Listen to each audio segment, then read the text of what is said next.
You are now tuned into Then Radio. If you enjoy our videos, we ask that you consider joining our Patreon to support our channel. Don't forget to like and subscribe so that you never miss a new video. We hope you enjoyed today's episode, and as always, thank you for watching.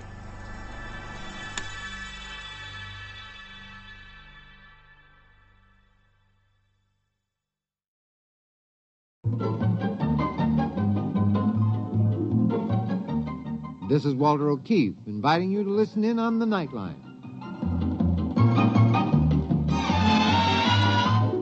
Tonight, live the incredible life of ages yet to come, in a time that might be 1,000,000 years from now, on X-1.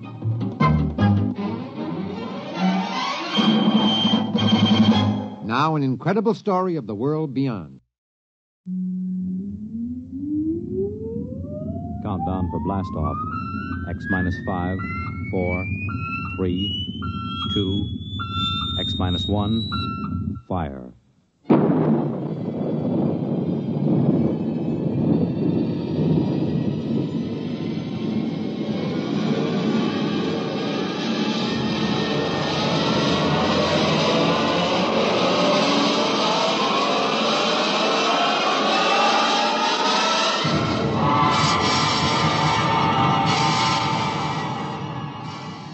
From the far horizons of the unknown come tales of new dimensions in time and space. These are stories of the future, adventures in which you'll live in 1,000,000 could-be years on 1,000 maybe worlds. The National Broadcasting Company, in cooperation with Galaxy Science Fiction Magazine, presents X-1.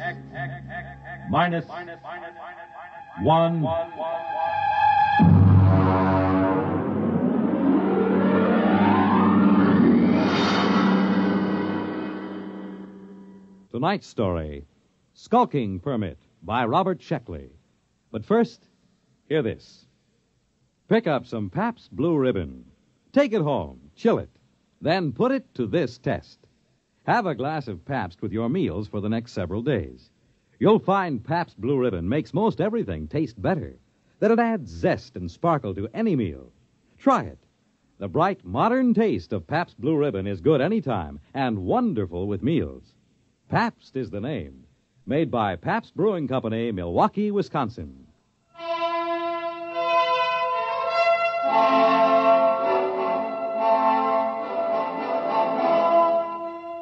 Now, X-1 and Skulking Permit by Robert Sheckley.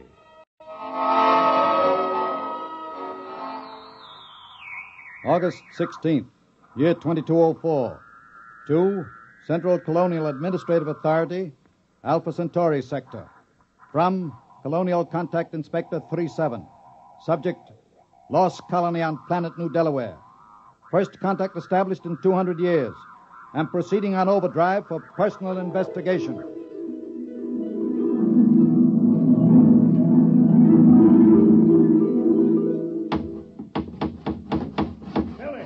Billy Painter, I thought I told you to consult me. Oh, take it easy, Mayor. I put the sign up. No aliens allowed within city limits. What's an alien? Never mind. Look at the church. You painted it wrong. Now, look, here, I painted that church with a nice bright red. Now, what's wrong with that? I looked it up. It's a little red schoolhouse, not church house. Churches are supposed to be white. Oh, I got along fine enough in New Delaware for 200 years without either of them. Yes, I know, but we need them now, and we haven't got much time. Hey, when do I get a police chief badge? I read that a police chief always gets a badge. Make yourself one. Now, go on. All right, then. Oh, it sure is hot. I don't know why the inspector couldn't have come in the wintertime. Oh, Tom Fisher. Yeah? Come here, Tom. I've got a job for you. Well, now, look, Mayor, I'm on vacation. The fish won't be back in these waters till No vacation, not now. The inspector's due any day. Tom, how would you like to be a criminal? Well, I don't know. What's a criminal? Well, come over to my house and I'll explain. I've got to appoint a criminal. And it looks to me like you're it. New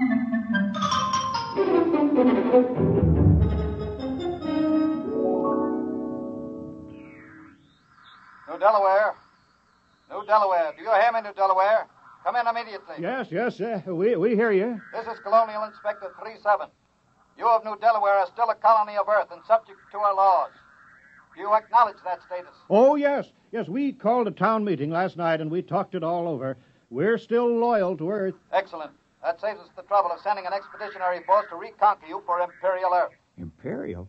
Well, that's funny. All the books talk about Earth as a united democracy. A lot can change in 200 years. You realize, of course, there is room for only one intelligent species in the universe, man. All others must be suppressed, wiped out. We can tolerate no aliens. I'm sure you understand, General. I'm not a general. I'm a mayor. You're in charge, aren't you? Yes. Then you're a general. Be sure you're running an Earth colony, General, with no radical departures from the norm, such as free will, free love, free elections, or anything else on the prescribed list. Get your colony in order, General. Yeah. You see how it is, Tom? Now, about your job, Tom. I'm appointing you town criminal. Well, I don't see why there has to be a criminal. All the books say so. The criminal is as important as the postman or the police chief. He works against society. If you don't have people working against society, how can you have people working for it? I don't want to do it. Oh, now be reasonable, Tom. When this inspector comes, how can I hold my head up and tell him we don't have any crime? Don't you see that? Right there, the whole thing falls through. He'll see that we're not truly Earth-like. We're faking it. We're aliens. And you heard what he said about being rough on aliens. Well, yeah. But why me? Now, I'm supposed to have vacation now that the fishing season's over. Never mind. You're our criminal. Here, I've got this paper all made out for you just to make it legal. Skulking permit. Know all men with these presents that Tom Fisher is a duly authorized thief and murderer. He is hereby required to skulk in dismal alleys, haunt places of low repute, and break the law. What's law? Well, I'll let you know as fast as I make them up. All Earth colonies have law. But what do we do? Well, you steal and kill. Look, I'll give you a couple of books on it, Tom. Steal as much as you like. One murder should be enough. Don't overdo it. Well, that doesn't sound sensible. Well, somehow. you can work up to it. Why don't you start off easy-like by haunting a place of low repute?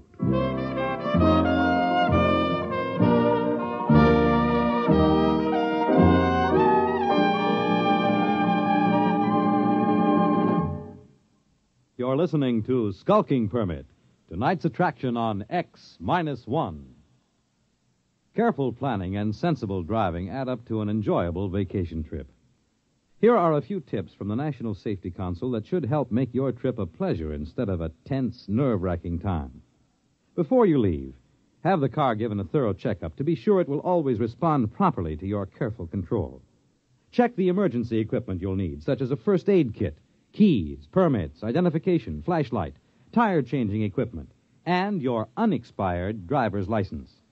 Plan your trip for frequent rest stops with a good night's sleep each night. And then, on your trip, pay attention to the job at hand and don't daydream. Stop off the road to see the sights or read the map. Be prepared for winding and straight roads, level and hilly roads, and changing traffic patterns between urban and rural areas. Obey all speed limits, traffic signs, and signals, and keep your distance behind the driver ahead. This vacation is what you've been waiting for all year. Enjoy it with sensible driving.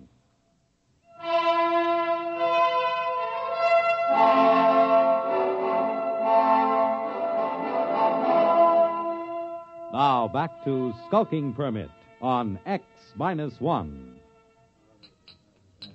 Miss Filling. Hey, how come you ain't out thieving now, Tom? Well, I'm planning.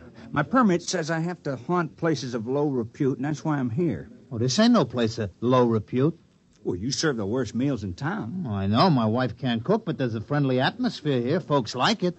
Tom, now, just a minute there. Oh, hi, Billy. What do you have? I'm on official police business. Now, Tom, what are you doing with that beer? Drinking it. Tom, I think you were planning on stealing it. You're a suspicious character. I think I'd better lock you up for further questioning. No, Billy, what are you doing? I'm doing my duty, Mayor. Tom here is looking mighty suspicious. The book says... I know what the book says. I gave you the book. You can't go arresting Tom, not yet. Huh? Acting suspiciously isn't a crime. All right. But I was just trying to do my job. I'll still get you, Tom. Remember, crime does not pay. Crime doesn't... Hey, that's a real slick way of putting it, isn't it? I thought it was kind of catchy. I read it in the book.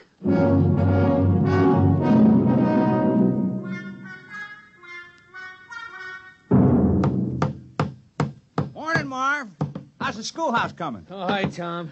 Fair. Would have come along better if I'd had my saw. Your saw? Yes, I left it leaning against my door last night. Wasn't there this morning, Tom. Oh, yeah, your saw. Well, you know how it is, Marv. I had to practice some skulking last night. Oh, yeah, sure. Say, Tom, do you suppose I could use the saw for a while, just for an hour or two? Well, I don't know. It's legally stolen, you know. Well, I'd give it back. I wouldn't keep anything that was legally stolen. Well, it's in the house with the rest of the loot. Okay, I'll go borrow it then. Tom, I've been looking for you. Oh, morning, Mayor. Did you steal my bronze plaque? Oh, I certainly did. Oh, well, I was just wondering. Well, you got your murder planned? Time is running short. Inspector may land any hour now, so let's get that killing over with. Oh, well, then I guess I'll kill George Waterman. Why? Why? Why not? What's your motive? Well, I thought you just wanted a murder. Who said anything about a motive? We can't have a fake murder. On Earth, every murderer has a motive. Oh, well, I don't like the way George walks. Never did, and he's noisy sometimes. No, that might be good enough for a crime of passion, but you're a legal criminal, Tom. You're ruthless and cold-blooded and cunning. You can't kill someone just because you don't like the way he walks. That's silly. But I'm supposed to make somebody cease to exist. I mean, like, take Marv Carpenter. Here he is today working on the schoolhouse. Big fella. Now, if I kill him, well, he wouldn't work anymore. Now, I've been trying to imagine it. Marv Carpenter lying on the ground with his eyes glaring open and his mouth twisted and never going to hold a piece of wood in his hands again or never sing a song or have a beer or anything. It just kind of makes me sick. I mean, I can go on with a thieving, but murder... Yes, I know, but it's your job, Tom. It's for the good of the village. Murder? Oh, I better go have another beer. Hey, what's that? That must be the inspector's ship landing. Come on, let's go see.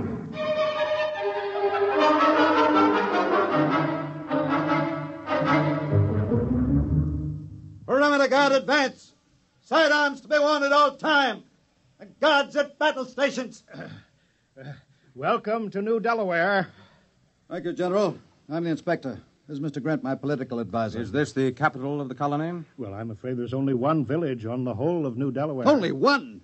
Grant, I told you when we surveyed the planet we were wasting our time. Patience. We're ready, General. Let's inspect your village.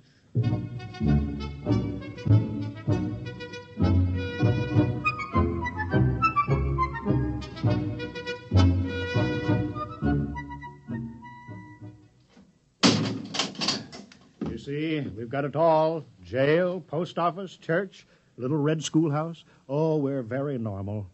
Very earthly. Grant, this place is worthless. No smelting, no heavy industry, no atomics, no taxation, Oh, they don't have anything. They'll be downgraded at the next colonial board. Why, this place is a utopia. It's subversive. We ought to blow it right out of the sky. Now, don't be despondent, Inspector. New Delaware has a very important commodity for us. What? You saw them, hulking peasants, nothing but farmers. Yes, strong, healthy farmers. Good cannon fodder. But... Oh. Let me take over. General. Yes, sir? How many able young men are there in the village between the ages of 15 and 60? Why? You see, General, Imperial Earth is engaged in a war. The colonies in Ding 4 are revolting against the authority of Mother Earth. Oh, I'm sorry to hear that. We need good, healthy fighting men. Our reserves are depleted. We wish to give all loyal colonists a chance to fight for Mother Earth. We're sure you won't refuse. Most colonies welcome a little conscription. Cleanses the blood. Reduces crime. Crime? Oh, I thought that would come up. We've taken care of that. I appointed... You see, Grant? 60, 70, perhaps 100 recruits. Not such a waste of time coming here after all.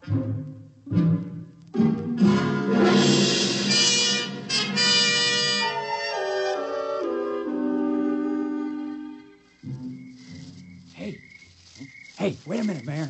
Oh, hello, Tom. What are you doing? Well, you said there had to be a murder, so No, wait just a minute. Look, I didn't mean me. It can't be me. You haven't any motive. Well, I've been pretty sore about you appointing me town criminal. Look, it was the mayor who appointed you, wasn't it? Well, sure. Well, then, look, I'm not the mayor anymore. I'm a general. Look, you see, stars, gold braid. Well, what's that got to do with it? Well, you missed the ceremony this afternoon, Tom. The inspector said I had to wear a general's uniform. It was a very friendly ceremony. All the Earthmen were winking at me and each other. Oh, congratulations. But you were the mayor when you appointed me criminal, so my motive still holds. Yes, but killing a general isn't murder. It's mutiny. Oh, well, I'm sorry. Oh, that's all right, Tom. It's just that I've read up on it and you haven't. Well, I better get back. The inspector wants a lot of the men he can draft. Are you sure this murder is necessary? Oh, yes. Yes, absolutely. Just not me.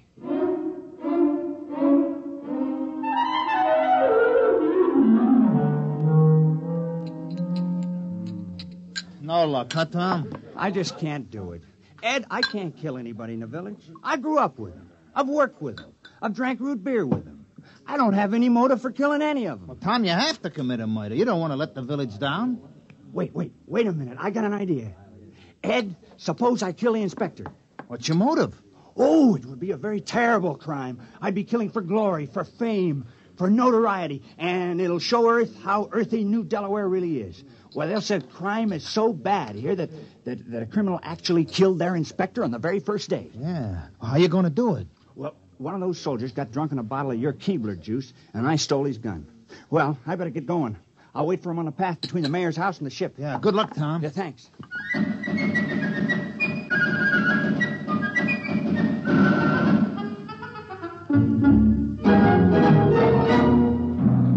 Hut, 2, 3, 4. Hut, 2, 3, 4. Keep in line there.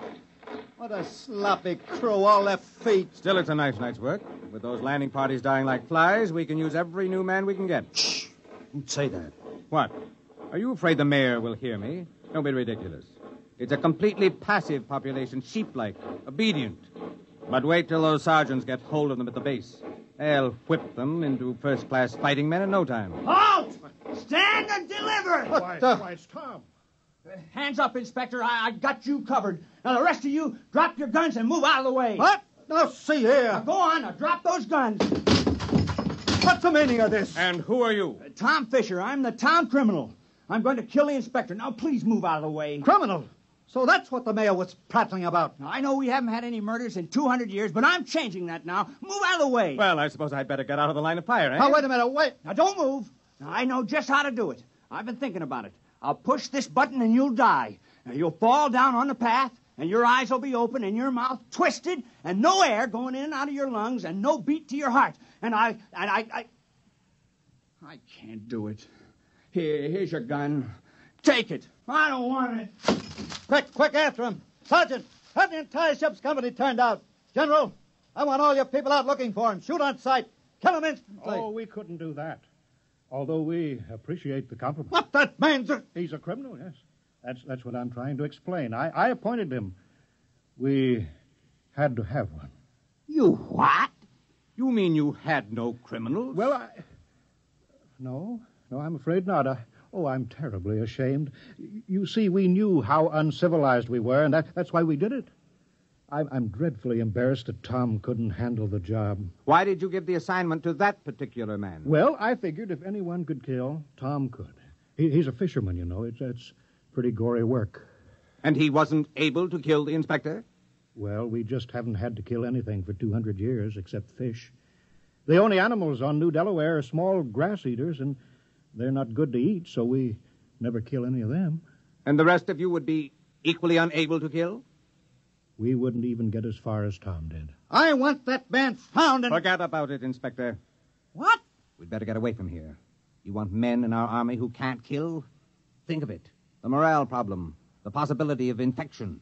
One man in a key position endangering a key ship, or maybe a whole fleet, because he can't kill. It isn't worth the risk, Inspector. Yes, sir. I see what you mean. Order your troops to get back to the ship. We'll take off at once.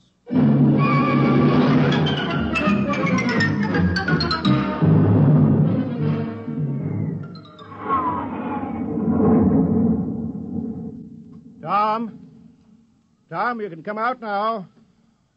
Tom, they're gone. He's hiding around here somewhere, Mayor. Yeah. Tom? Oh, Tom. Here I am. I'm sorry I bungled it. I guess I won't be needing my skulking permit anymore. No, I guess not. Well, we did our best. I had the chance, and then I let you all down. Oh, Tom, it's not your fault. And look how long it took Earth to get civilized. Thousands of years, and we were trying to do it in 2 weeks. Yeah.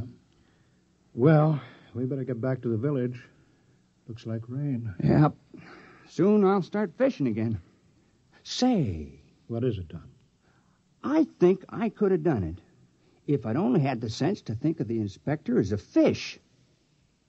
Well, it's too late now. I guess I'll let the village down.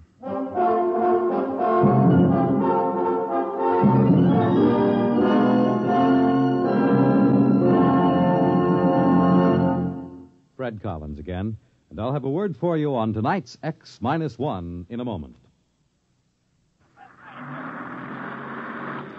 This is Bob Haynes speaking to you from somewhere in the Caribbean. I am aboard a UDT personnel landing craft. That's the Underwater Demolitions Team. We are right now on our way out to rendezvous with United States submarine Sea Lion. Monitor took you there. Some men go over Niagara Falls in a barrel. Some people sit on top of flagpoles. But we have a man by the name of Rajah Phillips from India who is buried alive right in the center of a furniture store here in Owensboro, Kentucky. And Monitor took you there. Big events, little events, offbeat events, comedy, music, news, and sports. They're all part of the top variety of entertainment Monitor brings you all weekend long. This is Frank Blair inviting you to join us on Monitor every weekend and Friday nights, too, on most of these NBC stations. You have just heard X-1, presented by the National Broadcasting Company in cooperation with Galaxy Science Fiction Magazine, which this month features Blaze of Glory by Robert Silverberg. Galaxy Magazine on your newsstand today. Tonight, X-1 has brought you Skulking Permit, a story from the pages of Galaxy written by Robert Sheckley and adapted for radio by Ernest Kenoy. Featured in our cast were Richard Hamilton, Wendell Holmes, Dean Almquist, Mandel Kramer, Ted Osborne, Santos Ortega, and Bob Hastings. This is Fred Collins. X-1 was directed by Daniel Sutter and is an NBC Radio Network production.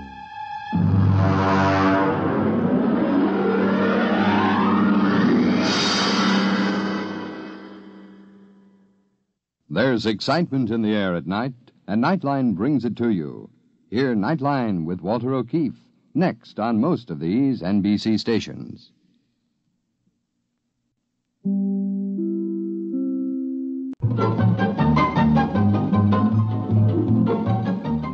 This is Walter O'Keefe inviting you to listen in on the Nightline.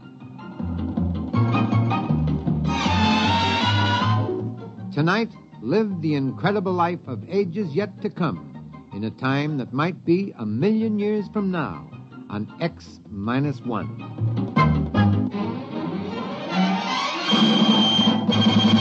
Now, an incredible story of the world beyond.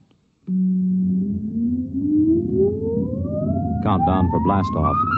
X-5, 4, 3, 2, X-1, fire.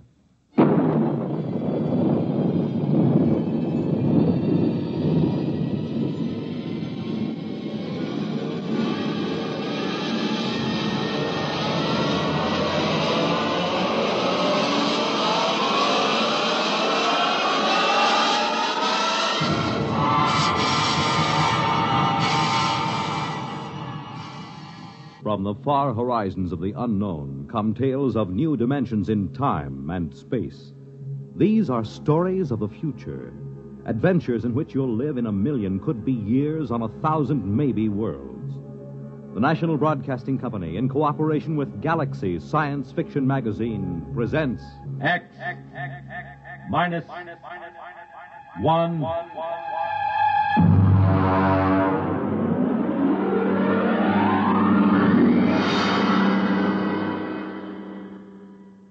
Tonight, Early Model by Robert Sheckley. But first, hear this. When you swing and sway to a Latin beat, life is lovely, life is sweet. You make it Pabst, 'cause Pabst makes it perfect. Yes, Pabst makes it perfect. Just as we always have ever since 1844. So next time, you make it Pabst, because Pabst makes it perfect. America's Blue Ribbon beer from the Pabst Brewing Company, Milwaukee, Wisconsin. Yes, Pabst makes it perfect.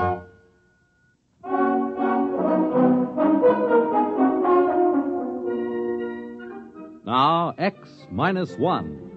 and the Robert Sheckley story, Early Model. Of course, Professor Sliggett claimed the trouble was that the Protec was an early model, but then he invented it. He sprung the thing on me just before I took off for my scouting contact mission to Tells 4 in the Betelgeuse sector. Here, Bentley, put this on. Well, what is it? A new model. It's called a Protec. What's it for? Now, you'll wear it on your mission. Now, look, Sliggett, I already have to carry enough equipment to give varicose veins to an elephant. Linguicine, that's 22 pounds. I can't do without it, or I can't translate native languages. Concentrated food, water, subspace radio, weapons, medical kit. Now, how much does this thing weigh? 72 pounds. Try it on. Look, I won't promise It fits right on your back. Here, I'll snap the harness. Fits fine. It digs into my back. There's a sharp thing back That's there. the sensory link. It has to be at that angle. But my We're back... working on the problem. Now, don't worry. What does it do? Protec is a perfect protection for initial planet contact. There are pseudo-protein computer banks and an Anderson-Woodward force field projector. Wherever the Protec senses danger... look, I'll show you. I take this slide rule and swing at you. Hey, where did everybody go? Who turned out the lights? Hey, Sliggett, where am I? Sliggett! Get me out of here! Sliggett! What happened? The Protec went on. It encased you in the AW force field. I released by master control. You can turn it off with this button on your chest. Perfect. Perfect. Yeah, but 73 pounds. Well, this is an early model. I've used every weight-saving device possible, but unfortunately, early models are always a little bulky. All right. How do I take it off? I'm not going to tell you. Huh? We're not going to take chances of having valuable equipment discarded just because it might be a little uncomfortable. Bentley, you're going to an alien planet. It's necessary that you be protected at all times. Look, I've got enough sense to figure out when to wear this thing. Yeah, suppose you find the natives seemingly friendly. You'd want to take off this heavy, uncomfortable Protec. But suppose you misjudge their attitude. Sliggett, I can take care of myself. That's what Atwood said before he left for Atopus 3. We never heard from him. Bentley, can you turn a knife thrust from the rear? Have you got eyes in the back of your head? Protec has. We're not going to risk $8 million worth of equipment just because you might be uncomfortable. Suppose it blows a fuse or pops a wire. We've got triple everything, with a power supply good for a century. Bentley, after this field test, the Protec will be standard equipment for all explorers. Well, all right. I'll try to get used to it. But it feels like I'm carrying a 72-pound monkey on my back. I carried it for 6 weeks on the way to Tells 4. And the added weight loused up my coordination in landing, so I burned out about 7 acres with backlash from the braking tubes. The radio receiver buried in my ear itched, and my back was rubbed raw from the carrying straps. I piled on my linguicine and the other equipment and staggered out. My instructions were to fraternize with the Aborigines and establish a trade pact, if possible. I found 2 of them standing outside the tail fins when the hull had cooled enough to get out. They were bipeds, orange-skinned with thick, short tails, and they were armed with stone axes and clubs. I stepped out of the lock, and they started talking fast. I realized I hadn't turned on my linguicine, so I tuned it in and threw the switch. I dare say it's a manifestation of some supernatural quality, eh, Wassel, old chap? Without a doubt, old man.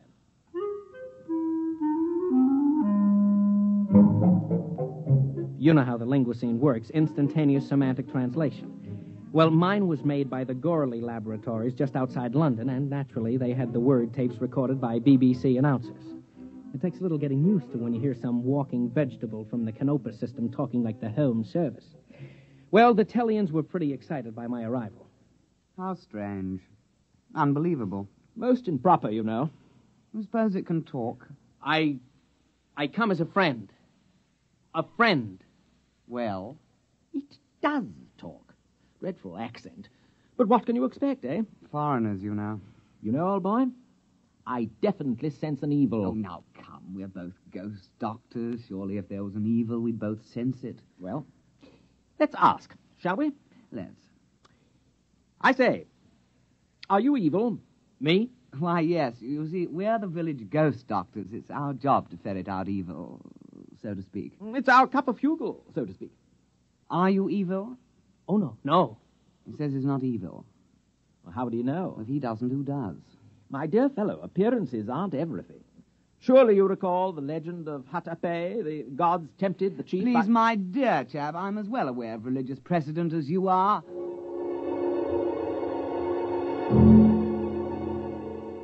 The two of them stood there, lashing their orange tails, accusing each other of heresy.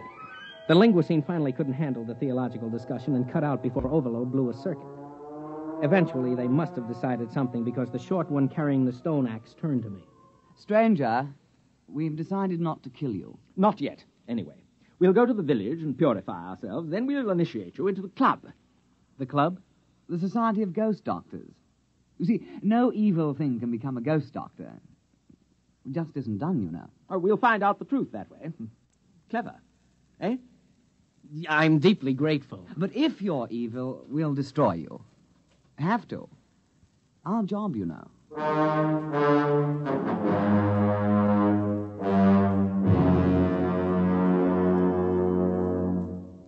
You are listening to Early Model, tonight's attraction on X-1. For the big things in your life, be ready with United States savings bonds. That's the new savings bond with the higher interest rate. The improved Series E savings bonds that now mature faster to pay you back extra dollars faster. Yes, when you think of saving, think of savings bonds. They offer you the safe, easy way to save regularly. Safe because each bond is backed by the United States government itself. Easy because you can buy bonds either where you bank or through the payroll savings plan where you work. And you get back $4 at maturity for every 3 invested, so you earn extra dollars. But the big news is that the maturity period is shortened to only 8 years and 11 months. So join the bond wagon. Start a family savings program. Invest in improved Series E bonds today and hold the bonds you already own.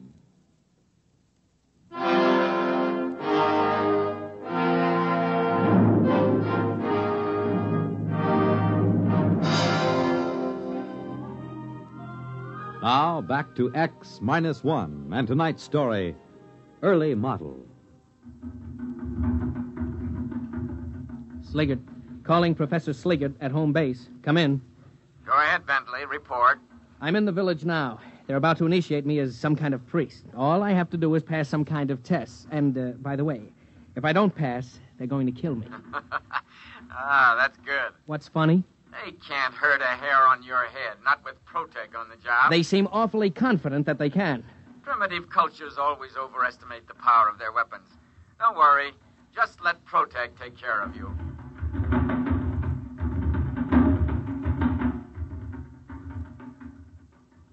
Go ahead, old boy. It's purified ceremonial food. But I can't. Why not? We purified with 7 sprinklings of strychnine, according to ritual. It's a taboo. I'm only allowed to eat my own supplies. A tribal taboo, you know. How primitive. Positively pagan. Well, shall we get on with it? We'll dispense with the written exam and get right down to the oral. Tell me, what do you think of evil? Well, it isn't good. Ah. Well put. Well, in that case, you have no objection to receiving the sacred and very holy spear that Cran Clou brought down from the abode of the small gods, the brandishing of which brings good on a man? Oh, I would be honored to receive it. Very well, then. The ceremony can commence. O stranger from the skies, accept from us this spear of sanctity. Evil cannot abide the presence of this spear. Take, then, our blessings with it. Here, here, O stranger, take the spear! What? Oh, confounded Protec. Where's that release button? Sliggert, come in. Oh, he's probably out to lunch. Gotta get that force field off. There. Listen, I'm terribly sorry, Begin but the purification dirge. We are in the presence of evil spirits. Oh, no, I can explain. You cannot accept the sacred spear. Well, you see, I've got this protective device, sort of like a shield, you know? It doesn't like spears. It doesn't trust them. You couldn't give me a sacred gourd? Nonsense. Who ever heard of a sacred gourd? Poppycock. Look, you'll just have to take my word for it. I'm not evil. Really. Scout's honor. Our course is clear. Transparent. We won't kill you at once. We'll pray for you through the night. And perhaps in the morning things will turn out better. If not... Sorry, old boy, but you understand our position. We'll just have to kill you. Can't be helped. Regulations, you know.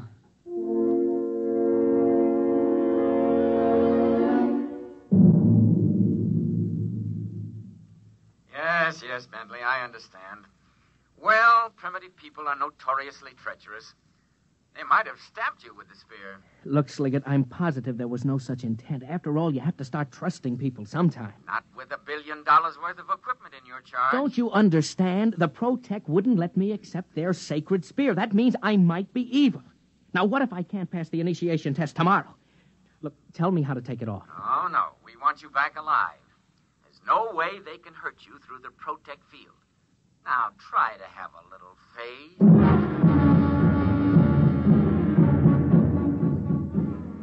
The campfires burned all night, and I could hear the chants of the ghost doctors.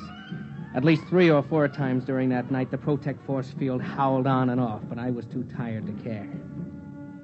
In the morning, the 2 Tellians came to see me and stood switching their fat orange tails politely, while the linguicine translated for me.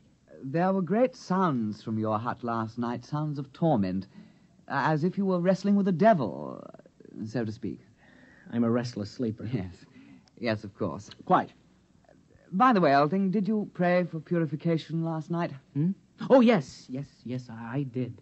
And was your prayer granted? Yes, oh, yes, sure, certainly. Not a bit of evil around me. Well, if you can't be initiated, we'll have to destroy you. We made that clear, didn't we? Oh, yes, quite clear.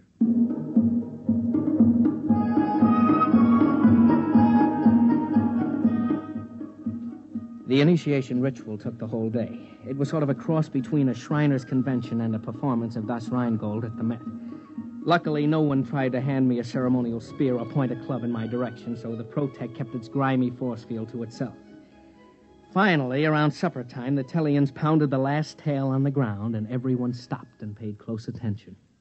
Oh, brothers, this alien has come across the vast emptiness to be our brother. With this initiation, we purge him of evil and make him one of us.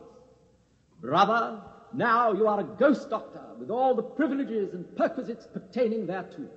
And in friendship, I extend to you the claw of friendship. Well, thanks. We have only to shake claws, and the ceremony is concluded. All right, brother. Give me some skin. Slip me 7. No, listen, turn it off. He just wants to shake hands. You're spoiling everything. Off. Now, where's that button? Off! Evil. Well, there it is, you know. We hoped we could muddle through, but you can't win them all, you know. There's only one thing left. Kill the devil!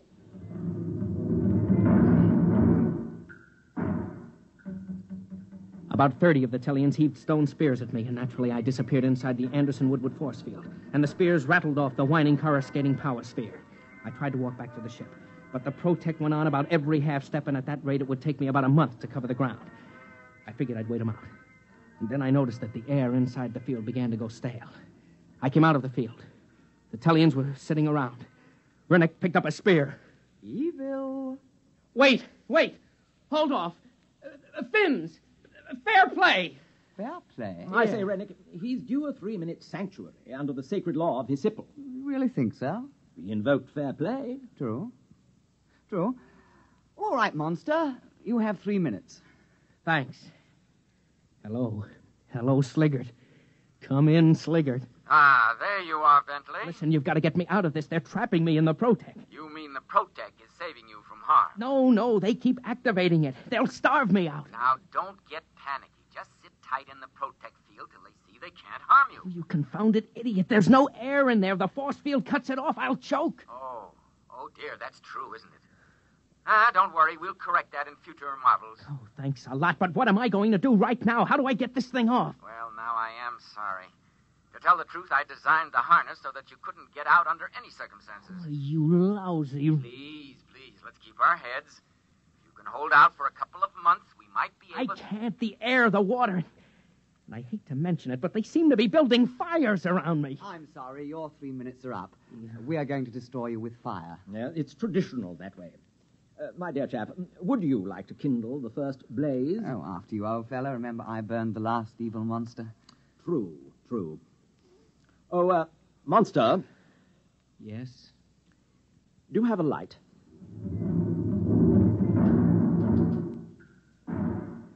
I knew I was cooked, one way or the other. They started to light fires around me in a circle, and the Protect snapped on. I had to get out. Of course, when I did, the Tellians would cheerfully spear me to death. But at least I had a chance of running. The field snapped on again. I grabbed my knife from the tool chest and hacked at the thick duroplastic webbing of the harness. I came out of the field long enough to hear Sliggert shouting in my ear. What are you doing? Cutting my way out of this fire trap. You don't dare destroy government equipment. This will go down on your 201 file. Look, I'm trapped inside the field as long as they feed the fire, and considering how they feel about devils, they'll probably keep it up a couple of 100 years. Uh-oh. They're pushing the fire closer. Goodbye.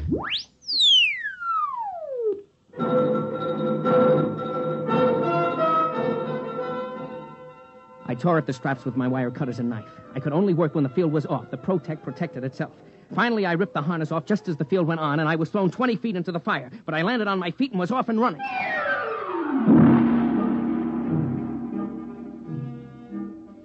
It took the Tellians just 100 yards to catch up and gently lay a stone club along the side of my head. Oh, well, let's get it over with. You're going to kill me. Let's not make a production out of it. Oh, but my dear fellow, we don't want to kill you. Dear me, no. We knew you were a good man. It was the devil we wanted. I don't mean to be tactless, but you do know you had a devil riding on your back. We tried to purify him, but he was too strong. The fire took the starch out of him, though. The devil? Devil on my back? Oh, yeah, I guess so, yes. You know, our village is very proud to have such a powerful devil chained up inside a fire ring. Tell me, my dear chap, you haven't by any chance any more devils like that in your homeland? No, that's the only one. Pity. Huh? We'd really be tickled orange if we could have a few more to worship, you know. You mean trade for them? Why, yes. I'm sure every village would want one. Well, I think that can be arranged, and you haven't seen anything.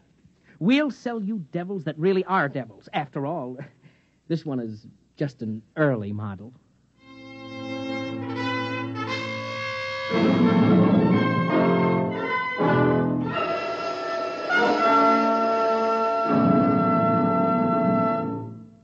Fred Collins again, and I'll be back to tell you a word about tonight's X-1 in a moment.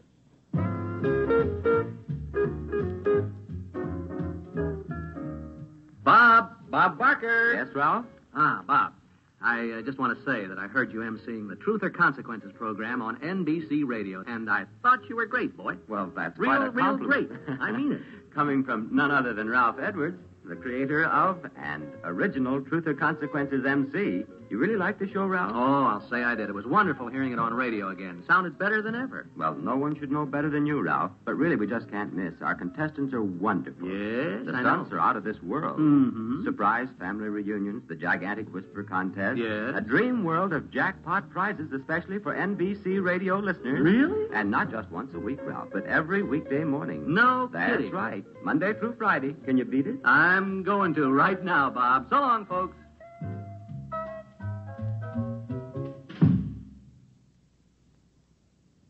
You have just heard X-1, presented by the National Broadcasting Company in cooperation with Galaxy Science Fiction Magazine, which this month features Make Me an Offer by Con Blomberg. Galaxy Magazine on your newsstand today. Tonight, X-1 has brought you Early Model, a story from the pages of Galaxy written by Robert Sheckley and adapted for radio by Ernest Kenoy. Featured in our cast were Bob Hastings, Joseph Bell, Anthony Kemble Cooper, and Alastair Duncan. This is Fred Collins speaking. X-1 was directed by Daniel Sutter and is an NBC Radio Network production.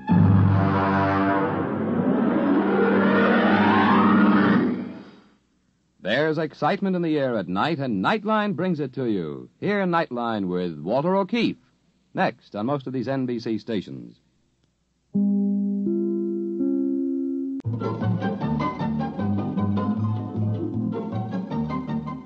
This is Nightline, your open door to people and places, and this is Walter O'Keefe. Nightline invites you to listen in on NBC's award-winning science fiction series X-1.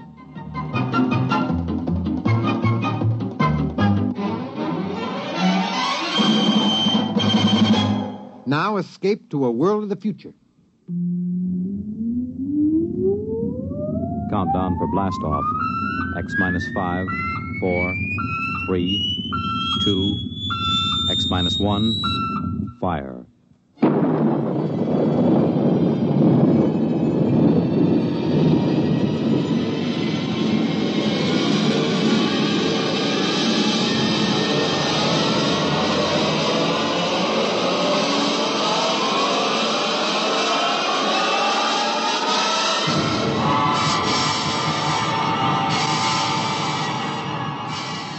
From the far horizons of the unknown come tales of new dimensions in time and space. These are stories of the future, adventures in which you'll live in a million, could be years, on 1,000 maybe worlds. The National Broadcasting Company, in cooperation with Galaxy Science Fiction Magazine, presents X minus 1.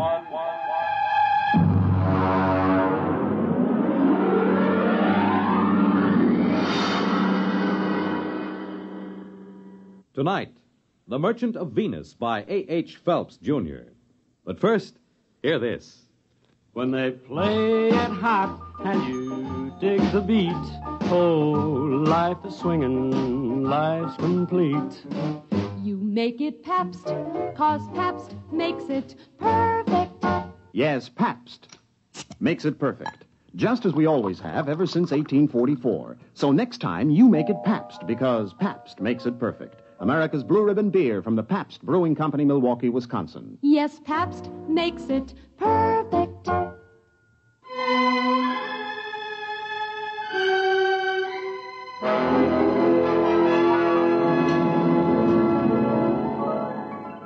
Now on X-1, The Merchant of Venus. If you've ever tried to make a 6-inch marionette play the piano using spider webs 100 feet long for the strings, you'll have some idea of the job of administering personnel problems of the Venus colony from an office on East 41st Street in New York. But that's the way it's done. All recruitment and contract work for outspace employment is handled by the UN Off-World Commission. My particular mess is the Venus Project. Mostly the trouble comes to my phone extension. Work 'em here. Work 'em. How long do you think we're going to stand for this? Oh, General Carlson, how are you? At the rate you're going, there won't be a man left on Venus or a dollar left in the budget. What kind of a personnel director are you? Well, if you... Don't you know this project is vital to every person on Earth? General Carlson, just what is wrong? 30 more resignations came in from the colony on the last mail flight. 33 spineless quitters getting fat at the taxpayers' Excuse me, General. Listen to me, Workham. I'm getting awfully tired of the kind of recruiting you're doing. Miss Kane, get me Dave Newson on the other line. No, don't cut the General off. He's enjoying himself. He won't miss me. It's this egghead inefficiency that's at the bottom of the whole thing. Well, I'm not too sure about that, General. Believe me, with one platoon of Rangers, I could get a colony and a stay up. Hello, Rod. Dave, General Carlson's on the other phone yelling at my desk blotter. He says 30 more resignations came in. That right? Actually, 23, 7 for sick leave. What's the breakdown? Mostly farmers or technicians? Well, there were only 9 technicians left. This batch cleans them out. The rest are farmers. What's left? A couple of farmers, trappers, and the scientists. They seem to stick it out all right. Different contracts. They only have a 2-year hitch and then come back to Earth if they want to. Listen, meet me down at the coffee shop. No, Carlson goes down there sometimes. The saloon over on 43rd, about 10 minutes.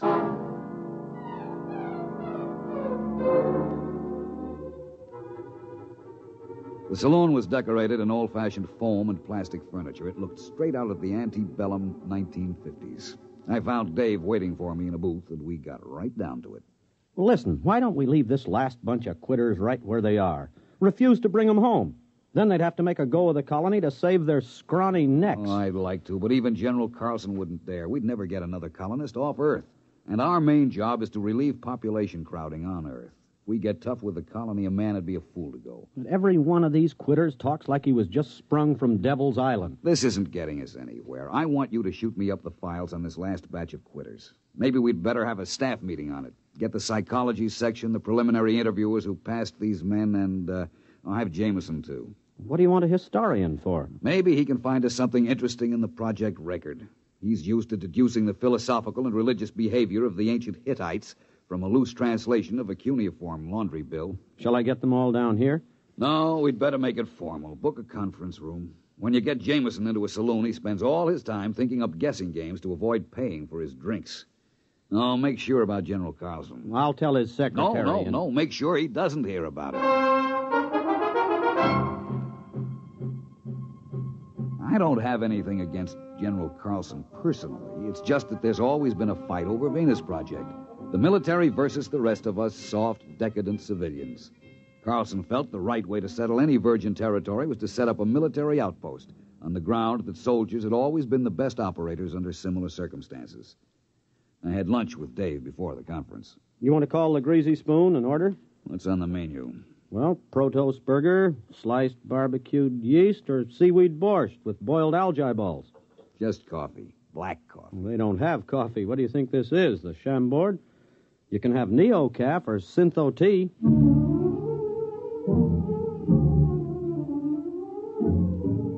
And that just about sums up the problem the Earth faces. Scientific agriculture and hydroponics had gone just about as far as they could. Synthesized foods couldn't take up the slack. If the people of Earth kept on emulating the extinct rabbits, as they showed every intention of doing, we had about 30 years before we'd all be standing on each other's shoulders, chewing our fingernails for nourishment. Or rigid birth control would go into effect, with the whole attendant problem of racial tension, nationalistic wars, and bootleg conceptions. The group gathered in the conference room looked sour enough to have been dining on seaweed borscht for a week. All right. I suppose I sum up what we all know already. It'll give us time to stall before we face problems to which we have no answers. That's a cheerful beginning. All right. Now, for 6 years, we've been trying to establish a self-sustaining colony on Venus. Why? Take the monorail out to Bucks County or up to Vermont at rush hour. There just isn't any more room on Earth. They've just opened the Dome Colony in Antarctica, and the housing areas in the Amazon Valley, and they're already piled up with a 10-year waiting list. All right, we send out colonists. What happens? They quit. Thank you, Mr. Jameson. The resignations come in. By terms of the contract, we have to transport them back to Earth inside of a month of resignation. There'll be nothing left on Venus but a few small clearings in the jungle and a few empty beer cans. Now, I'm not accusing anyone here of making mistakes, but I think we have to seriously consider whether we're spending money for nothing. Rod, you said the problem was insoluble. We know what we need up there. It's just that we're still making some mistake in selection, in psychological screening. That's all. You're not going to quit, are you, Rod? Well, we're not. We'll get these studies out and check again. Venus Project is too important to fail, right? Yeah, right.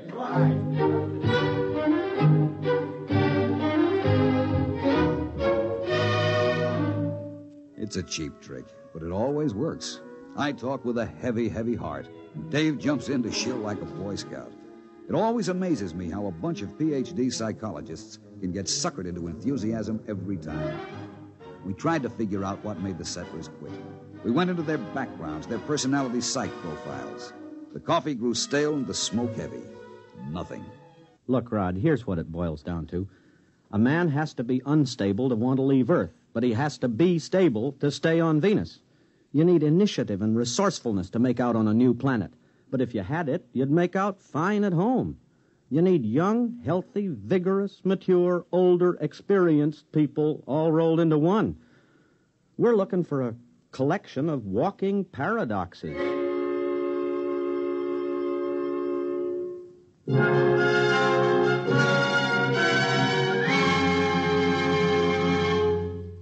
You're listening to The Merchant of Venus, tonight's attraction on X-1. For the big things in your life, be ready with United States savings bonds. That's the new savings bond with the higher interest rate. The improved Series E savings bonds that now mature faster to pay you back extra dollars faster. Yes, when you think of saving, think of savings bonds. They offer you the safe, easy way to save regularly. Safe because each bond is backed by the United States government itself. And it's easy because you can buy bonds either where you bank or through the payroll savings plan where you work. And remember, you get back $4 at maturity for every $3 invested. So you earn extra dollars. But the big news is that the maturity period is shortened to only 8 years and 11 months. So join the bond wagon. Start a family savings program. Invest in improved Series E bonds first thing tomorrow. And hold the bonds you already own.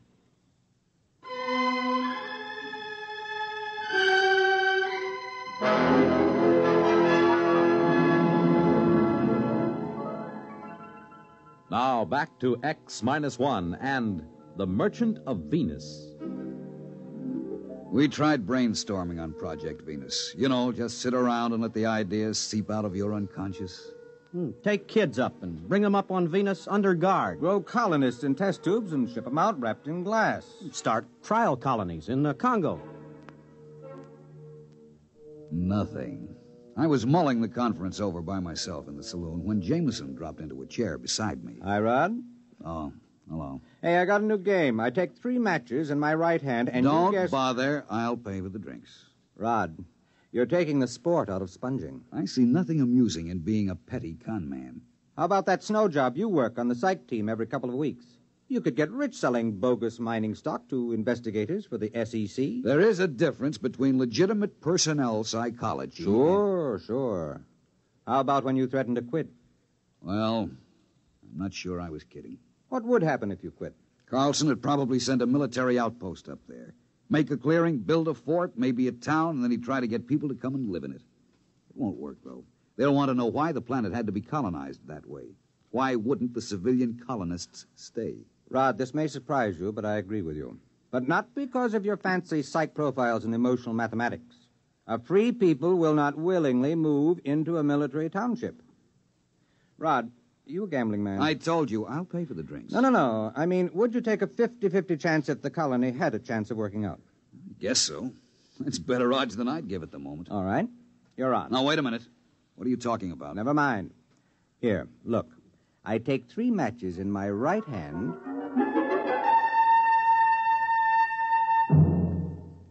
And that's all he said.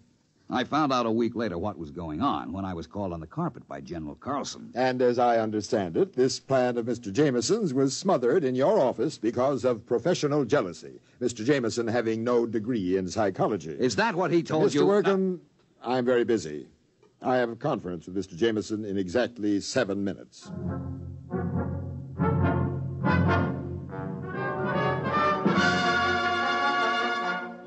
I caught him later that afternoon. Now, take it easy, Rod. That's the only way I could get Old Blood and Sarsaparilla to snap at my bait.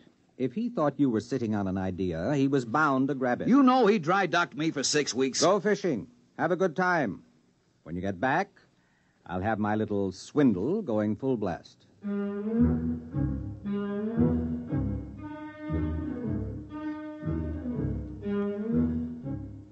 That is exactly what I did. I went fishing. When I came back to work, I had to fight to get into the building. Hey, who you pushing? I work in here. Yeah, line fucker. What do you mean? You're gonna wait your time like the rest of us. What's going on in there? What, are you kidding? This is the volunteer office. Where have you been? Volunteer for what? The Venus colony. Oh, no. That's a little office around on 43rd Street. Wake up, Bud. They moved out of that office last week. You mean all these men are volunteering? Sure. Hey, you got a bottle on you? Bottle?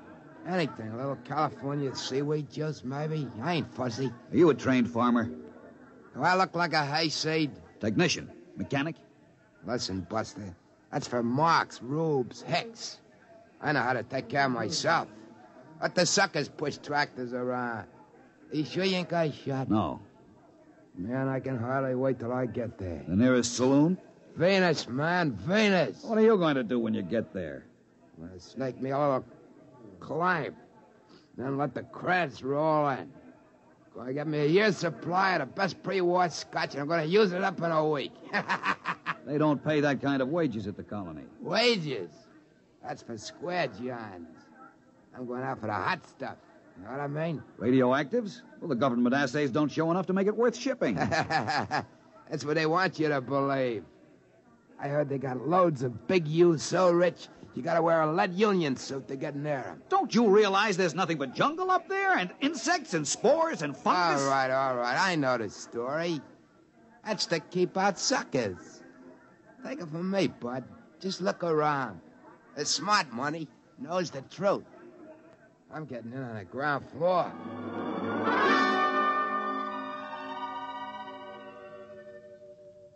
Jameson, you irresponsible idiot! Ah, Rod, how were the fish? I know what you're doing, and I won't put up with it. You've told those dupes down there they can get rich on Venus. Well, they're volunteering. And I suppose you think if you get enough of them, you'll find what you want. But have you looked at them?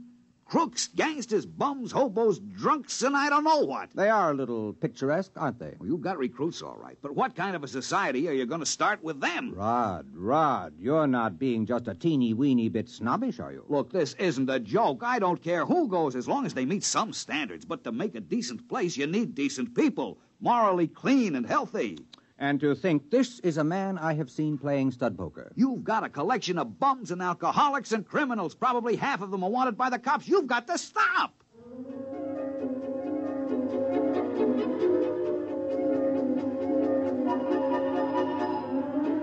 There wasn't a thing I could do. I issued a statement to the press, and I got editorials attacking me for trying to keep the riches of Venus from the common man. Days passed, weeks. The training and screening compounds were jammed, and the transports lifted from Cocoa Base on a tight schedule, 100 men to a ship, not counting crew. People traveled miles to apply. They drifted in from every skid row around the world. Then the numbers decreased. Day by day, the get-rich-quick propaganda seemed to be losing its grip. About a year passed, and the lines had dwindled down to about a steady 5 men a day. I went through my routines in a kind of daze, horrified at the tale history would write about the society that was recruited through my office. Then one day I met a man in a lunchroom. He asked me the way to the recruiting office. We got to talking. That afternoon, I found Jameson in the saloon and cornered him. Look, I take 4 lumps of sugar in my left hand, and you try to guess which one... Never mind. It's just a little sporting proposition. I've had enough sporting propositions out of you. Jamie, I just talked to a recruit. How democratic of you. I'm not kidding. He was an engineer who tossed up a good job to go out to the colony. How nice. I did a little more checking. They changed. There are farmers with their families, school teachers, lawyers, doctors, and then 2 ex-colonists applied yesterday to go back. Guess which hand holds Listen, there is on the bar a pre-war bottle of scotch at $25 an ounce. I will buy you the whole bottle for an explanation. Oh, well, wait till I put the sugar back in the bowl. Jamie, how did you do it? Were we so far wrong with our charts and psychomath? Actually, you told me how to do it. Remember you said if there was a recently pioneered society around for you to test, you could set up your standards? Well, all you needed to do was duplicate the kind of person who settled America, or Australia, or California. As an historian, I knew what they were like, and I knew what brought them. So I put out the same bait. In a pig's eye, you did. How about freedom of religion, freedom from oppression? That had something to do with settling America, didn't it? Isn't that what brought people to this country? I saw that cesspool full of tramps you started with. If there was a Tom Paine or a Ben Franklin among them, I'll eat a whole Rorschach series 1 ink blot at a time. Rod, you are no historian. Franklin was born here. Paine didn't come over in the first wave. Pioneers are not necessarily young, healthy, or moral. America wasn't founded only by pilgrims. They were actually a minority. We were settled by promoters, bonded servants, British convicts, pickpockets, thieves, French and Spanish pirates. They came here for gold or to beat a hangman's rope. That's the kind of person who settles a new land. Misfits, drunkards, fugitives from justice. Too sick in mind or body to make a go of it where they are. But what kind of society will they make out of it? What kind did the sweepings of Newgate make out of America? After a while, they stop shooting each other down in the streets, and civilization catches up with them. For one thing, they get married. And it's amazing what a civilizing influence a wife is. Won't they be a little sore? After all, you just worked the greatest hoax since... Since the immigrants came to America because they heard the streets were paved with gold. Well, I'll be going along myself soon. You? Yep. Now that they've got a colony going up there, they'll be making history. And besides, I understand there's a wide-open gambling saloon at New Abilene on the Neo-Texas Peninsula. I'm anxious to try my luck on the wheel. I wonder if that pre-war bottle of scotch will stand the acceleration.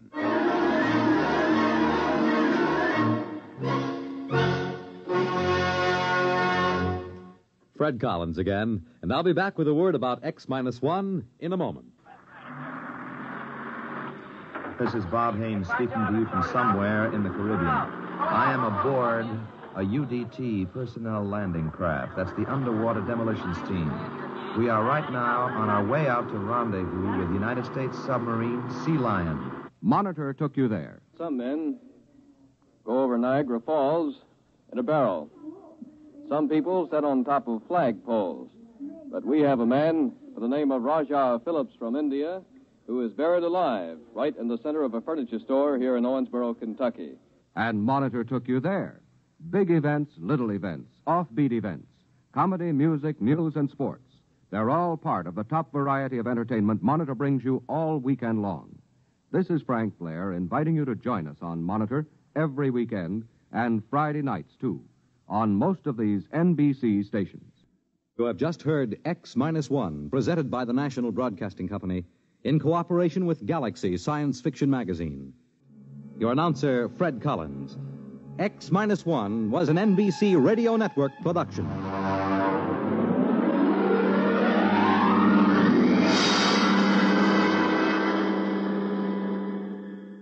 There's excitement in the air at night, and Nightline brings it to you. Hear Nightline with Walter O'Keefe, next on most of these NBC stations.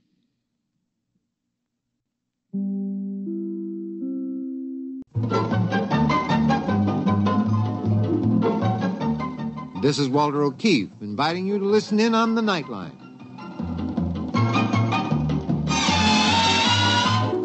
Tonight, live the incredible life of ages yet to come in a time that might be 1,000,000 years from now on X-1.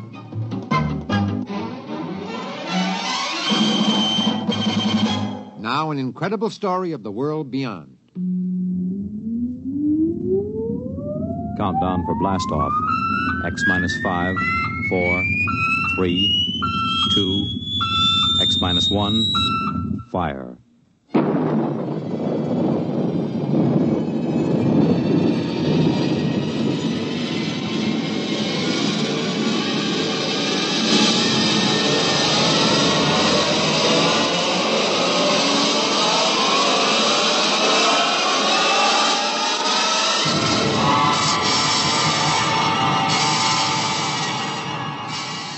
From the far horizons of the unknown come tales of new dimensions in time and space. These are stories of the future, adventures in which you'll live in 1,000,000, could be years on 1,000 maybe worlds. The National Broadcasting Company, in cooperation with Galaxy Science Fiction Magazine, presents X-1.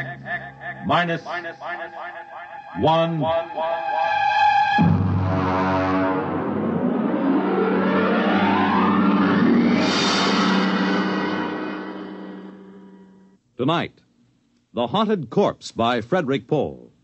But first, hear this. Whenever you want things to be just right, be it here or there or day or night, you make it Pabst, 'cause Pabst makes it perfect. Yes, Pabst makes it perfect. Just as we always have ever since 1844. So next time, you make it Pabst, because Pabst makes it perfect. America's Blue Ribbon beer from the Pabst Brewing Company, Milwaukee, Wisconsin. Yes, Pabst makes it perfect.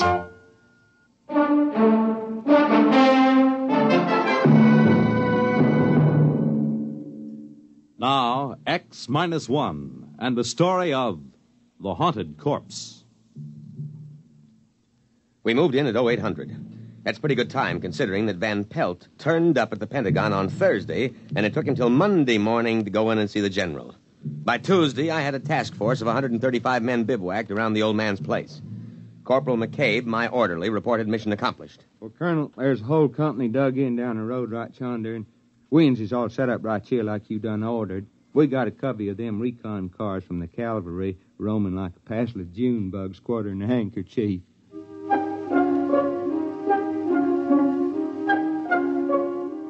McCabe isn't very bright, but he's loyal. Well, about 9 in the morning, the old man woke up. I suppose the firing at the auxiliary pistol range I set up got him out of bed. Get out of here. Go on, you. Get those trucks off my lawn. Get out. Dr. Horn. What is this, the Boy Scout Jamboree? Are you the scoutmaster? Dr. Horn, I am Lieutenant Colonel Windermere, sir. My orders are to establish a security cordon about your laboratories. What? Here you are, sir, my copy of your orders. What the devil is this nonsense? You will see they are signed by General Follinsby himself. I know. That sniveling rat Van Pelt. He went to the army, is that it? That mountainous, ungrateful tub of rancid lard went crawling into Washington and ratted to some tin soldier. Sir, General Follinsby is not a tin soldier. Is that it? Did Dick Van Pelt come to you with some cock and bull story? The chicken-livered, worm-eaten, misbegotten offspring of a... Dr. Horn, the General asked me to give you his personal assurance that we will not interfere in your work here. But I'm sure you understand the importance of security. Now, you listen to me. The Horn effect is my personal property, not the government's or the Army's. What is this, creeping socialism? Sir, security. My orderly isn't cleared. Oh, that don't make no never mind, Colonel. I don't rightly grasp what he's saying nohow. McCabe, report to my tent. Oh, just when it's getting interesting. Now, Dr. Horn, I want you to know that I'm here to help you. If there's anything you want, just ask me. If you want to go into town, that can be arranged. Of course, you'd better give us 24-hour notice so we can clear the streets and check out all Young man? Yes, sir. You may go to the devil.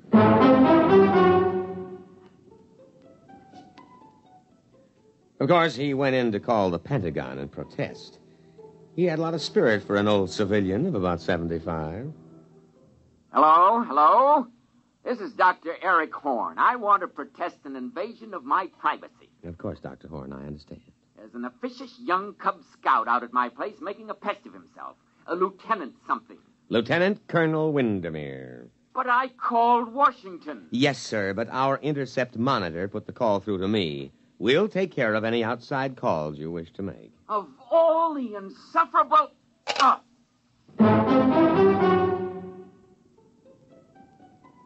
At about 0600 the next morning, I ran a surprise full-scale inspection and simulated infiltration. Hey, look out! You trigger-happy idiots! It's me, McCabe! And you simulated! You hear?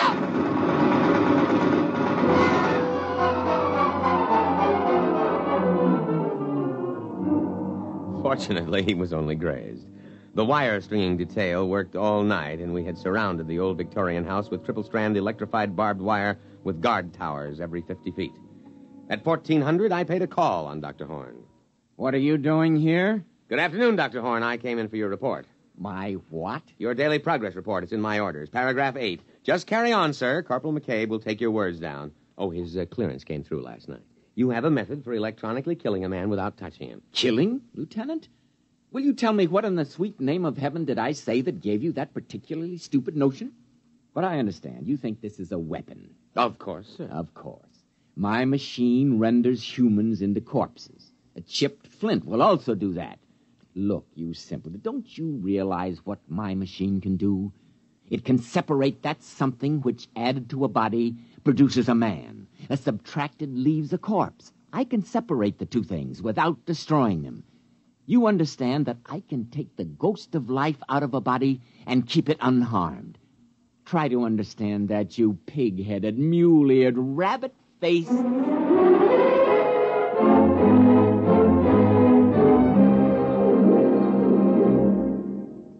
You're listening to The Haunted Corpse, tonight's attraction on X-1. You know, the property value of your home depends on the well-being of your community and your neighborhood, on things like good lighting for your streets, accessible parks and playgrounds, and cleaning up slums. And what others are doing, you can do. In Michigan, a city group launched Operation Bootstrap to rehabilitate houses, clean up slums, and interest everyone in better living standards. In Pennsylvania, a local real estate board surveyed every property in town, got 500 improved and 50 hopeless slums torn down. So help clean up slums and keep up your own home as well. To help keep your community sound, get into Action. Action is a national organization designed to help you protect the well-being of your community. For free information on your particular problem, write to Action, Box 20, Radio City Station, New York 20, New York.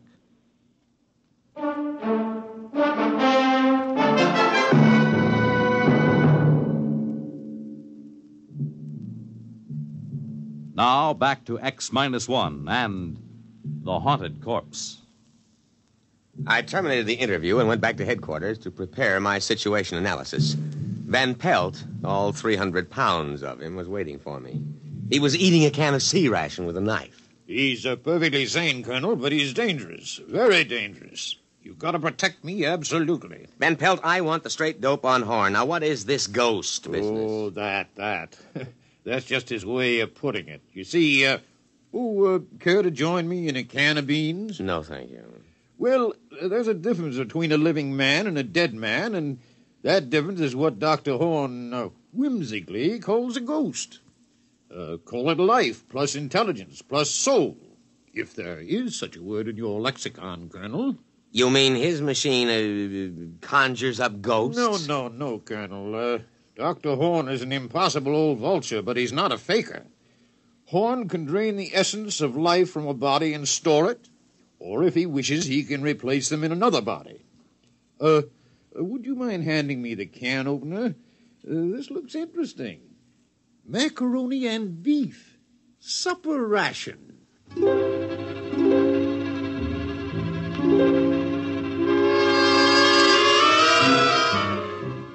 Well, so he had a machine that could take a mind out of one body and put it in another body.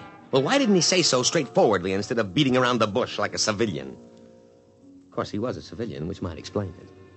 Next morning, I went to the laboratory with Corporal McCabe and insisted on a demonstration.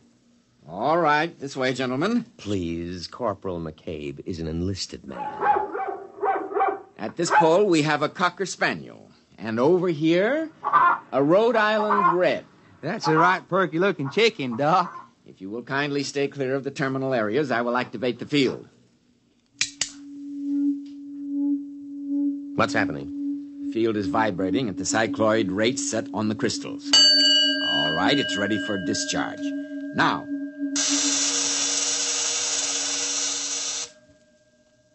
Well? Watch. Here, Rover. Here, boy. Here, boy. Hey, that ain't no hound. That's the chicken. I know. Here, Rover. Well, I'll be pickled for an eel. That little old chicken is trying to wag its tail. And over here... Here, chick, chick, chick, chick, chick, chick, chickie. Here, chick, chick, chick, chick, chick, chick. Well, doggone. I never did see the like of that. A flop-eared, honest-to-Pete dog trying to peck corn.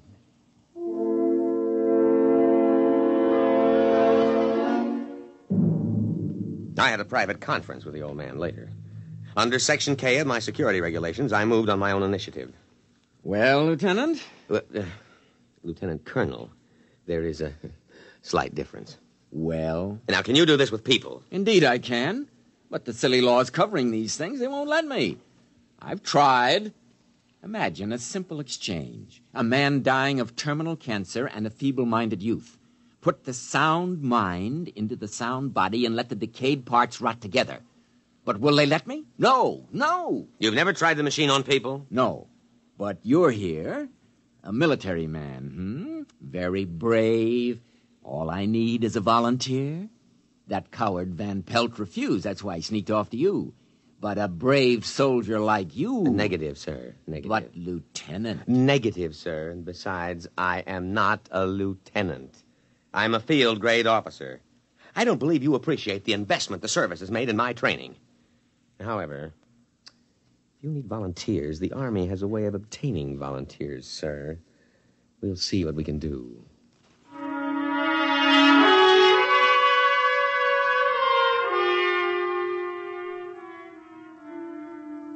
Actually, it was easy.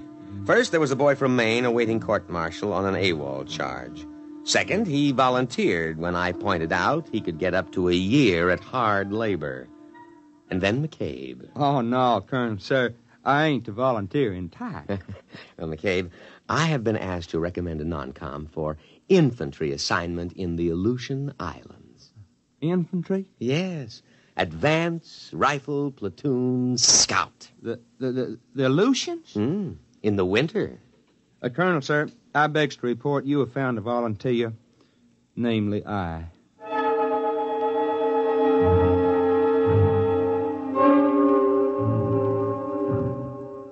Dr. Horn had arranged the terminus of the machine poles to be tapped into metal helmets which were adjusted on the heads of the two men. This here reminds me of playing left tackle. Ready, Lieutenant? Ready. But, Colonel, sir, maybe I better not try this. Well, I mean, I cancel my GI insurance. The Aleutians? Yes, sir, Colonel, sir. Well, goodbye.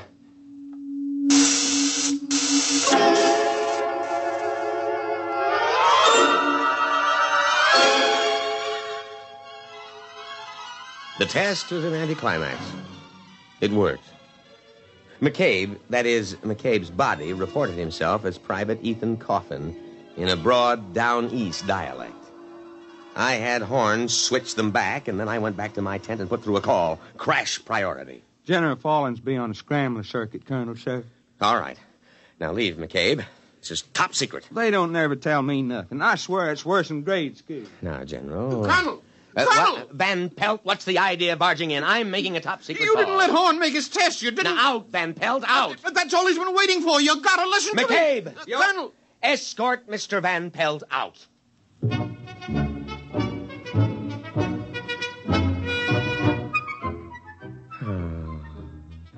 I was floating on a cloud of pure joy. I could see my eagles within my grasp. Maybe even a full star. I told the general my plan. Are you still there, sir? Oh, well, you see, we use the device for intelligence. Suppose someone way up top in their government should visit the United States. We switch him, put our own man in his body, you see? Or in wartime, take a few prisoners and put our men inside their bodies. Yes, sir. Yes, sir, I can be available for a staff meeting at 0900. Yes, sir. General Windermere. Lieutenant General Windermere. Oh, why not? General of the Armies. Colonel, sir. Oh. What is it, McCabe? That Mr. Van Pelt. Listen, McCabe, next time I'm on the top secret scrambler to the Pentagon, don't you dare let anybody into the command tent. No, sir, Colonel, sir. But this here Van Pelt... I don't want to hear about him. Now let him cool his heels a while. Well, he ain't. That is, he left. Good. But he carried on something frightful. He kept saying Mr. Horn wanted to live forever. What? Screwy, ain't it? That's what he said. He said all Horn was waiting on was to make a test on human being. He said that he's going to grab the first man he runs into and steal his body. I think he is drunk or something. McCabe, call a condition red alert. Well, what for? Don't argue. Oh, never mind. You go up to the laboratory and take Dr. Horn into custody. I'll give the alert. Now move.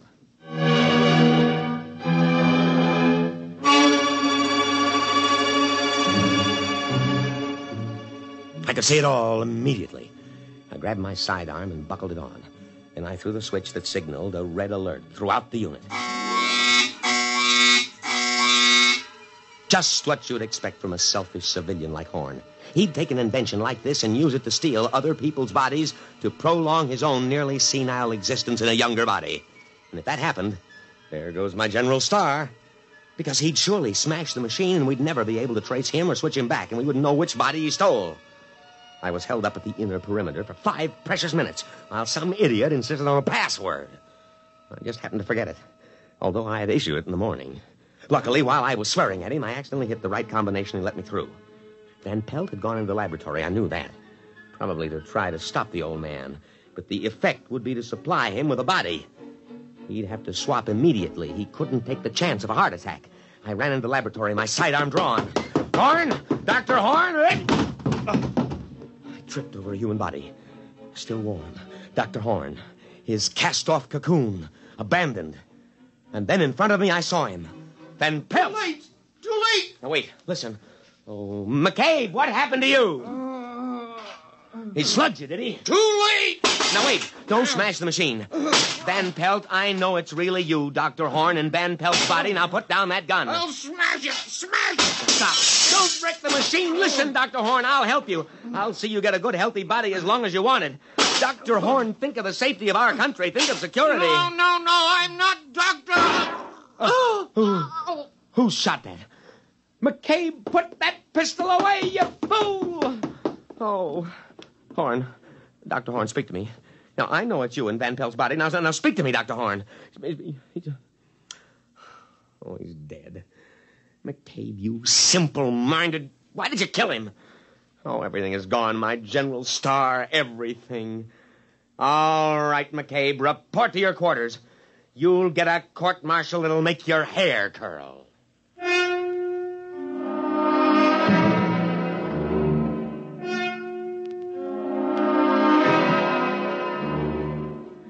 I sat there in the wrecked laboratory, and I almost cried. Everything gone, the machine, the brilliant mind that knew its secret. I looked at the corpse of Van Pelt that held the mind of Dr. Horn before that idiot McCabe had put a bullet through the brain and killed both. I could almost feel cheerful as I thought of the court-martial to come. It was at that moment that Sergeant O'Hare came in to tell me that McCabe wanted me on the telephone. I picked it up and waited to hear the miserable rat crawl and plead for mercy. Colonel, sir, this here's Corporal McCabe. McCabe, there is no use pleading for mercy. I trust you have managed to find your quarters. You're under arrest. That's what I thought. I don't think I'll stay for the court-martial, Lieutenant. They bore me. McCabe, but the voice. Dr. Horn. Precisely, Lieutenant, precisely. Goodbye now. If a body meet a body coming through the... Goodbye, Lieutenant. Thanks for the body.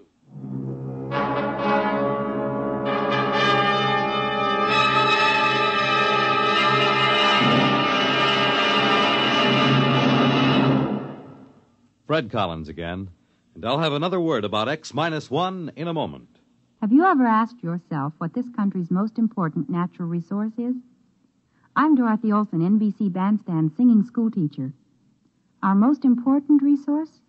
Well, you might consider it our mineral deposits, or our tremendous sources of water power, or maybe our great forests. Well, these are all very important natural resources, but there's one resource that's more important than all these combined. Our children. Don't neglect them or their educational facilities. Poor schools breed inadequate citizens for tomorrow. And another thing, keep your youngsters in tip-top shape so that they won't miss important school days. Dress them against the weather so they won't catch needless winter colds. Check their wardrobe as they go back to school this fall to be sure that they have plenty of the right kind of clothing. Remember, our children are this nation's most important natural resource. It's your job to protect their future as they go back to school this fall. You have just heard X-1, presented by the National Broadcasting Company in cooperation with Galaxy Science Fiction Magazine. Your announcer, Fred Collins. X-1 was an NBC Radio Network production.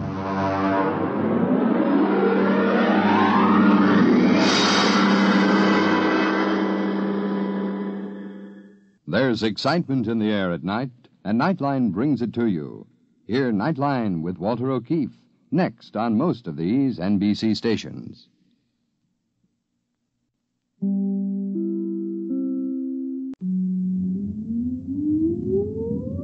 Countdown for blast-off. X-5, 4, 3, 2, X-1, fire.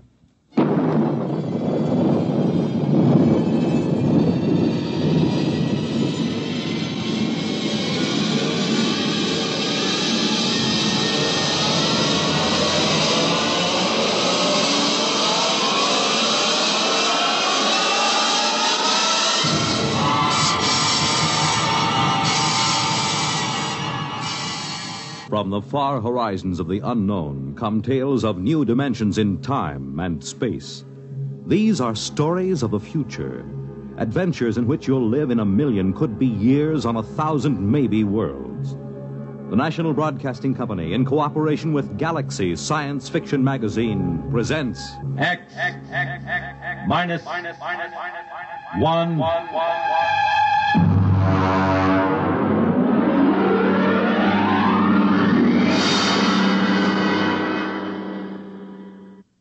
Tonight, End as a World by F.L. Wallace.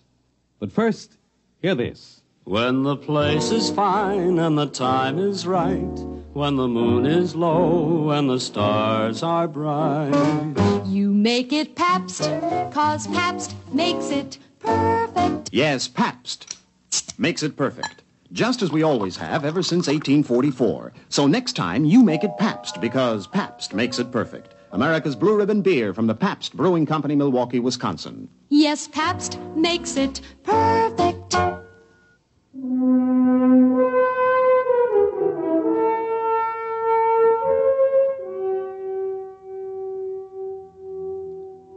Now, X minus 1 and End as a World.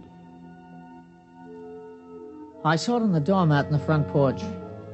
The boy had made a lucky throw and the paper was spread out neatly on the doormat facing me as I came out of the screen door. The headline was black across the top. They used the big type, the kind they use for presidential elections or when the town all-star Little League team won the national championship. I stood and looked at it through the screen door. I hadn't quite rubbed the sleep out of my eyes, so first all I saw was the little boxes of the screen.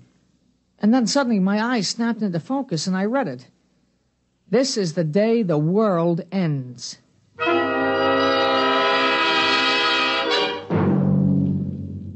Pete, come in and eat your breakfast. Well, just a minute, Ma. Now, you leave the newspaper alone. You can read it later. Come on now, the eggs are getting cold. Yeah, but Ma, it's today. Well, what's today? Well, look at the headline. That's the only thing on the front page. Well, look. This is the day the world ends. Oh, that. Well, world's end or no, I won't have you eating cold scrambled eggs. Now, you sit right down and eat your breakfast.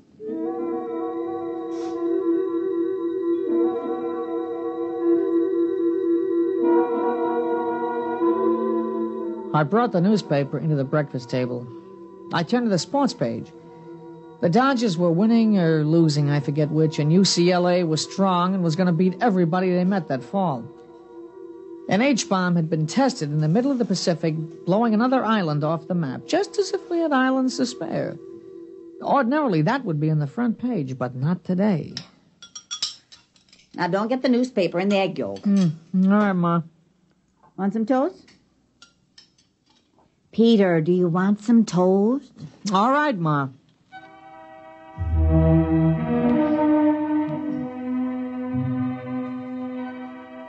It was Saturday. Big things always seem to happen on Saturdays. I ate breakfast and got up. I had the usual things to do, like mowing the lawn, for instance, but I skipped it that day. There wasn't any use mowing a lawn on a day like that. I went out remembering not to slam the door. It wasn't much, but it showed thoughtfulness. I went past the church and looked at the sign that was set diagonally in the corner so it could read from both streets. There it was in big letters, quoting from the papers. This is the day the world ends. Dr. Davidson scheduled a prayer meeting for the calculated time. It was a bright day. People were out walking or just standing looking at the sky. It was too early to look up. Hey, Pete! Pete, here you are. Catch! Here. Hey, who showed you how to throw a football? Here, catch this. Hey, nice pass. Here you are, lateral. I got it. Here, throw me a long one, huh? I'll run out on that button hook. No, look, I don't feel like it, not today. What'll we do? Oh, listen, the new issue of Popular Rocketry came in down at Grover's. Yeah, I saw it. Or we could go down and see Howie. All right. Pete! Peter! Hey, your mother wants you. Yeah, what is it, Ma? Now, don't go too far. I've got some things I want you to do. What? I want you to help me move some trash out of the basement and help me move some of the potted plants around in front. Ma, what's the use of doing things like that on a day like today? Never mind. Now, you come back by 11 o'clock, you hear? No. Come on. Howie's probably down at Grover's. Hey, look at this high hurdle. I'll go right over the sign. Here I go. Olympic star Paul Smithfield.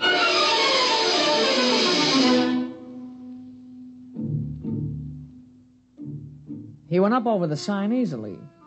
Paul's on the track team in high school. I looked at the sign again as he went over the top. This is the day the world ends. They never said more than that, not in the newspapers or in the signs painted on the brick walls. They wanted it to hang in our minds, something we couldn't quite touch, but we knew was there. We walked along down Green Street toward Grover's. Oh, what do you think of it? What? You know, today. I don't know. What about you? We got it coming. Yeah, but will we get it? I don't know. Hey, look. It's going to be nice and bright today. Yeah, it is now. Might cloud over. Yeah, it won't matter. It'll split the sky when it comes. Hey, you hear the new song? Some disc jockey wrote it. I love you, I love you, love you. Hey, it sounds awful. Oh, listen. I love you, love you, love you, till the day the world ends. I love you, love you, love you, till my heartbreak mends. And a lot more guff like that. You know, it seems awful. I mean, making a song on a thing like that, you'd think they'd have more respect. Well, why shouldn't they cash in on it? How about that contest on TV? What will you do on the day the world ends? In 25 words or less. You know, some people will do anything for a buck. Yeah. You think they'd have some, I don't know, some understanding of how important it is. Well, they do. You should see the souvenir stands on Main Street. You know, pennants saying the end of the world, stuff like that. That's disgusting. Grover's has an end of the world Sunday. Joey Tripp had one last night. It was really the end. Yeah, he's a pig. Yeah, it sure is. Boy, it was really something. With nuts on top.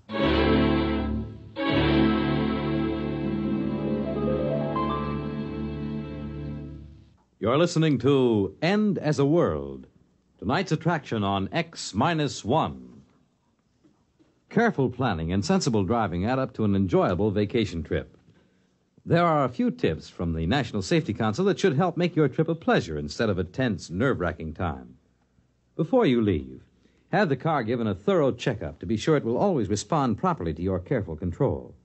Check the emergency equipment you'll need, such as a first aid kit, keys, permits, identification, flashlight, tire-changing equipment, and your unexpired driver's license.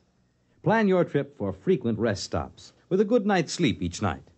And then on your trip, pay attention to the job at hand and don't daydream. Stop off the road to see the sights or read the map. Be prepared for winding and straight roads, level and hilly roads, and changing traffic patterns between urban and rural areas. Obey all speed limits, traffic signs, and signals, and keep your distance behind the driver ahead. This vacation is what you've been waiting for all year. Enjoy it with sensible driving.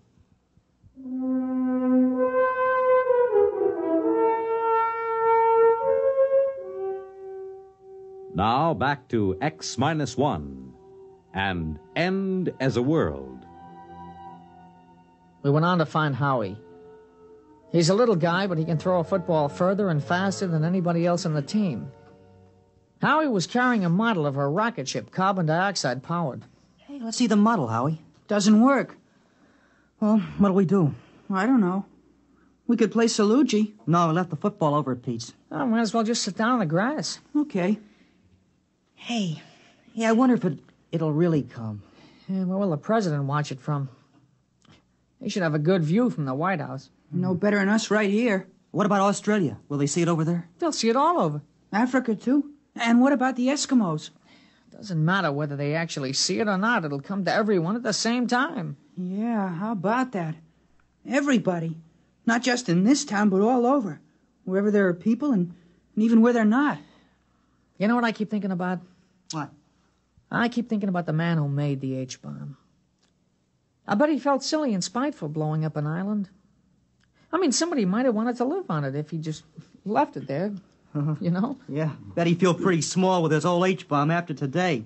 Pow. My mother's over at the church praying. And what for? She just said that's what she wanted to spend today doing, right up to the last minute. You know, all the churches are holding prayer meetings. Town board wanted to close up that carnival on Pearl Street. You know, the one with the cooch tent? They said it wasn't dignified for today. They close it up? Mm-mm. The manager said he had his license, and he didn't care if today was the day the world ended or not.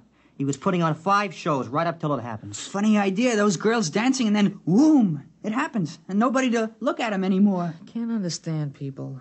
Shows and lawns and cleaning the trash out of the cellar on a day like this, it just doesn't make any sense. Well, people get used to doing certain things. Yeah, but today? Even today. That's how people are, I guess. Just gotta keep on with what they're doing, even if it doesn't make any sense.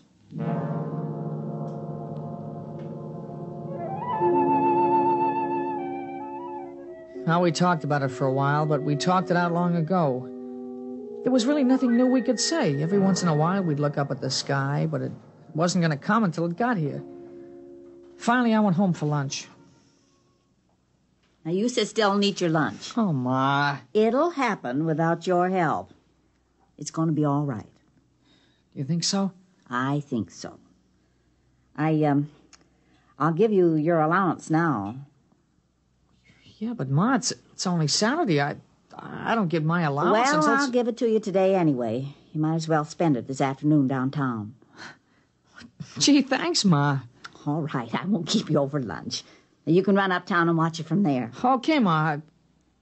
You gonna go? Of course I'm not. Why should I get into that mob? I can watch it just as well from here.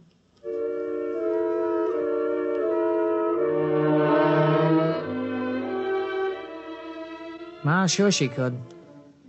It wasn't the same. Everybody I knew was going to be there. I changed my shirt before I left. I took a rag and wiped the dust from my shoes. I wasn't trying to be fussy or dressed up or anything. I just thought I should do it. I walked uptown slow because there was lots of time to kill. There was shade and sun on the streets and a few big clouds in the sky. I never knew how slow a day could pass. I suppose I should have slept late in the morning and kept busy doing something.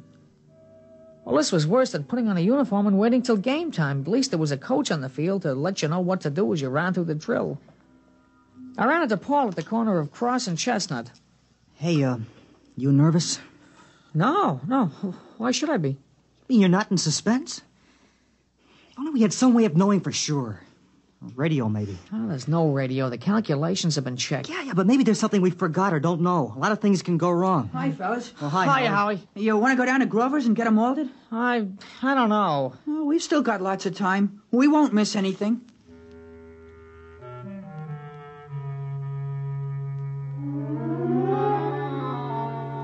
We all went down and had malteds at Grover's. The television was on. They were showing a street in India with people looking up. They flashed all around to Italy, China, and Brazil. Except for their clothes, it wasn't much different from here. They were all looking up. Well, let's get outside. I haven't finished my malted. What's the difference in a day like today, huh? I want to finish my malted.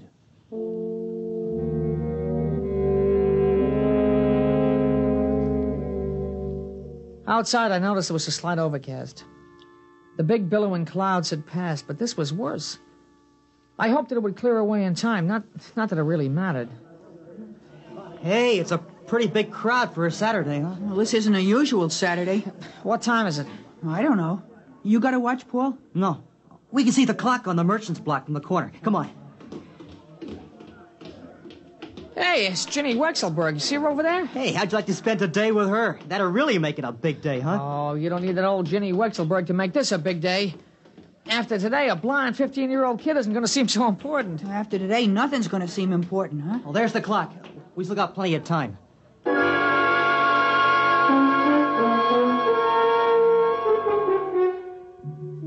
We just walked around. A few other kids from school passed by, and we stopped. It was getting closer. The space between the minutes was getting longer and longer. Hey, I'm hungry. I want to go back and get a candy bar. You're crazy. It's almost time. I got a couple of minutes. Look. Well, you just had a malted. I don't know. I'm hungry. I mean, I got a right to eat a candy bar before it happens, don't I? How can you think about food? It's only 1 minute. Well, all right. I just wanted to get one last candy bar, that's all. You think we could see better if we went across the street? It doesn't make any difference. It's going to be all over the world.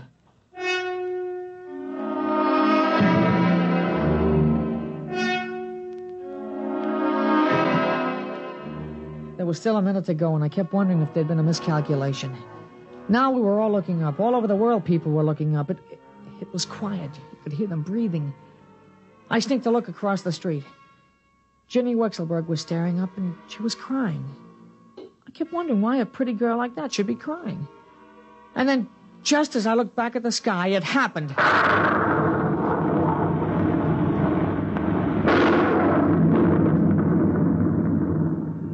It came, the flash across the skies, a silver streak, the biggest vapor trail there ever was. It went from this side to that side in no time. It split the sky and was gone before the shockwave hit us. Nobody said anything. We stood there and shivered and straightened up after the rumbling sound passed. You know what? It's going to go around the whole world. Well, he did it. Yeah, he did it. Yeah, he sure did. All the way to Mars and back. Safe and right on schedule. You realize that? He did it! He did it! The first trip to Mars! He's back! He's safe!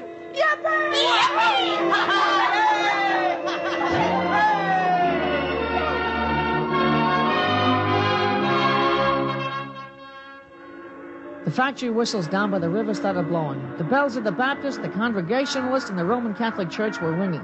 We were all jumping up and down, shouting, screaming, laughing as the vapor trail slowly faded into the overcast. I grabbed a hold of somebody next to me, and all of a sudden I realized it was Ginny Wexelberg, and she kissed me, and I kissed her back. And we yelled louder than all the factory whistles. We had a right. It was just like the paper said. This was the day the world ended and the universe began.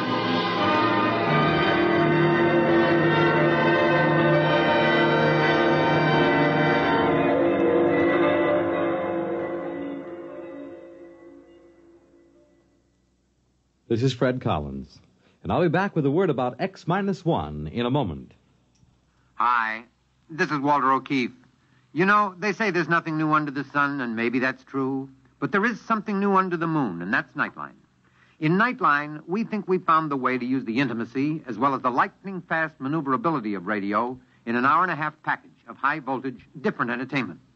We found the way to make the airwaves your magic carpet to wherever big things are happening, anywhere in the country, for that matter, anywhere in the world.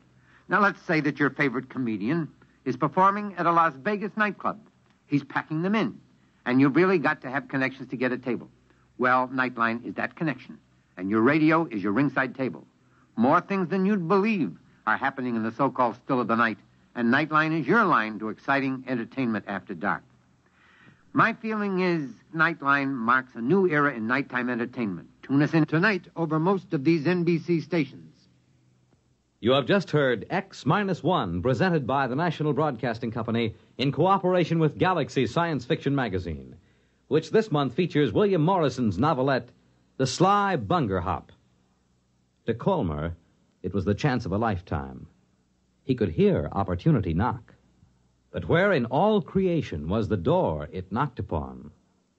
Galaxy Magazine on your newsstand today. Tonight, X-1 has brought you End as a World, a story from the pages of Galaxy written by F.L. Wallace and adapted for radio by Ernest Kenoy. Featured in our cast were Jack Grimes as Pete, Larry Robinson as Paul, Peter Fernandez as Howie, and Alice Yorman as the mother. This is Fred Collins speaking. X-1 was directed by Daniel Sutter and is an NBC Radio Network production.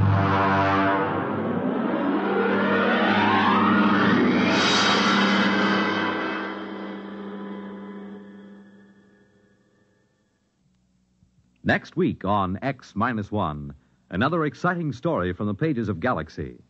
The Scapegoat by Richard Maples. If you saw a big teenage young bully beating up a helpless old man on the street, what would you do? Try to stop it? Or save your own neck by just walking away? Well, this is the story of a man who did stop it. Of a newspaper reporter who not only rescued the old man, but took him home, hoping to develop a good angle for the newspaper series he was writing on juvenile delinquency. The Scapegoat tells of what happened then, of the terrible threat posed by this seemingly harmless old man to the unsuspecting reporter and his family. Be sure to hear it next week on X-1. Wondering what the weather will be like tomorrow night? Will it be cool? Will it be hot? Will it rain or not? Well, don't give it another thought, because NBC's Monitor has a weatherproof evening planned for you with excursions to 3 world-famous underground scenic spots. You'll go roving with Monitor on a 2.5-mile trip through Marble Cave in Missouri. You'll listen to the music of a stalactite organ in Luray Caverns, Virginia. And you'll visit the historic catacombs of Rome. Between trips underground, you'll hear another merry report on his vacation tour of Europe by comedian Jonathan Winters. And you'll rub elbows with international celebrities at a unique party in Toots Shor's famous restaurant in New York. There'll be music and news, too. In fact, there'll be something for everybody on Monitor. So start your weekend right with Monitor Friday night, and stay with Monitor all weekend long. Nightline takes you to wherever exciting, interesting, and entertaining things are happening. Tonight, over most of these same NBC stations.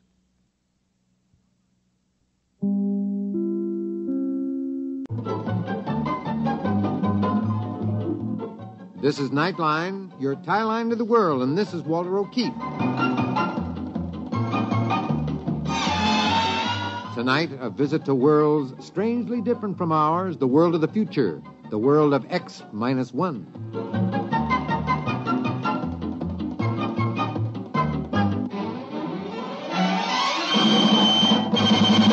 Now, here is the future, X-1. Countdown for blast off. X-5, 4, 3, 2, X-1, fire.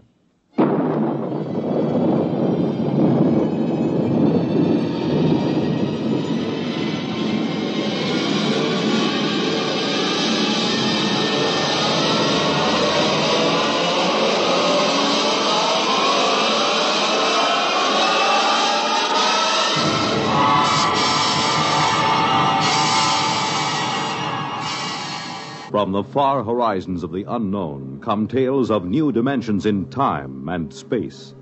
These are stories of the future, adventures in which you'll live in a million, could be years, on 1,000 maybe worlds. The National Broadcasting Company, in cooperation with Galaxy Science Fiction Magazine, presents X minus 1.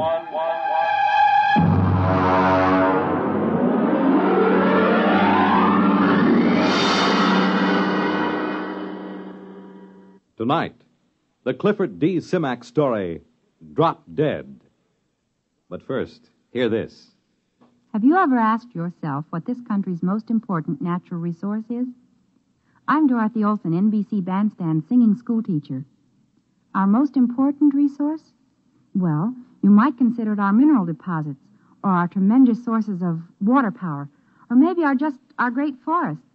Well, these are all very important natural resources, but there's one resource that's more important than all these combined: our children. Don't neglect them or their educational facilities. Poor schools breed inadequate citizens for tomorrow. And another thing, keep your youngsters in tip-top shape so that they won't miss important school days. Dress them against the weather so they won't catch needless winter colds. Check their wardrobe as they go back to school this fall to be sure that they have plenty of the right kind of clothing. Remember, our children are this nation's most important natural resource. It's your job to protect their future as they go back to school this fall.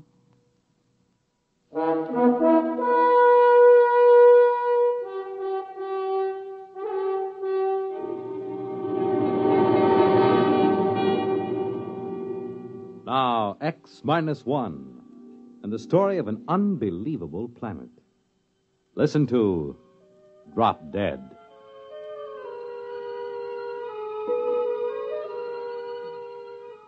Exactly 1 hour and 20 minutes after we sent the survey ship out on its tail, the critters showed up. Ordinarily, when you make a landing on an unknown planet, it takes at least a week for any life to come creeping out of hiding and sneak a look. But there they were, the critters. They were almost cow-sized, but not as graceful as a cow. Their bodies were put together as if every blessed one of them had run full tilt into a wall. Their hides were splashed with large squares of pastel colors, the kind of color one never finds on any self-respecting animal. Violet, pink, orange, chartreuse. The overall effect was in a checkerboard, made by an old lady who did crazy quilts. Max Weber, our biologist, stood at the tail fin with me and stared. Look at that on their heads. Those antlers. Those are not antlers, my friend. Well, I was afraid to say it. It looks like vegetation. As if they were trying to hide behind a skimpy thicket. And what bothers me is the fruit and vegetables. That is, fruit and vegetables growing on their heads. Hey, watch it. One of them's broken away from the herd and coming over this way. Step back. Give me a clear shot in case it charges. Look, here it comes. What? How do you like that? It just dropped. Ted, that animal just walked up to us and dropped dead.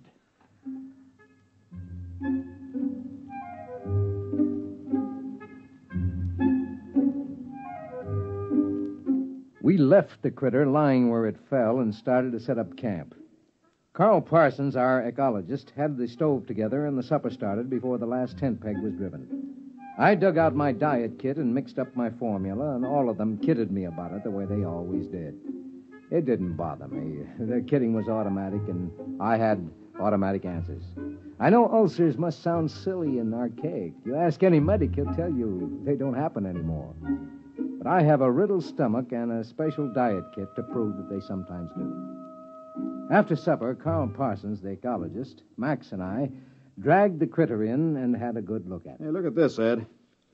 This animal's got different colored blocks on it, just like a checkerboard. Look at this one. Holes. Yeah. Just like one of those peg sets a kid uses toys.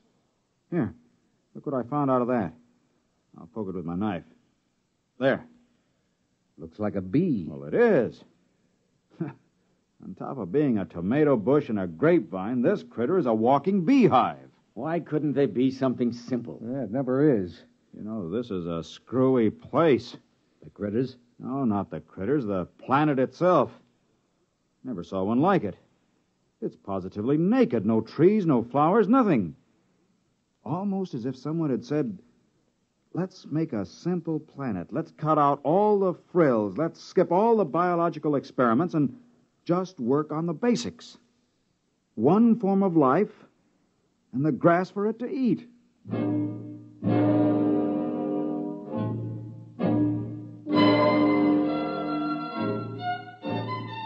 We unshipped the experimental animals, the rats, the zartils from Centauri, and the pumpkins from Polaris. The pumpkins made an unholy racket because pumpkins are always hungry. You just can't give them enough to eat. You turn them loose and they eat themselves to death. We got them all unshipped and set up under a shed in rows when Max walked up to me thoughtfully, chewing on a toothpick the way he always did. Ed, there's something wrong. Yeah, what do you mean? There are no insects here. I wandered around, laid down in a dozen different places. Stands to reason a man should find some insects if he looked all morning. It is natural. What about the bees? What bees? Well, the ones that were in the critter. Didn't you see any? No, I didn't get close to any critter herds. Birds? Not a one. Oh, I was wrong about the flowers. The grass is tiny flowers. For the bees to work on. Very neat, isn't it? I'm not so sure.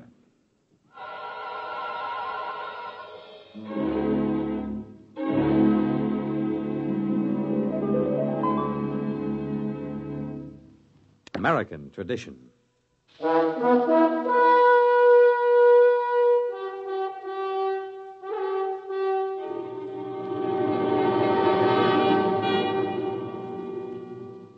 Now back to X-1 and the Clifford Simac story, Drop Dead.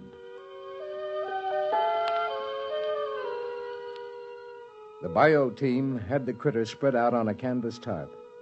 They were happily chopping him up in small pieces with a scalpel. Ed, I've got news for you. No brain. What? No brain. We can't find one, and there's no nervous system. That's impossible. How can a highly organized, complex animal exist without a brain or nervous system? It's got everything else. As near as we can figure it out, there are at least a dozen different kinds of flesh. Some fish, some fowl, some good red meat, maybe even a little lizard. Well, an all-purpose animal. We found something finally. If it's edible, and if it doesn't poison you, if it doesn't grow hair all over you. Well, that's up to you fellas. I'll get the cages down, and you can start killing off the little animals to your heart's content. And there's only one insect, these bees. And we never see these unless we're near a critter herd. And no birds, no fish in the water. Not even a single-cell paramecium. Yeah, I was talking it over with Max. You know, I'd give my right arm to hear a cricket or a mosquito or even a hornet. This is the strangest thing we've... Hey, Max, what are you chewing? Toothpick. That's no toothpick. Spit it out, spit it out. That's grass. I don't know. I must have just picked it automatically to chew on. Just a habit, I guess. Well, go on with the report. Well, it's a walking filet mignon. That animal is an all-purpose for sure. It lays eggs, gives milk, and has 6 different kinds of red meat. Makes honey, 2 kinds of fowl, 1 of fish, and a whole lot of others we can't identify. Then, of course, the bacteria. And what about the bacteria? The critters swarm with them. And all of them the same. You know, It normally takes 100 different kinds of bacteria to make the metabolism work. But here there's only one. It must do all the work of the 100 other species do. I wouldn't be surprised if that's the brains and the nervous system you couldn't find with your knife. The bacteria doubling in brass for both systems. The whole place balances. Nature's never static, never standing still. But here on this planet, it's standing still. Where's the competition? Where's the evolution? It's as if long ago all these life forms said, let's quit this feuding, let's get together, let's cooperate. Symbiosis. Well, we need another critter to work on. I'll bet you we get it.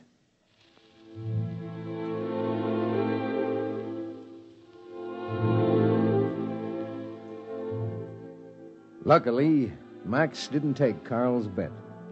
Right after breakfast, the critter came in and died with a savoir-faire that was positively marvelous. We unloaded all our supplies and got ready for a long stay. We were feeding all the experimental animals on a critter now. The carnivorous ones ate the critter meat, and the vegetarians chomped on critter fruit and critter vegetables.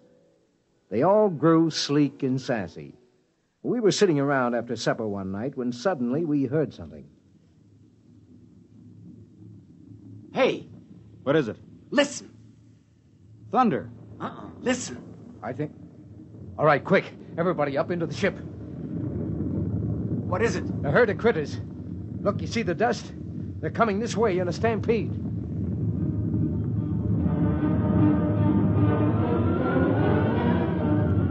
We swarmed up the ladder and tumbled into the port.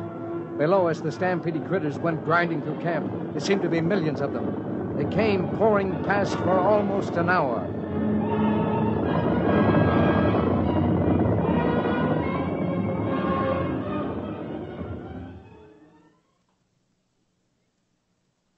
When it was all done, we came down and surveyed the damage. Well, the animals are safe. They were under the tail fins. Everything else is gone. Tents carried away. Food supply is gone. How about the emergency rations in the ship? I had to move them down to the supply tent so they'd be handy. They're gone, dashed into the mud. Well, even if we lifted ship immediately, it's at least 7 weeks to the nearest contact point. And no rations. Well, gentlemen, I suggest you try on your bibs. There'll be steak for dinner. Steak? That's right. Steak or fowl or fish or honey, whichever you like. You mean eat critter? You got any other ideas? Well, for one time. Ed, I wish I had your ulcers. You've got your diet kit in your pack, right? Yeah. Well, let's get a good fire going and throw on a chunk of critter.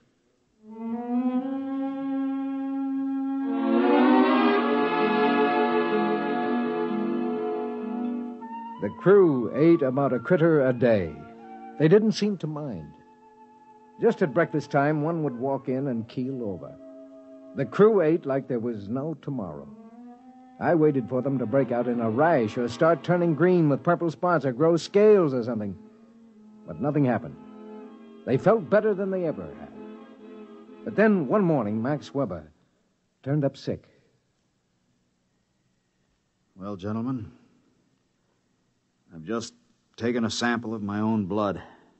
How do you feel? Lousy. I'm loaded with bacteria, critter bacteria. I've checked some of the others. They've got a lower count than I have. Well, that figures. You got a head start. No. The rest of them have just been eating critter for a week. Hey, remember the day you ran out of toothpicks and took to chewing on a grass stem? Yeah. Well, we can't stop eating critter. It's all the food we have. Well, we might stop eating critter now. And there's my diet kit. We might make it home. Your diet kit wouldn't last us 3 days. I took a blood sample on the test animals. They've got a bacteria count almost as high as mine. Well, it doesn't make any difference. We still have to eat critter. We haven't got any choice.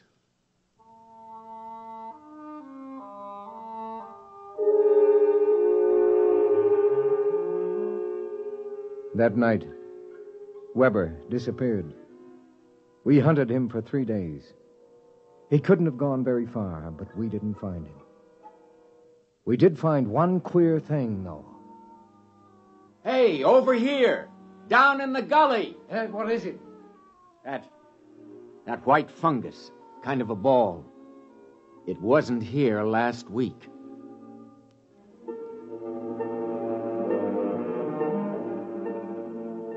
We couldn't find Weber. And then about 4 days later, Carl woke me up. Ed, get up. Get up. What's the matter? The animals, the test animals. They're encysting. They're turning into cocoons or chrysalis or something. What? All of the test animals, the guinea pigs, the dogs, they're turning into white fungus balls.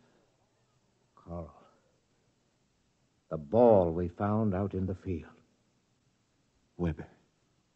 Max Weber. It's got to be.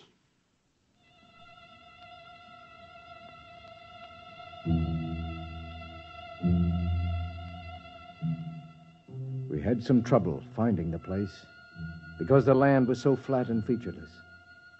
We finally located it just as dusk was setting in. It's split. It looks like an egg after a chicken's been hatched. Carl? Well, what do you think? Look inside. There are 2 halves of that cocoon. Look at the marks. You can see what it is now.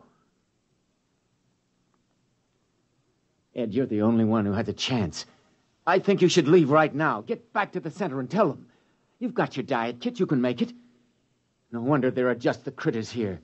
Take 1 drink of water. Chew a single grass stem. Take 1 bite of critter. Do any one of those things and you turn into one of them. Listen, Ed. You take your diet kit and notes and get out of here. But I can't run out on you. Forget us. We're not human anymore. You must not stay. If you do, in a day or 2, a critter will come in and drop dead for you. And you'll go crazy all the way back home, wondering which one of us it was.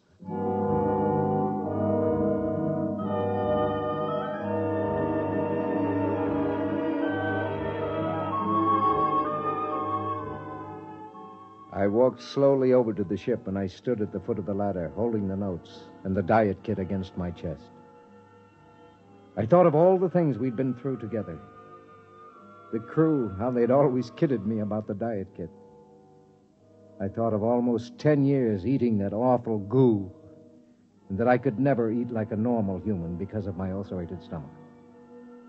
Maybe they were the lucky ones, I told myself.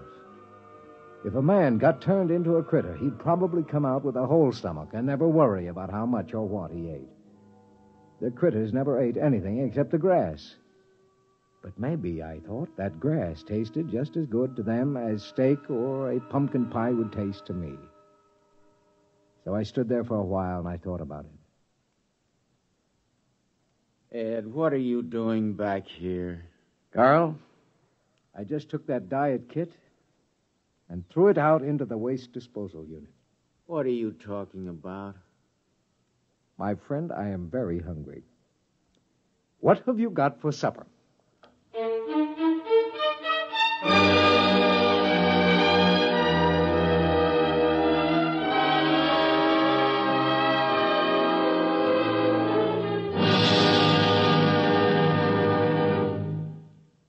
Fred Collins speaking. And I'll have another word for you about X-1 in a moment. Hi, this is Walter O'Keefe. You know, they say there's nothing new under the sun, and maybe that's true. But there is something new under the moon, and that's Nightline.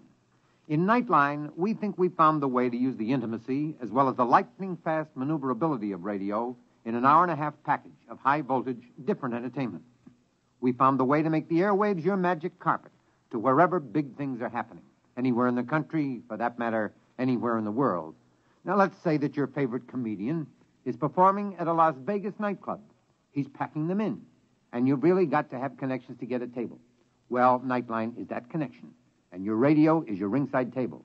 More things than you'd believe are happening in the so-called still of the night, and Nightline is your line to exciting entertainment after dark. My feeling is Nightline marks a new era in nighttime entertainment, Tune us in every Tuesday, Wednesday, and Thursday, and you'll hear what I mean. You have just heard X-1, presented by the National Broadcasting Company in cooperation with Galaxy Science Fiction Magazine, which this month features Double Indemnity by Robert Sheckley. To commit the perfect crime, all Barthold needed was centuries in which to plan it and execute it, and an insurance policy with double indemnity. Galaxy Magazine on your newsstand today. Tonight, X-1 has brought you Drop Dead, a story written by Clifford D. Simak and adapted for radio by Ernest Kenoy. Featured in our cast were Lawson Zerbe as Ed, Ralph Camargo as Max Weber, and Joseph Bell as Carl Parsons. Your announcer, Fred Collins. X-1 was directed by George Voutsas and is an NBC Radio Network production.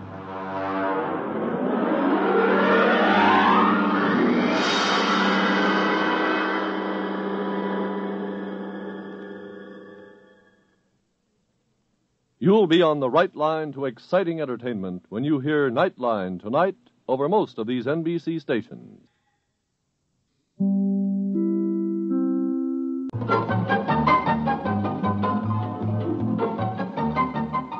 This is Nightline, your open door to people and places, and this is Walter O'Keefe.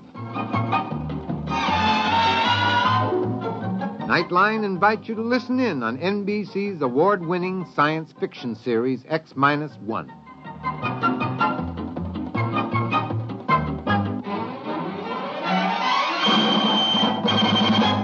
Now escape to a world of the future.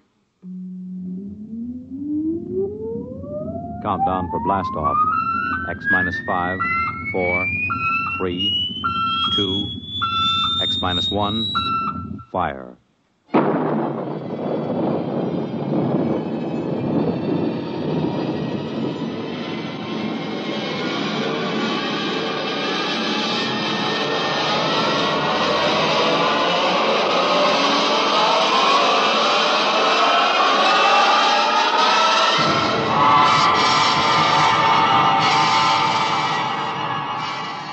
From the far horizons of the unknown come tales of new dimensions in time and space. These are stories of the future, adventures in which you'll live in a million, could be years, on 1,000 maybe worlds. The National Broadcasting Company, in cooperation with Galaxy Science Fiction Magazine, presents X-1.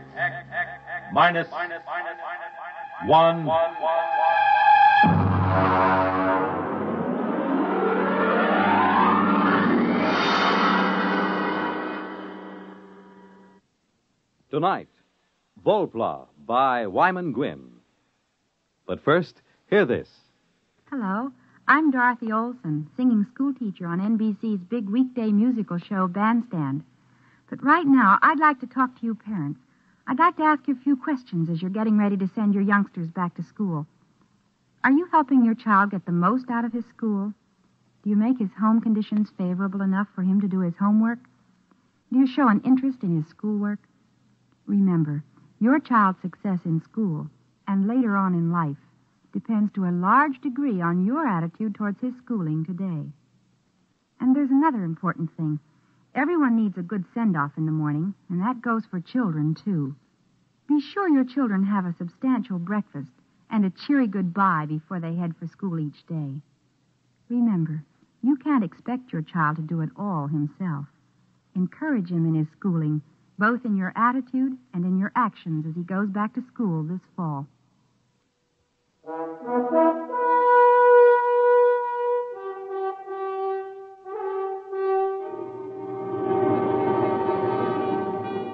Now, X-1 and Volpla.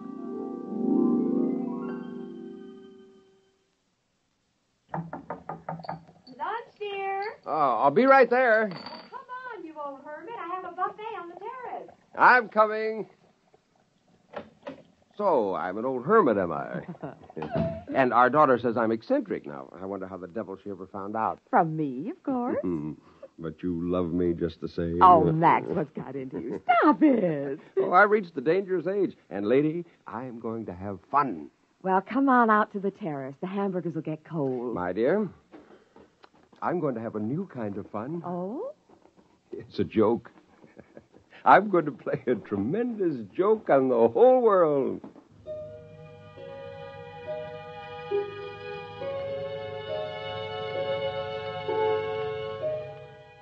I had been working for this moment for 10 years, and now Volplas, 3 of them, a male and 2 females. I had called them Volplas since that day 10 years ago when I got the idea of creating a flying mutant, which I would teach to feed, play, and talk. Now I was almost ready to play my joke on the world. After lunch, when I returned to the lab, the Volplas were moving about on the mattress where I had placed them, and the male was trying to stand. They were about 28 inches high. Except for the face, chest, and belly, the Volplas were covered with a soft, almost golden down. The skin was pink. Upon his head and across his shoulders, the male had a shock of fur as soft as a chinchilla. The cranium was in the same proportion to the body as it is in the human. And they were shockingly human-eyed. When the male spread his arms, the span was 48 inches. I held his arms out and tried to tease the spars open. These spars turned backward and ran alongside the wrist almost to the elbow. Powerful wrist muscles could snap them outward and forward. Suddenly, as I teased the male Volpla, this happened. The spars shot outward, adding 9 inches to each side of a span. The lateral skin, that had until now been resting in folds, was tightened into a golden plane that stretched from the tip of the spar to his waist, a true gliding plane, perhaps even a soaring plane. By 4 o'clock that afternoon, they were ready for their first solid food. Come on now, here, hold the cup. That's the way. Hold the cup. Oh, you're a beauty. You're all beauties. No, come on. Hey, don't climb on my back. No, now stop. Oh, that's better. Oh, hello, pretty one. Hello. Hello. So that's the way it's going to be, eh? Hello. Hello. Wonderful. Oh, you have no idea what I have in store for you, my dears. I will teach you a language. Perhaps English, a simple basic English. You will have your own crafts, and you'll live in small tree houses, and I'll teach you legends that you came from the stars, that you watch the red men and the white men, and you listen to their speech. And when you're able to take care of yourselves, I'll turn you loose. There'll be Volpla colonies up and down the coast before anyone suspects. And then, my dear, one day, somebody will see a Volpla, and the scientists will observe them. Then the legends will come. Isn't that funny? Don't you think that's terribly funny? Funny.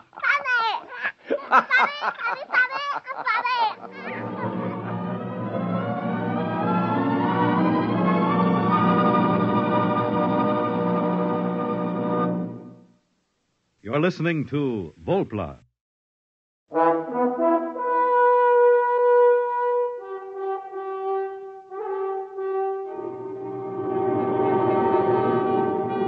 Now back to X-1 and Act 2 of Volpla.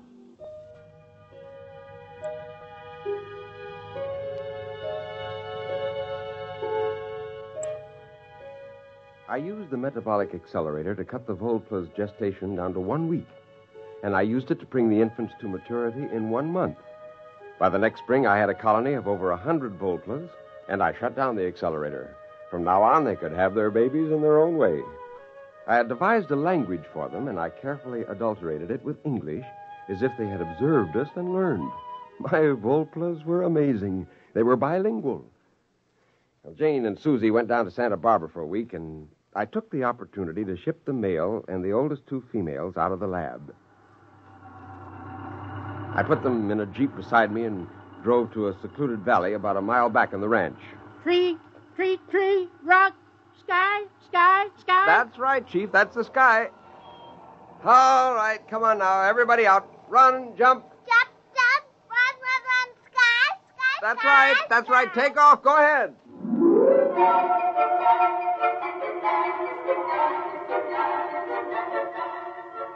He spent about 2 hours chasing the 2 girl Volplas around, and then he made a leap for one. And when he spread his arms, his spars snapped out, and those golden planes sheared into the air. Sky. He sailed over her, and he rose up, and he hung in the breeze for a long moment, 3 feet above the ground. Fly, fly, fly. That's right. You can fly. You can fly. Oh, fly, fly, fly.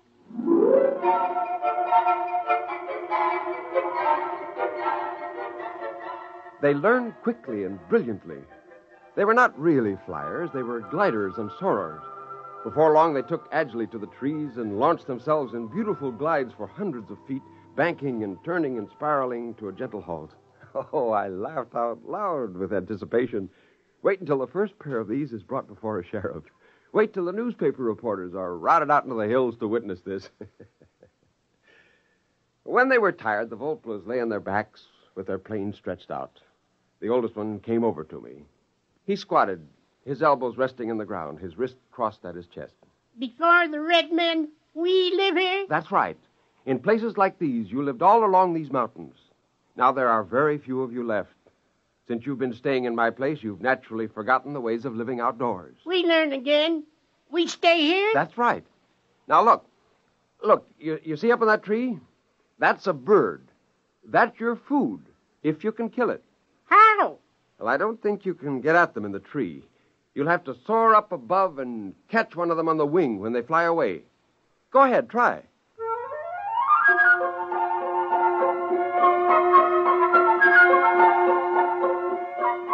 He climbed the tree and launched himself and caught a warm updraft from the hillside. In no time, he was about 200 feet away. He began working his way, crisscrossing back to us, and then suddenly he dived. He caught the bird! He caught the bird! Bird! Bird! Bird! We eat! Yes, you eat this. I'll show you how to build a fire.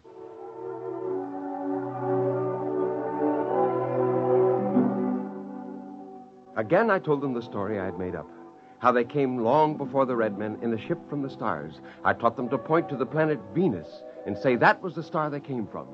I grinned to think of the many stories that would be written in the Sunday supplements. Oh, what a great joke I was playing on the world. We came from the star before the red men? From the star? Yes. The next week, I brought all the Volplas out to the Oakwood. There were 107 men, women, and children.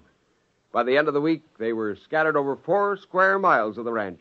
They hunted sparrows and cooked them over tiny fires. The little creatures delighted me more and more. For hours, I could watch them play. I could sit all afternoon and watch them at work in a treehouse, quite forgetting to go home. Well, how does the mighty hunter who now returns from the forest? Fine. Oh, I've been enjoying the local animal life. So is our daughter. What do you mean? She has 2 of them up in her room. 2 what? I don't know. What do you call them? I went up the stairs 3 at a time and burst into my daughter's room. There she sat in her bed, reading a book to 2 Volplas. Hello there, King Arthur. What's going on here? Oh, nothing, Daddy. We're just reading like we always do. Like always? How long has this been going on? Oh, weeks and weeks. How long is it since that first time you came here to visit me? Weeks and weeks. But you're teaching them to read. Oh, of course. They're such good pupils and so grateful. Daddy, you won't make them go away, will you? Oh, Jane, why didn't you tell me such a thing like this was going on? Now, you listen to me, mister.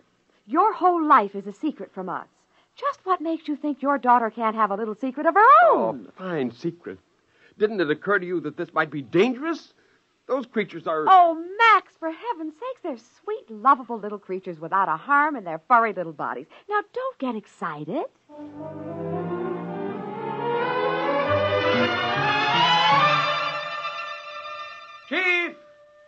Chief! Look, where are you? Here, Bush. Listen. Do you realize there are 2 Volplas in my daughter's bedroom? Yes, they go there every day. Is there anything wrong with that? But she's teaching them the words men put on paper. Yes, you told us men may be enemies. We wish to learn so we can protect. I have Thing here. Well, that's the San Francisco Chronicle. We've been taking it for some time from box at your house. Oh. I have learned from the others. I can read most of this. It was terrible. The whole wonderful joke of the Volplas would be lost. But I knew what I would have to do. I'd have to explain that my family and I had found a colony of them in our ranch and taught them English and taught them to read. I was stuck with that. Men are dangerous. They will shoot us with guns if we leave here. No. Now listen. When they know who you are, they'll leave you alone. Now, you must disperse all your families at once. Send them far away and spread out. No, we cannot leave these woods. Men would shoot us. But I'm telling you... Perhaps you are not a good friend. Perhaps you have lied to us. Why are you saying we should leave these woods? But it's important. The whole... I mean, you'll be safer. We will decide.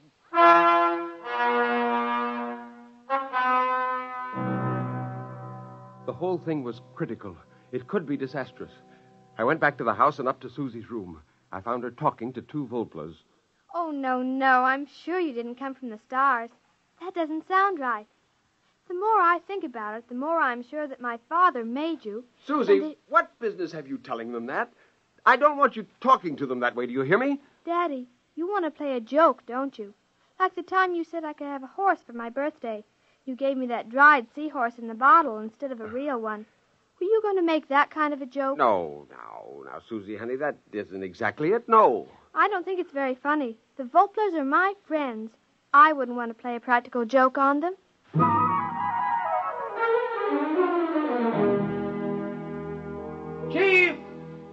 Chief, where are you? Chief! Oh, confound it, the fires are out, none of them around. Chief, are you up there in that treehouse? Where are you? Where are all of you? You've got to listen to me. I made you.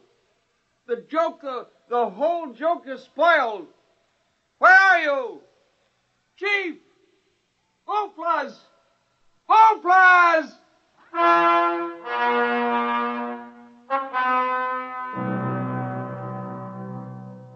I was away from the house for hours. When I came back, I found Jane sitting on the terrace. Are you looking for something, dear? Oh, never mind. I suppose they're all gone. What do you mean? The little flying things. I saw them fly by about 4 in the afternoon. You did? Where did they go? Over that way. You could see them soaring over the trees. Oh, it was so pretty. Where's Susie? She's been watching television. She's all excited about the rocket flight, you know. What rocket? Oh, you have been living in the woods. The Venus rocket. My goodness, it's been in all the newspapers. Well, where are you going? Well, I've got to talk to Susie. Susie! Shh, Daddy, the rocket's almost ready to go. Listen. It approaches 0 hour now. The rocket stands tall and silvery. The gantry crane is pulled away now. We're actually at least 5 miles away, watching from the remote monitors. Some disturbance now. It seems to be some birds. Big birds, like a flock of owls circling the ship. Oh, Daddy, look. Hey, wait a minute. They're flying through the hatch. It seems to be jammed open. Well, this is certainly an unforeseen development. The men on the ground are driving a motor-driven ladder up to the ship, and the owls seem to be fighting them off. Oh, there goes the hatch. It's closed. Those birds are inside, and they're big birds, big as eagles. As we told you previously, ladies and gentlemen, the rocket is on automatic fire. It'll go off in precisely 10 seconds. We stared at the television screen. We saw the red blast of fire and the silvery rocket streak up into the sky, the cameras following. Our reporter at scientific headquarters reports that none of the rocket telemeters are recording.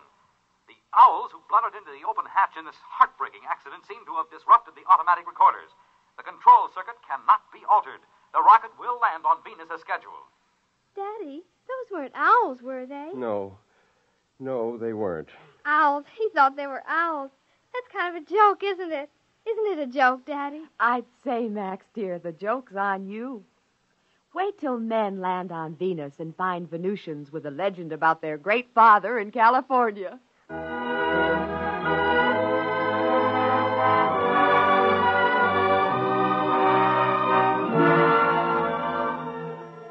Of course, they left me a note.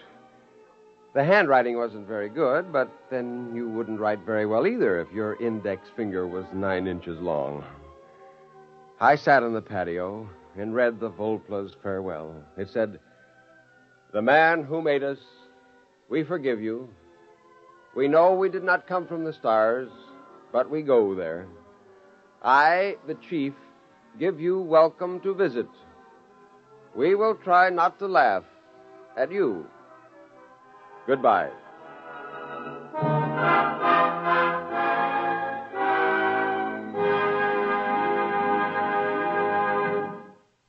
Fred Collins speaking, and I'll have a word for you about tonight's X-1 in a moment.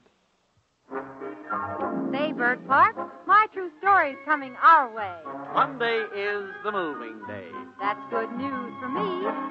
My True Story on NBC. Well, that's good news for everybody, Dorothy Olson, for all the millions of women who've been faithful listeners to My True Story during its 15 fabulous years in radio. And for all the millions more who now have an opportunity to hear these complete stories every weekday morning in the half-hour time period just before our NBC bandstand. And I think we ought to remind everyone, Bert, that this is the same My True Story that has been one of radio's most popular morning programs. With a complete drama every morning about people and their problems. Still acted by wonderful casts and adapted by Margaret Sangster from material supplied by True Story magazine. Same time, but new stations. So take note and don't miss a single broadcast. Starting Monday, September 2nd, you'll hear My True Story at this spot on your dial, just before NBC Bandstand over most of these NBC stations. You have just heard X-1, presented by the National Broadcasting Company in cooperation with Galaxy Science Fiction magazine. Your announcer, Fred Collins. X-1 was an NBC Radio Network production.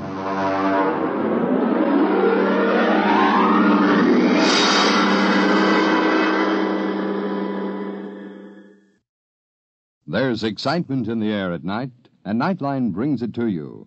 Hear Nightline with Walter O'Keefe, next on most of these NBC stations.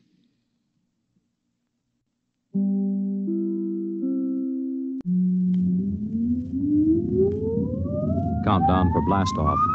X-5, 4, 3, 2, X-1, fire.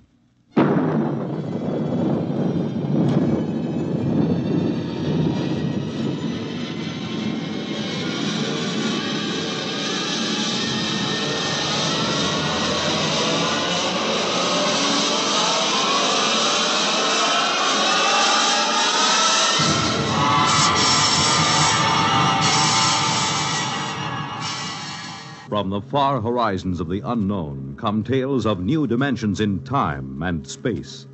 These are stories of the future, adventures in which you'll live in a million, could be years, on 1,000 maybe worlds. The National Broadcasting Company, in cooperation with Galaxy Science Fiction magazine, presents X minus 1.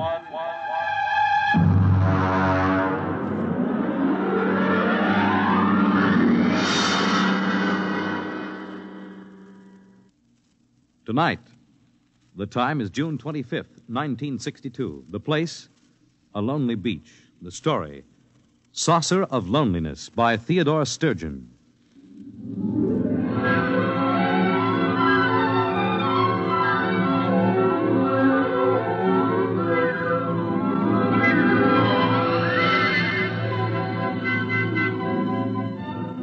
My name is Jason Beniades. I'm a newspaper reporter, 31 years old. I write poetry, but I don't show it to anybody because they might laugh. And the things I write about are very important to me. I was an only child. I never went with girls much because I'm too ugly and too sensitive. And they used to hurt me. I live alone. It isn't much fun. I'm not painting this picture of myself to get sympathy. I don't need it. But it's important that you should know the kind of person I am. Otherwise, you won't understand what I'm going to tell you. It happened tonight, the thing I'm going to tell you about. Tonight. The 25th of June, 1962. I was down on the beach.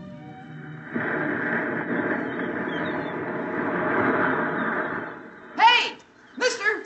Hey, mister! What is it, kid? You seen a cop around any place? On this beach? I found this pile of clothes down near the rocks. The lady's dressed in shoes. Well, did you see anybody? A girl? Well, I think so, but she was running along the sand in the moonlight. I yelled to her, but she just kept running, and then I found these. Look, kid, you go try to find a cop someplace. I'll see if I can find the girl. Okay.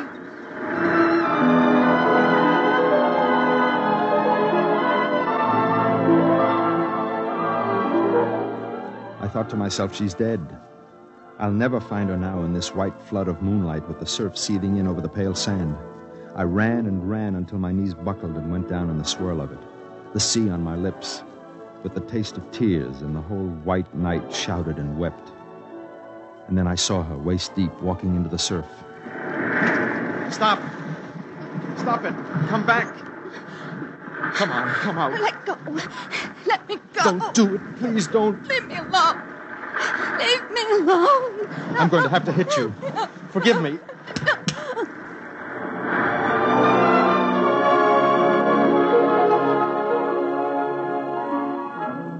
I hit her in the neck with the edge of my hand, and she slumped. I brought her ashore and carried her to where a dune was between us and the water. Then I rubbed her wrists. She had a pale, beautiful face with ancient, bottomless blue eyes. She opened them and looked at me after a moment. It's all right. Here, put my coat over you. Why couldn't you leave me alone? I couldn't. Why? Because it's important to me. I suppose you want to know why I did it. If I told you I understand, would you believe me? How could you understand? Maybe I know what it means to be lonely. That's it, isn't it? I don't know. I'm so terribly tired. Put your head against my arm and just stay. Don't be afraid. I've been looking for you for a long time. Looking for me? All my life. How did you know? I don't believe you. It's true. I found your message. Oh? So you see, there's nothing to be afraid of. Not anymore. Just rest. The moonlight is terribly white. Yes. I'd like to rest for a while.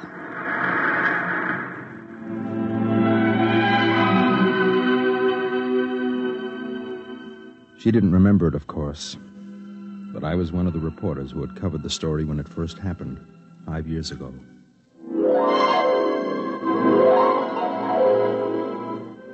I'll never forget that day. I was working the police blotter. It was a quiet summer afternoon when they brought her in. 2 big cops in blue uniforms. Come on now, girlie, come on. Let me go. I haven't done anything. Take it easy now. What's the trouble, Connolly? Disturbing the peace, Sergeant. Is this that Central Park call? Hey, this is it. I thought you radioed that there was a near riot up there. Oh, you should have seen the place. All right, give me the report. Well, me and Bennett got up there, and there was a mob of people all surrounding this girl, see? So we bust through, and there in the middle of maybe 600 people, she's lying there, sort of in a faint. I asked a couple of people what the difficulty was, and they tell me it's the flying saucer. The what? The flying saucer. What flying saucer? Let me finish, Sergeant. What flying saucer, I ask. And then they says that this girl was standing on the green, and suddenly the saucer comes down and starts whirring over her head like a halo. What is this, miss? A gag? It happened. It did, eh? Well, now suppose you tell me your version. I was standing in the park, and I looked up, and there it was. Describe it. It was beautiful. It was golden with a dusty finish, like an unripe Concord grape.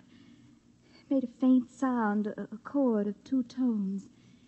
And it circled over my head like some great round hummingbird. Go on. Well, other people must have seen it because they were all looking at me and pointing. I saw one man cross himself. And then it came down and touched me and spoke to me. This flying saucer spoke to you? Yes. And, just what did it say to you? I said, what did it say? I can't tell you. A secret, huh? Yes. I see. Connolly, this girl is for Bellevue. Well, Sergeant, the plain fact is that it happened just like that. And 10 witnesses all agree it did. Are you trying to tell me that there was such a thing as this whirring hummingbird of a saucer? Oh, there was that, Sergeant. And just how do you know, Connolly? Well, we've got the thing out in the squad car. You what? Bennett's bringing it in right now, see? About 36 inches across it is, and covered with strange markings. Great, Mother. Did you call the bomb squad? I didn't think of it. Well, think of it, man. This may be some kind of atomic weapon. I'll turn it over to ballistics. Never mind about ballistics. Call the FBI and tell them we've got this thing. Yes, sir. What about the girl? We'll book her on disturbing the peace. I've got a feeling the government men may want a word with her. Sergeant. What is it, Beniades? I'd like to do a story on this for my paper. Could I have a look at the saucer? We'd better clear it first. Well, could I talk to the girl? After she's been booked. Connolly, is the crowd still up at the park? Very likely. Well, I'll run up there and get some eyewitnesses. Then I'd like to come back and talk to the girl.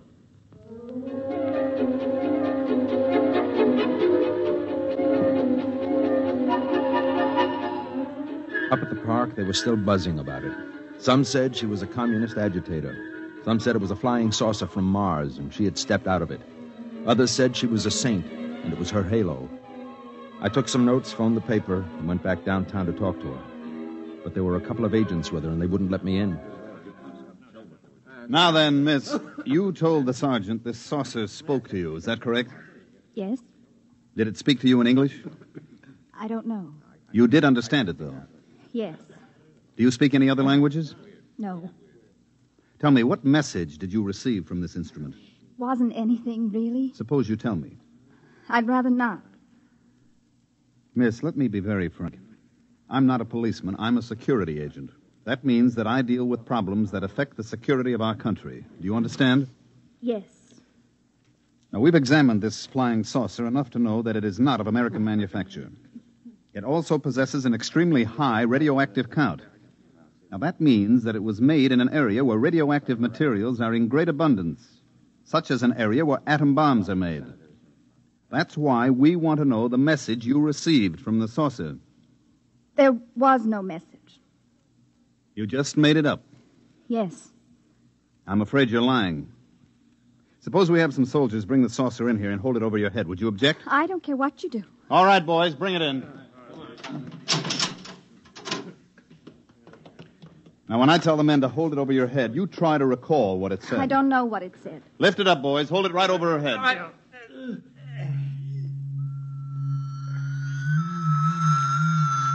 It's talking to you now, isn't it? Yes. What is it saying? What did it say? All right, boys, crate it up and send it down to the National Research Laboratories. Right. What about the girl, sir? We'll get nothing out of her. I don't believe she really knows what that humming noise is. Better have a psychiatrist examine her. Yes, sir.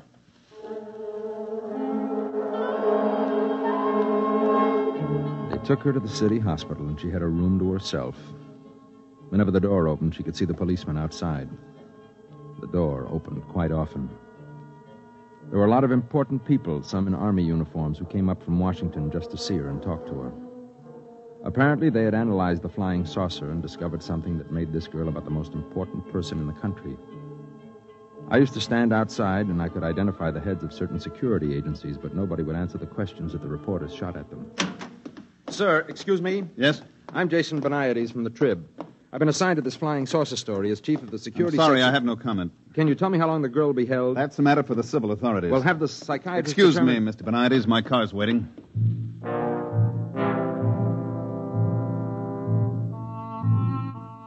A few days later, she was released from the hospital and returned to the court to be tried on the disorderly conduct charge.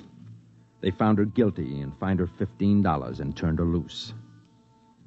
When she walked out of the courtroom, she was handed a subpoena to appear before a congressional committee in private session. She answered all their questions except one. My paper sent me over to cover the hearings. Now, young lady, I want to remind you that I'm a senator of the United States and empowered by the people of this country to ask questions relating to matters of security. You understand? Yes? Your name is Janet Boyce, is it not? I told you that. Now, at an earlier session, you testified that as a young girl, you were a member of a certain organization in your neighborhood. Would you name it? The Rinky Dinks. Who comprised the Rinky Dinks, Miss Boyce? It was just a bunch of girls who got together to play field hockey and listen to recordings. Any particular recordings? Mostly Eddie Fisher. I see. Now, this flying saucer, you said it talked to you. You did say that, didn't you? Yes. And then you denied it. Yes. Why? Because I was tired of answering questions. Young woman, let me put something to you squarely. Oh, by the way, I think if there are members of the press here, I can divulge a rather spectacular piece of information to you.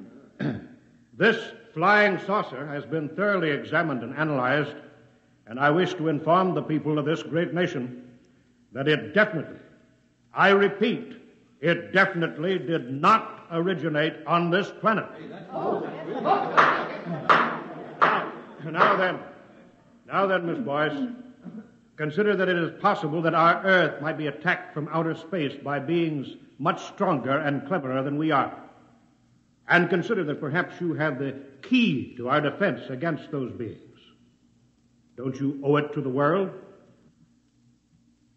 I don't think I owe anything to anybody. Even if the Earth was not attacked, just think what an advantage it would give this country over its enemies. Young woman, I ask you, what did that flying saucer say to you? Do you know that what you're doing is tantamount to working for the enemies of your country? I will give you one more chance. What was the message? It was personal. Gentlemen, I move that Miss Janet Boyce be cited for contempt.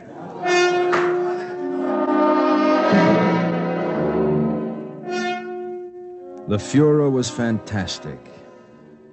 The chief of security blasted the senator for divulging secret information about the origin of the flying saucer, and the senator said the people had a right to know, and besides, he was just guessing anyway, and happened to guess right. Meanwhile, the press printed the girl's picture all over the front page and ran banner headlines such as, "Girl refuses to betray Martian secrets. Flying saucer girl won't talk, cited for contempt." The contempt trial was equally spectacular. She didn't plead any amendment or anything. She just said the saucer was talking to her, and it was nobody else's business. She was convicted and sentenced to 5 years in prison. Boniades. Yes, Chief. For the Sunday supplement? What do you think there's anything in it? Okay, whatever you say.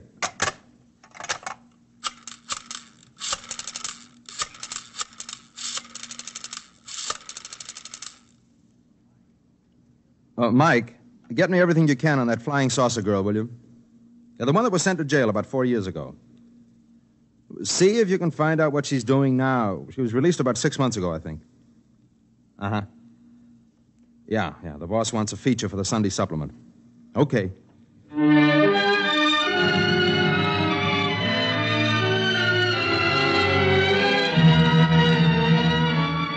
I found out she had gotten a job cleaning at night in offices and stores down near the beachfront. There weren't many to clean, but that meant there weren't many people to remember her face from the newspapers. I tracked her down and caught up with her in a one-armed coffee joint about 4 a.m. Excuse me, miss. Do you mind if I sit here? No.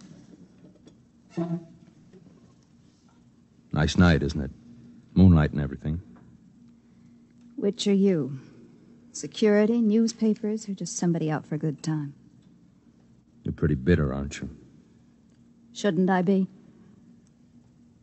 Yeah, I guess you should. My name is Jason Boniades. I'm with the newspaper. It's been nice meeting you. I have to go now. Just a minute. Please. I can't blame you. How did you find me? One of the leg men located your mother. I talked to her earlier tonight. Oh. How is she? It's still hitting the bottle. The way she knew where you were, you sent her some flowers on her birthday, remember? Yes. She wouldn't talk to me. Said she didn't want a daughter who was a jailbird. Tell me how it's been. So you can write about it? I promise you I won't write anything you don't want me to write. Okay. You want to know how it's been? Right after I got out of jail, I met a man at a restaurant. Nice man. He asked me for a date. I spent every cent I had on a red handbag to go with my red shoes. They weren't the same shade, but anyway, they were both red. And I was very excited about the date. We went to a movie. Afterward, he didn't even try to kiss me or anything. He just wanted to know what the flying saucer had told me. He didn't say anything. I just went home and cried all night. And that was it. No. I had another date. I get pretty lonely. This time they arrested the man I was with. He was a Russian agent. On Christmas Eve, 4 men called me up and sang me a song. Would you like to hear the words? It doesn't They matter. go, the flying saucer came down one day and taught her a brand new way to play, and what it was she will not say, but she takes me out of this world. I'm sorry. Now will you go away and leave me alone? Yes. Aren't you going to ask me the big question? No? Everybody does. No, well, not me. You will, sooner or later. Maybe. Look, can I take you home? No. Can I see you again? Please. I don't know. I'm afraid to let myself like anyone. Trust me, will you? I'm not sure. Maybe. Maybe. I'll wait here for you tomorrow night. All right.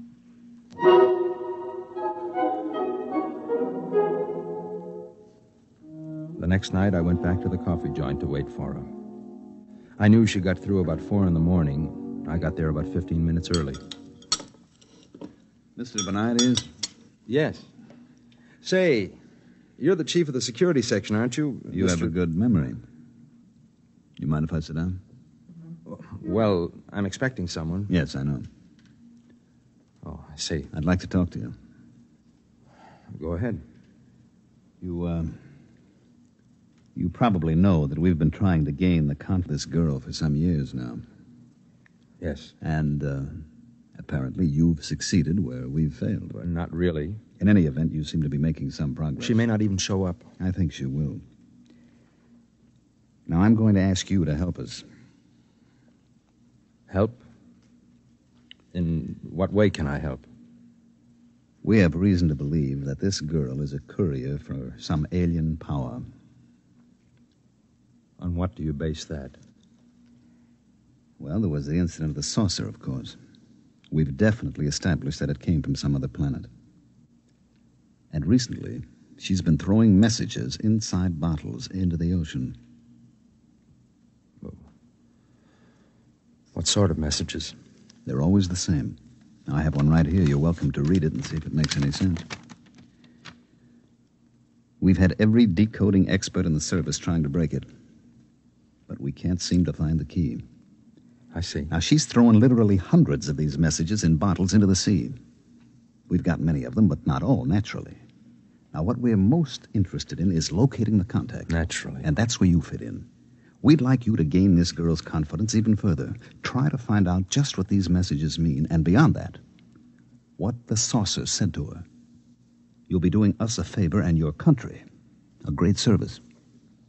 You're certain this is some subversive activity on her part? How else can you explain the fact that she won't tell us her secret? Maybe because it's hers, and everybody has a right to have something of his own. Are you, trying to tell me that you won't cooperate? I didn't say that. I'd like to remind you, Mr. Benides, that you have a duty to us. I know that. I also have a duty to myself and to God. Now, if you'll excuse me.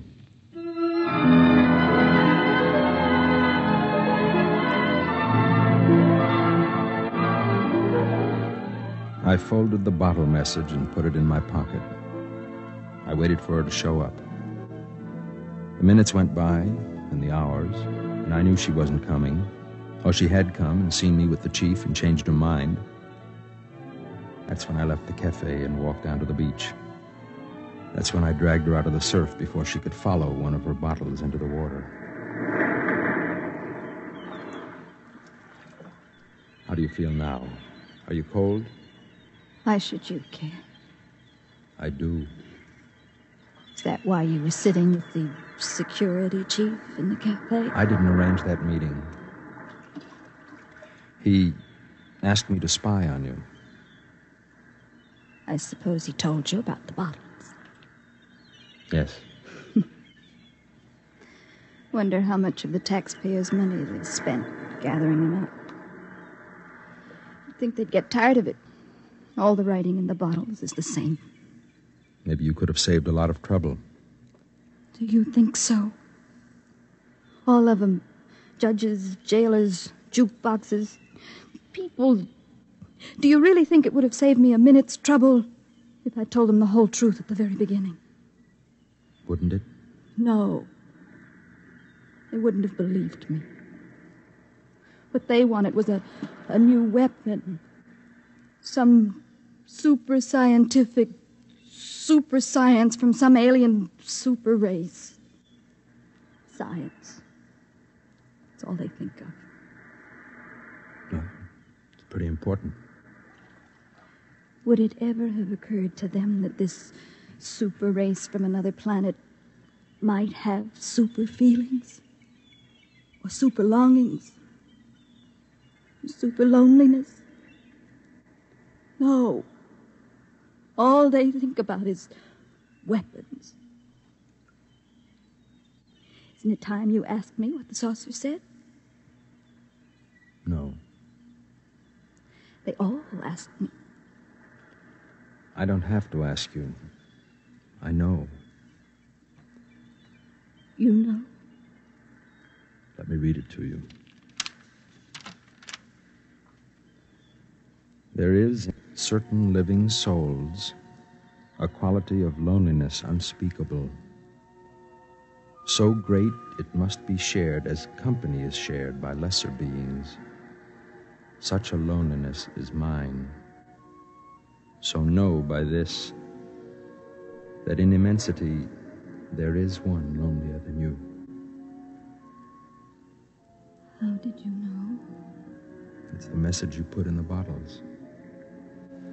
The same message that some lonely, strange being in some other world put into a bottle, only his bottle was a flying saucer and sent across space to you. You knew. I'm lonely too. Look at me. I've never had the love of a woman. They think I'm pretty ugly. You're not ugly. No. I don't feel ugly right now. Say it again. The message from the saucer. Know by this that in immensity there is one lonelier than you. I wonder if whoever first wrote on someone. I think has.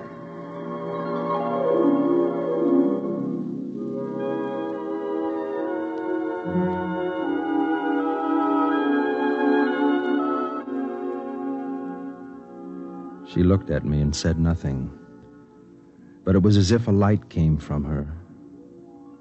More light than even the practiced moon could cast. Among the many things it meant was the fact that even to loneliness there is an end for those who are lonely enough, long enough.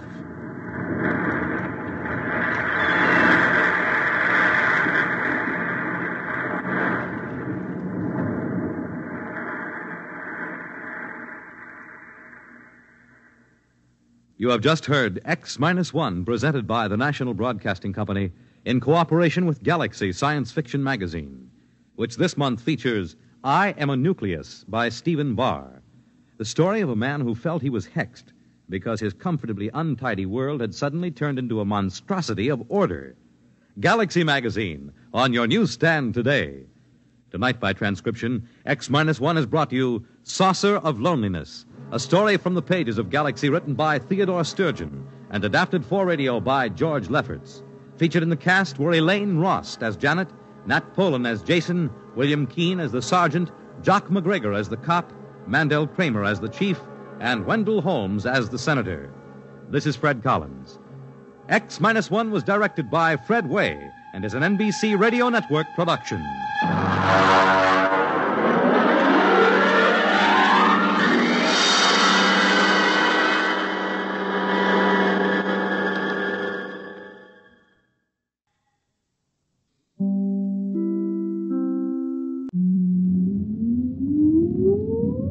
Countdown for blast off. X-5, 4, 3, 2, X-1, fire.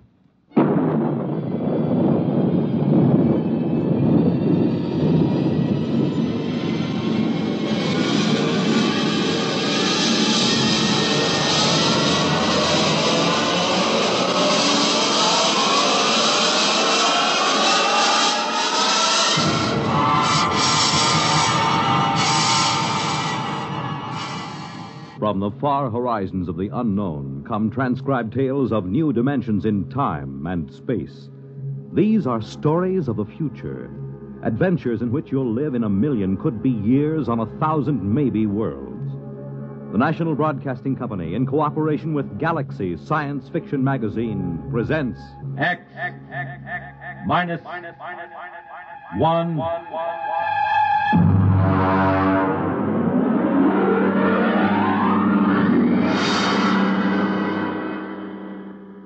Tonight, The Old Die Rich by H.L. Gold. The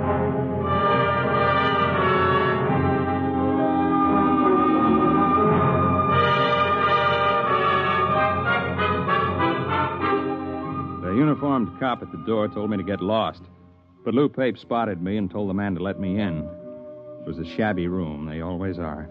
There was a woman on the bed, an old woman with white hair, thin enough to show the tight-drawn scalp. The medical examiner was going over her as if she were a side of beef that you had to put a federal-grade stamp on. When are you going to stop taking this ham friend of yours around to these cases, Sergeant, just to gratify his morbid curiosity? Forget about Weldon, Doc. What did she die of? Not eating, malnutrition. Oh, now look, Doc, in the top bureau drawer, she had bank books showing $32,000 from 5 different banks. Now, she had the price of a meal. Malnutrition induced by senile psychosis. They starve because they're less afraid of death than digging into their savings. I don't know, Doc. It doesn't feel right to me. Listen, Weldon, just because you get up on a stage or on some half-baked television show and make believe you're 70 years old doesn't qualify you as an expert on gerontology. Maybe not, Doc. But I went bald at 25, and I've been playing old men ever since. There's a lot more to it than just shuffling around and talking in a high-cracked voice. Yeah, there hasn't been an actor since Otis Skinner. Maybe. But the way I work, I have to get inside the character. I have to decide when he was born, how he got along with his father, where he went to school, what he thinks of women, everything about a character. There isn't a one of them these days can make themselves heard past the 5th row. Look, I'm serious. Now, I've tried imagining myself growing weak from hunger. I've tried to think of not even spending a nickel to keep me from dying. I just don't believe it. It isn't right. I don't feel it. Well, lucky for me, I don't have to feel these things inside of me because I'm a doctor and not an actor. Sergeant, malnutrition induced by senile psychosis. I'll order the wicker basket from Bellevue. So long, Barrymore. Well, he's right, Mark. We get a couple of these cases every year. Some old bat starving to death with $17,000 in old bills pinned on his union suit. Time's up all the time. Well, it doesn't feel right. Well, he knows his business. But he doesn't know old people. I do. It isn't easy to starve to death. Not when you can buy day-old bread at the bakery or wilted vegetables the grocer's ready to throw out. Anyone who's willing to eat that stuff can stay alive from day to day. Hunger's it's a pretty potent instinct. Maybe they get too sick to go out after old bread or wilted vegetables. It takes weeks to die of starvation. Did you ever try starving for weeks, Lou? No, did you? Well, the point is somebody would find out. A janitor, a landlord, somebody, and they'd get him to a hospital. Forget about it, Mark. Can't argue with it. Here there were 5 bank books. $32,000. Yeah, she took good care of them. They look almost new. Sure she did. Most important thing in the world, huh? April 23rd, 1907, $150. The ink's pretty dark. Shouldn't it be faded? She probably never took it out in the light. Anyone ever think of testing the ink? What for? Bank's records always check. These aren't forgeries, if that's what you're thinking. Well, I'd like to get a chemist working on this ink. Now, Mark. Look, this is strictly against regulations. I got to take these books down to the squad room and sign them in. Pretty dark ink for 1907. Well, it's about 5 o'clock in the afternoon. I guess I could hold them over tonight and bring them down to the property clerk in the morning. Good. I know where I can find a chemist.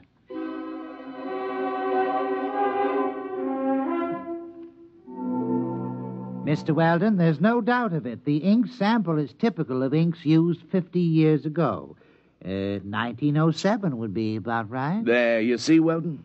I was supposed to go to the Trotters tonight. But according to the amount of oxidation, it's fresh enough to be only a few months old. There, I was right. Well, couldn't that be the result of unusually careful handling, though? Oh, yes, I suppose it could. An airtight compartment, perhaps, sealed with one of the inert gases or a vacuum. That might account for the lack of normal aging. Lou, you can't keep inert gases in a top bureau drawer in a fourth-floor walk-up. Yeah. Well, it's probably some simple explanation. For fresh ink, half a century old.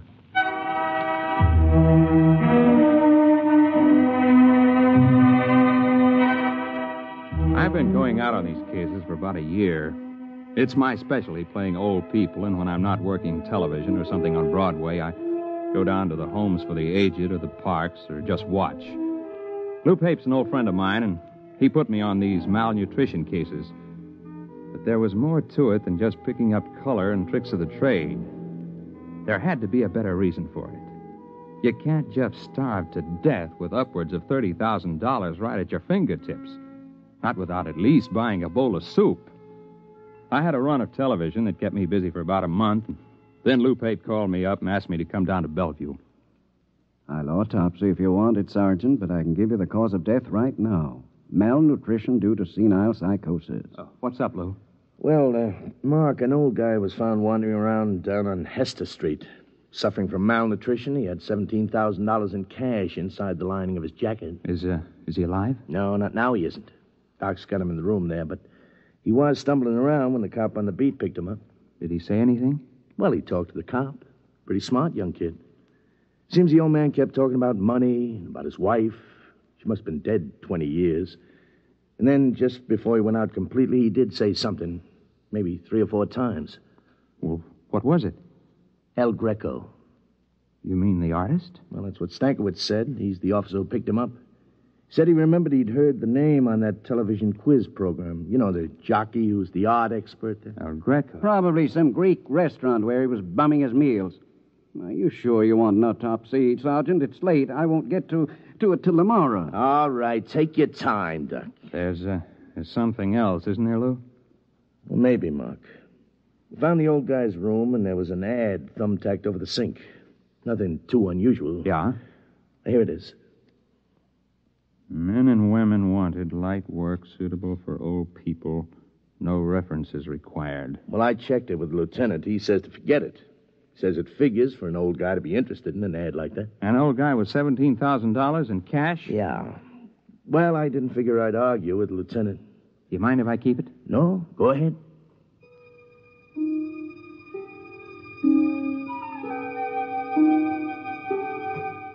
It was an old brownstone house in the East 80s. I got in line with the rest of the applicants. My face was lined with collodion wrinkles, and I wore an antique shiny suit and run-down shoes. It was a good makeup job.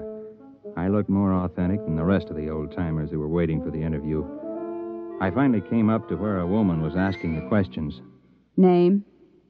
Kernet. Louis Kernet. Kernet. Mm-hmm. Address? Well, I don't exactly have a place. I've been staying with a fella down on 12th Street, a friend of mine. I met him in the cafeteria. Previous occupation? Well, I worked at a lot of things.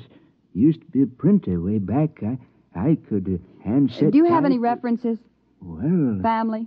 No, ma'am. I haven't got any family.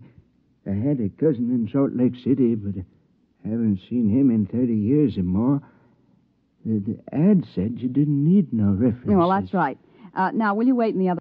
Do I get the job, ma'am? Just wait in the other room.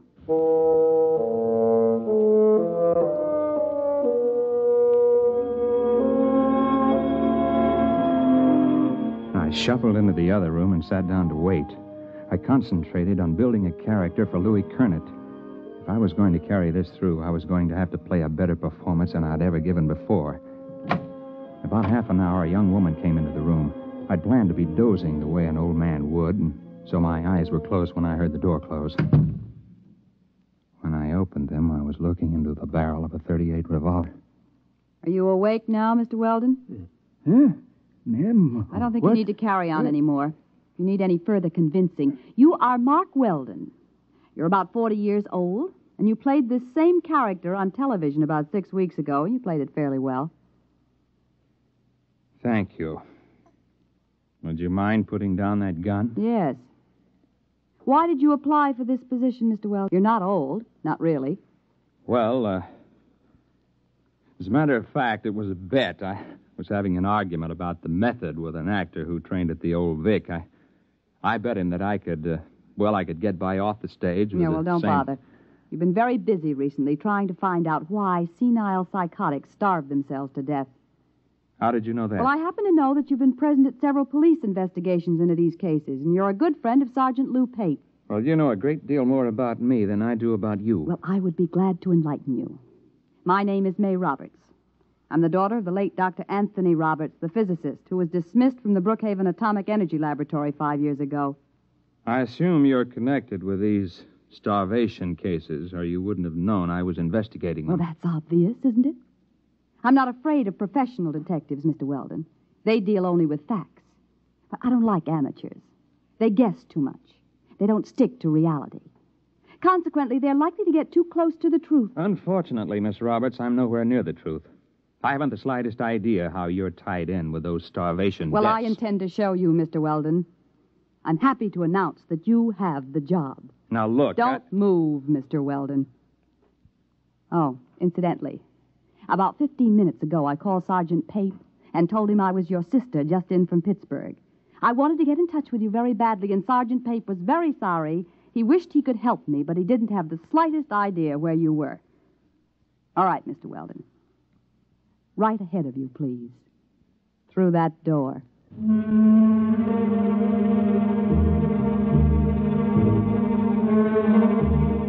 She didn't look like the kind of girl who would forget to hold the gun on me as I went down the hall. So that's all I did, just go down the hall. I climbed up to the 4th floor to a large room. There was a maze of electrical equipment bolted down, tubes and wires and dials. In the middle of the room was a wire mesh cage. She kept that gun on me, steady as a rock. She began to set readings on the dials and flip switches on the control panel. It'll take about 5 minutes for the field to build up, Mr. Weldon. Please get in the cathode area. You mean that wire cage? Go ahead. All right. Now, I wouldn't advise moving now, Mr. Weldon. The wire carries some 10,000 volts. Now, look, Miss Mr. Roberts. Weldon, you're curious, and you could turn out to be a great nuisance to me. As long as you've come this far, we might as well both benefit by it. Benefit? You'll find a suit of clothes on the floor there. Put it on. But after all... Put it on.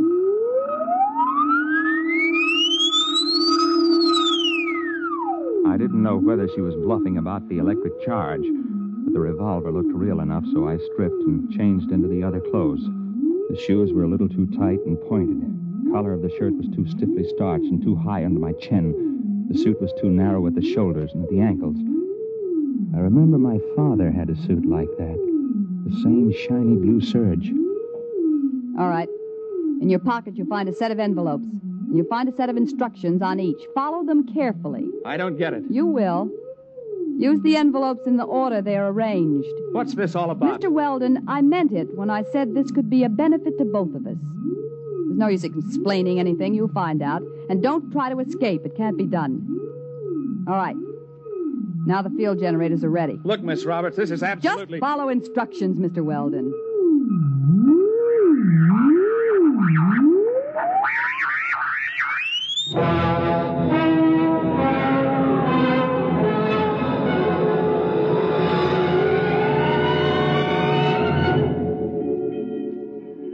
blinked. I was standing outside a bank on a sunny day in spring. I stared at the people passing by. They were dressed like the characters in a 1930 movie. The women wore long dresses and flower pot hats. The men had hard straw hats, suits with narrow shoulders. The cars were square with flat radiators in the front. There was a trolley car passing by, and suddenly I realized that the last trolley car stopped running in Manhattan years ago. I tried to figure it out. It was New York, all right. I recognized some of the buildings. First, I figured it must have been hypnosis. And then I looked at the first of the envelopes in my pocket. I read it and walked into the bank. Yes, sir. Our Mr. Golden tells me that you wish to open an account. Yes, that's right. Uh-huh. Well, we're very happy to have a new depositor. Very happy indeed. Of course, you realize the institution is in sound condition, very sound. You needn't worry about all those rumors in this bank. No, sir. Solid. Well, that's good. All right, now then, name? Mark Weldon. You have no address in the city at present? No. And you're depositing $150? That's right. All righty. I'll just check the slip here. $150, right. And the date, May 15th, of course, 1931. 31? The Depression. Oh, now, Mr. Weldon, this is a very good year for business. This temporary recession is bound to abate. Sound banking policies will see us through. It's just around the corner, you know. What is? Prosperity. All right, Mr. Weldon, we're very happy to have your account.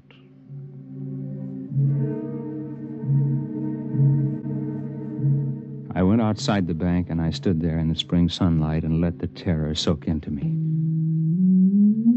The possibility of the entire situation was gnawing at the edges of my mind. And then suddenly I wasn't there. It was as fast as blinking.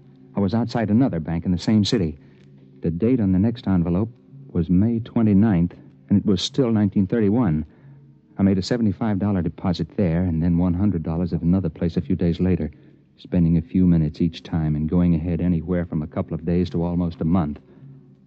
In 1934, I found myself inside a broker's office. Very well, Mr. Weldon. As I understand it, you are buying this stock for a Dr. Anthony Roberts. That's right. I assume the stock will be in his name? That's right. I'm just acting as agent. I follow instructions. Of course. Well, are you sure I can't convince you that you're making a big mistake? No. These are my instructions. Well, now, Mr. Weldon, we are a reputable brokerage house, and, well, frankly, I feel quite shaky about putting our clients' money into this kind of security. There's no future in it. It's a rare metal for which there is very little use for industrial purposes, and... however, if your client is adamant... I have my instructions. Very well, then. In the name of Dr. Anthony Roberts, 100 shares of Montana uranium. Most unwise.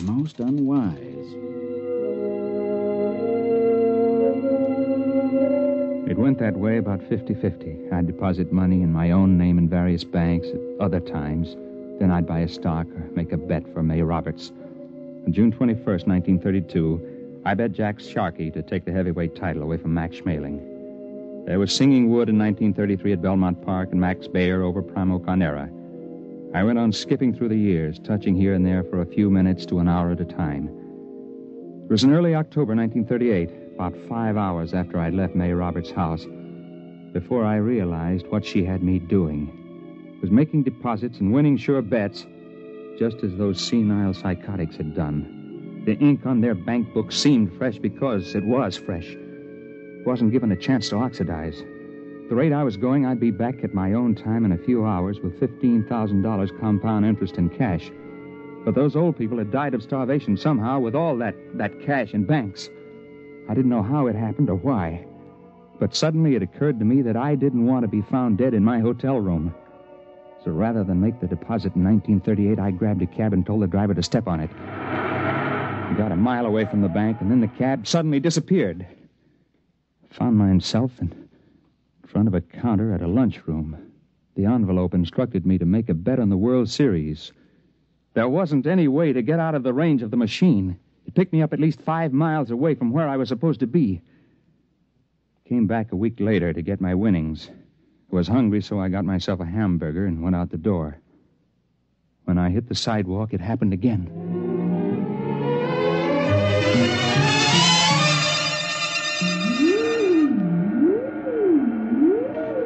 Don't touch the cage yet, Mr. Weldon.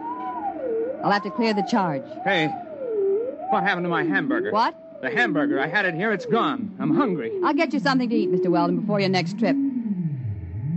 Well, you've done pretty well for yourself, haven't you? Yes, I have. About 15,000. I had ketchup on my sleeve. It's gone. Mr. Weldon, I want to talk seriously with you. Now you've seen part of what I'm doing. Part? My father was discharged from all his research and university connections because he insisted in publishing his findings on the temporal field research. All the conventional physicists explained that it was overwork and recommended everything from hot bouillon before retiring to psychoanalysis. Well, possibly both of these might have been beneficial. But the fact of the matter is that temporal field activities are quite true, and you've seen proof. Well, I suppose I have. So it seemed just a question of money, although obviously I can get all I need now. But sending people back through time to bet on sure things like uranium... It's a fair exchange. I pay well for service, don't I? I suppose so. But that isn't the most important thing. I've been able to save things that would have been lost otherwise. I've sent people back to find precious treasures that would have been destroyed or would have disappeared. Like an El Greco painting? Yes.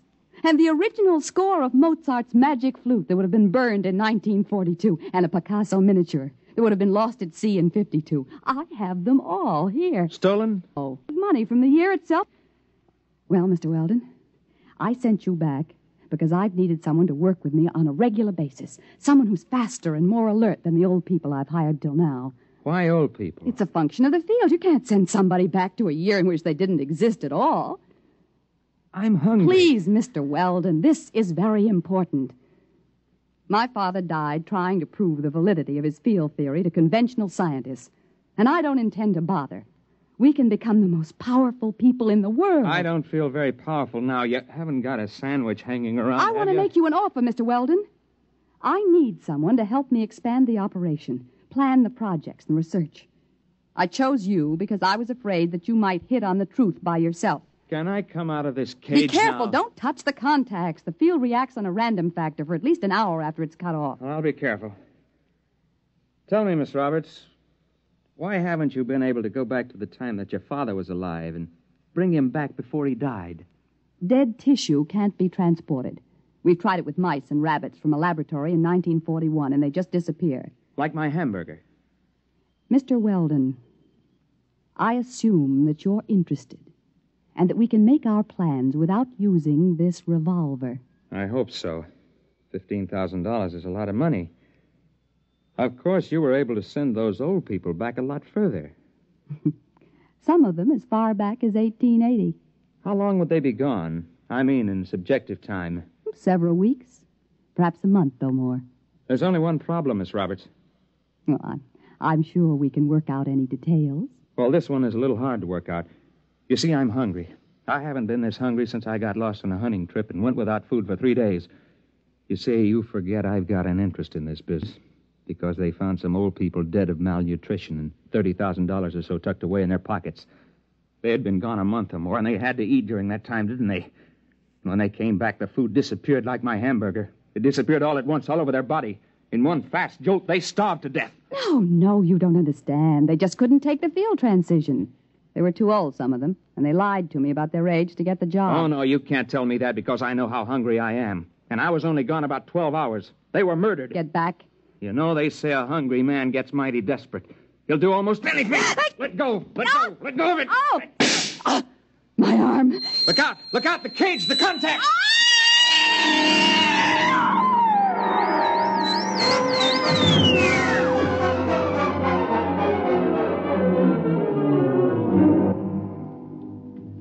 She fell into that cage and disappeared before she hit the ground. I didn't know what happened. I know she said the field worked in a random factor, whatever that meant.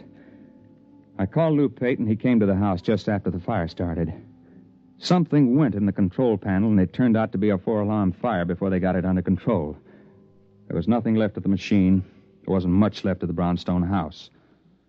Lou didn't believe the story I told him. You mean there won't be any more of them? No more senile psychotics starving to death with a bankroll in their hip pocket? No, I told you, Lou. Come on now, Mark. We get plenty more. We always have. No, I'll bet you won't. I'll bet you $1 there won't be another case like that. I'll take that bet.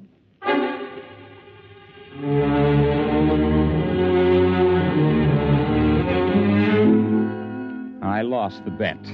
There was one more case, and perhaps it was the strangest one. A woman was found wandering in Bryant Park just before she died of acute starvation. One strange thing was she was young, not more than 30.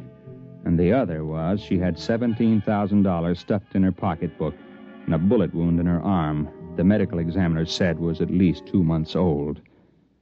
I guess that's what she meant by the random factor.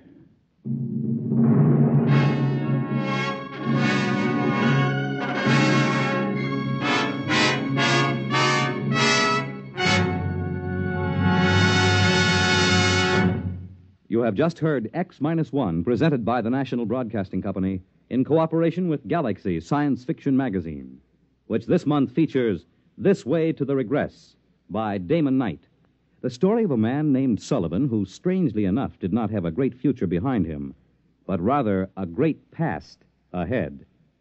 Galaxy Magazine on your newsstand today. In a moment, tonight's cast and a preview of next week's exciting drama. Farmers know they can't stop storms, floods, or droughts from ruining a crop. But they can make sure things like that can't ruin them by investing in United States savings bonds.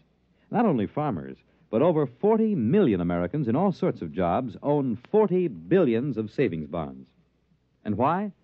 Because savings bonds are the easy way to start saving and to keep saving. And the money you invest in savings bonds mean protection now and ready cash when you need it in the future. Improving the farm, sending the youngsters to college, or planning your own retirement. These are the big things you can be ready for with savings bonds. And besides offering you a safe investment, each Series E savings bond pays you back $4 at maturity for every $3 you invest. Yes, you earn extra dollars while you save, so start saving now. For the big things in your life, be ready with United States savings bonds. Tonight, by transcription, X-1 has brought you The Old Die Rich, a story from the pages of Galaxy written by H.L. Gold and adapted for radio by Ernest Kenoy. Featured in the cast were Jim Bowles, Jan Miner, Bill Zuckert, Guy Repp, Wendell Holmes, Ralph Camargo, and Ivor Francis. Your announcer, Fred Collins. X-1 was directed by Bob Maurer and is an NBC Radio Network production.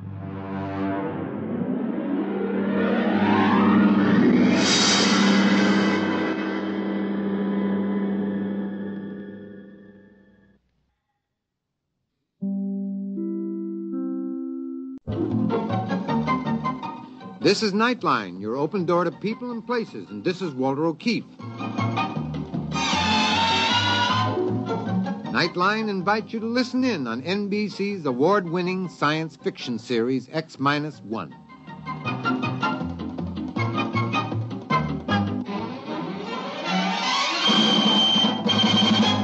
Now escape to a world of the future. Countdown for blast-off. X-5, 4, 3, 2, X-1, fire.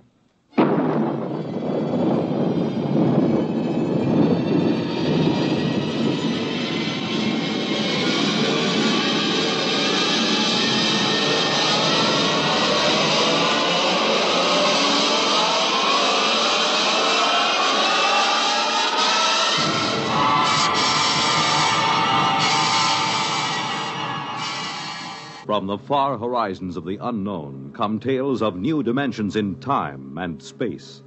These are stories of the future, adventures in which you'll live in a million, could be years, on 1,000 maybe worlds. The National Broadcasting Company, in cooperation with Galaxy Science Fiction Magazine, presents X-1.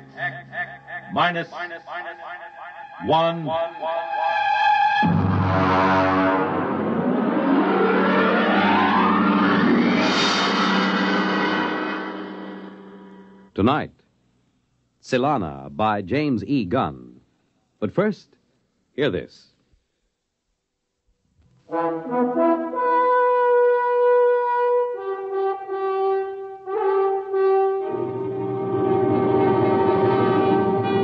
Now, X-1.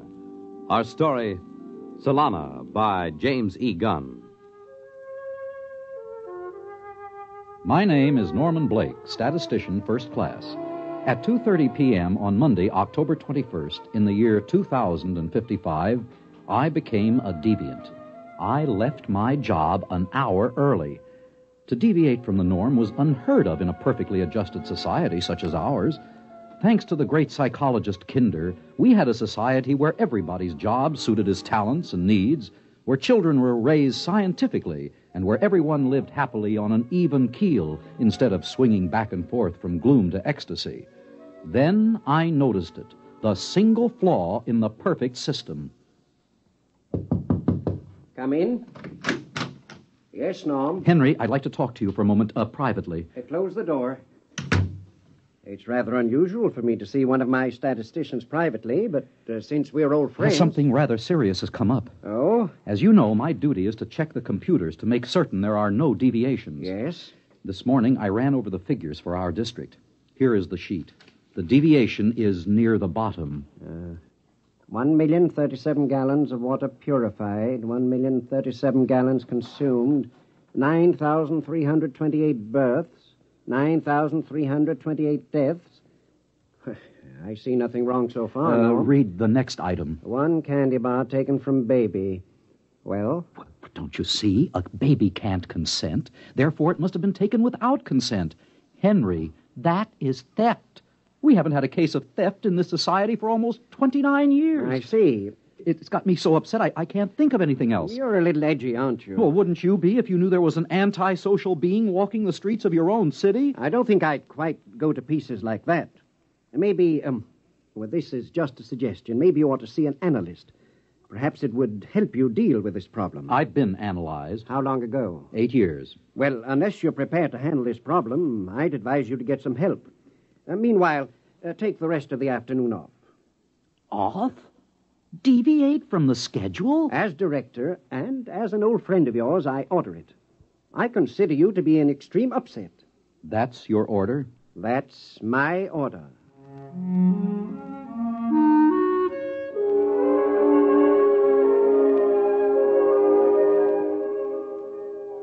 I must confess that as I went toward the elevator, a line kept running through my head. Norm has departed from the norm. I was doing something unorthodox. And what frightened me was that it amused me. Here I was, leaving work 1 hour early. I was so preoccupied that I stepped into the elevator without noticing that someone was already in it. An invasion of privacy almost unforgivable. He was a small, strange-looking man with short silver hair and thick, round glasses. Oops, I beg your pardon. I didn't really know you were... Perfectly all right, stranger. I'll just step out and... Hold it, brother. You've got troubles, I can see. Well, My advice to you is see an analyst. Don't wait another 24 hours. Thank you for the advice. That's more than advice, brother. It's a commercial. Here's my card. Andrew C. Rednick, public analyst. Oh, you're an analyst. Freelance. I didn't know there were any. I'm probably one of the few still practicing. My slogan is, don't kid with your id. If life ain't dandy, come see Andy. I may be up to see you. You will, I can tell.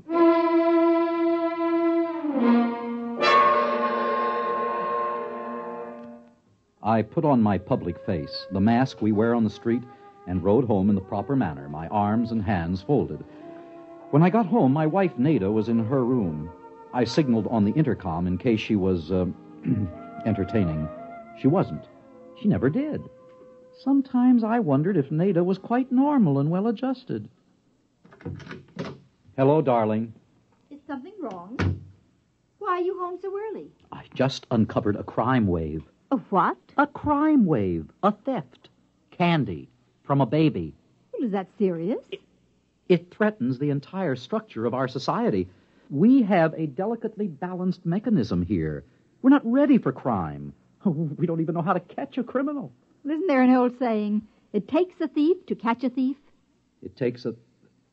Darling, that's it. That's the answer to our problem. What is? In order to protect society, I've got to catch the thief. And the only way to do it, obviously, is to become one myself.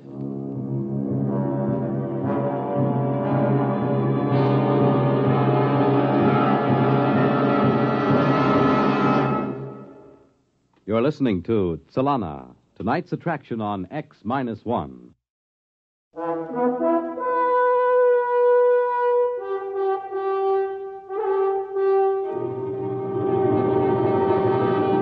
Now, back to X-1 and Tsylana.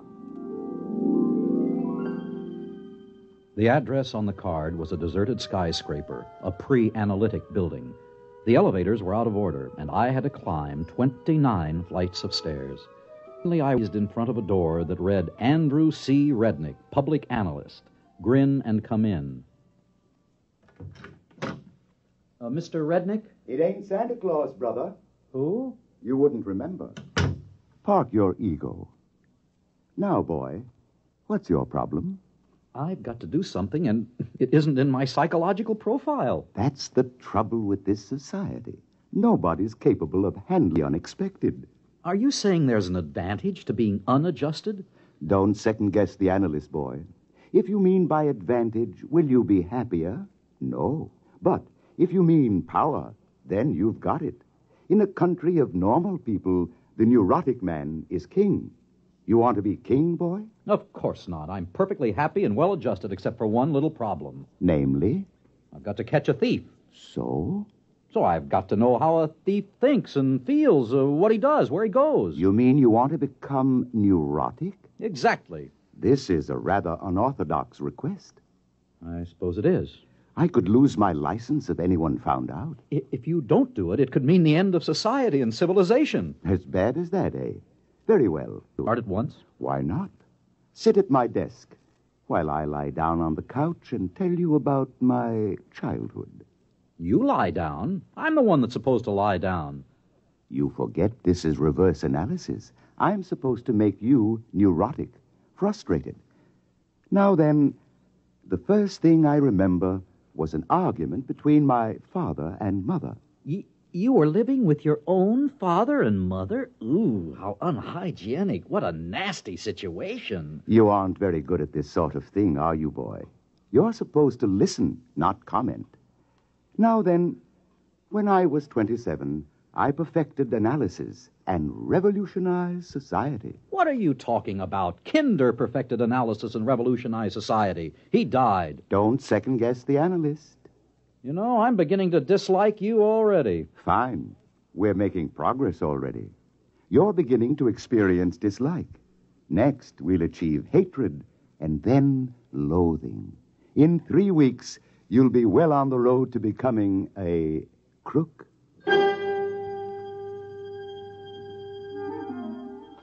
Every day for the next week, Rednick lay comfortably on his red leather couch, rambling about his childhood and his problems, while I longed to tell him about my own. I grew more and more repressed, and my disposition became worse and worse. On the 8th day, something happened at the office that made me realize I had to hurry. Come in. Henry, it's happened. What? The thief has struck again, but this time it's even more serious. What did he take? $1 million is missing from the First District Bank. Great Scott. We've got to find this thief, Henry. We're doomed if we don't. Well, maybe he's worked out his repressions. After all, what can a man steal after he's stolen $1 million? I don't know, but I intend to find out. Maybe you ought to drop it, Norm. How can you say a thing like that? It's positively antisocial. Calm down now. You're all upset again. Why don't you take the day off and go home? Spend some time with that lovely wife of yours. She misses you. How do you know? Norm, boy, do I detect a note of jealousy? You'd better watch your step. Jealousy is the forerunner of violence. Are you seeing an analyst, as I suggested? Yes, I am. Well, keep at it, boy. You're in bad shape.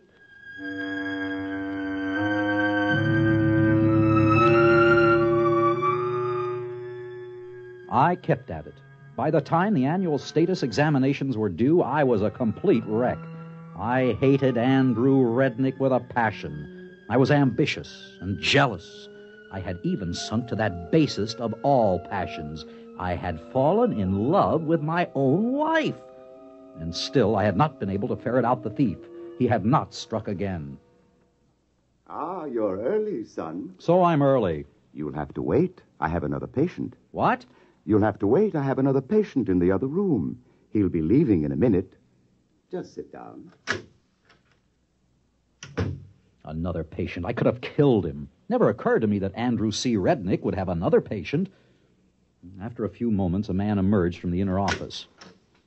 He was wearing a silver mask or public face, and naturally I couldn't see his features. As I had my own mask on, he didn't see my features either, but I sensed a certain hostility as he brushed by me. Come in, son. Who is he? Take it easy. We don't reveal the names or identities of patients. I hate him. You're jealous. Jealous? As a matter of fact, I've been thinking of quitting the analysis. Good. This is your last session anyway. My last session? But it can't be. The annual examinations are coming up tomorrow. I am not ready. I'll be demoted to a menial job. I doubt it. I told you I'm not ready. What can I do? Have you ever thought of cheating? On the examination? That's horrible. Only a monster could suggest such a thing. What kind of man are you? Who are you, Rednick? Let me close the door. Now, look through the glass at my sign. You can read it backwards with the door closed. Andrew Rednick. Rednick backwards. Kinder? You? Oh, it's impossible. He's the founder of our whole society. Besides, he's dead. He died in an accident. All staged. I just decided to duck out. Why? Because, my friend, I found I had created a Frankenstein, a perfect society. It was like paradise, a Garden of Eden. The same silly people, happy, not wanting anything, not going anyplace, and not changing. So I decided to create a little sin and thereby give the creatures change, growth, misery, ecstasy, and free will. In a sense, I made them creative. Well, son, au revoir. But am I really finished? You're just beginning. Your frustrations are like rabbits, boy. They just keep breeding. I'm the one who's finished. He clapped his hat on his head and walked out, leaving me alone in his office. When I walked over to his desk, I found a gun lying on top of it. I put it in my pocket and returned to my office. The next 5 hours were spent in statistically predicting the questions I would be asked on the annual examination and in finding out the answers in advance. Then I went home. Darling, how did it go? Nada, take a good look at your husband. See anything different?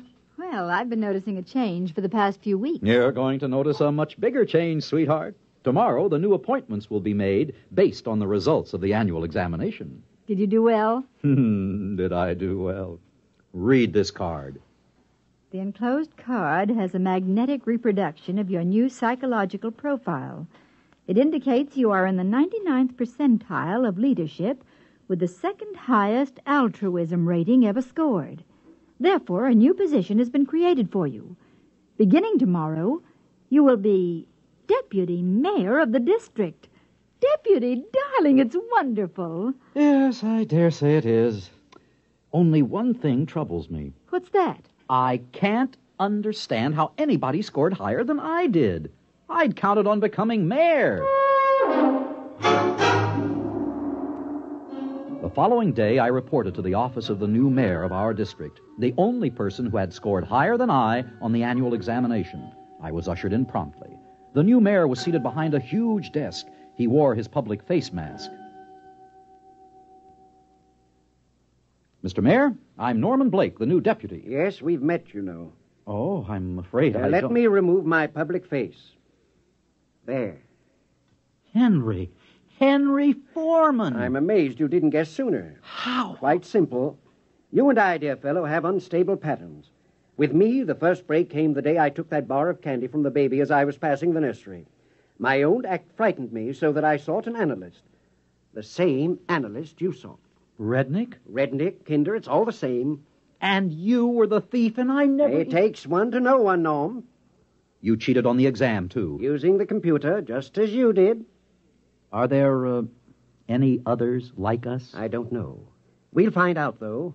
We're ambitious, you and I. That means we'll be moving up, heading for the governorship, perhaps even the presidency. And then we'll collide with the others, if there are any. As Rednick said, In a world of normal people, the neurotic is king. The only trouble with that is there can only be one king. That's right.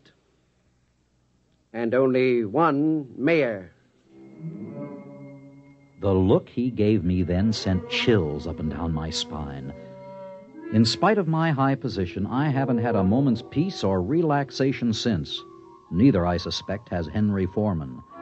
There were imbalances in our world which had to lead to the destruction of one or all of us, and we knew it. There was one saying that Rednick Kinder had forgotten to tack up on his wall. Uneasy lies the head that wears the crown.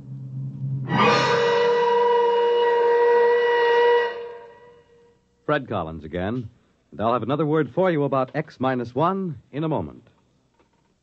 The attention of the nation is focused on Los Angeles and New York, the cities where two long-awaited World Championship boxing matches will take place.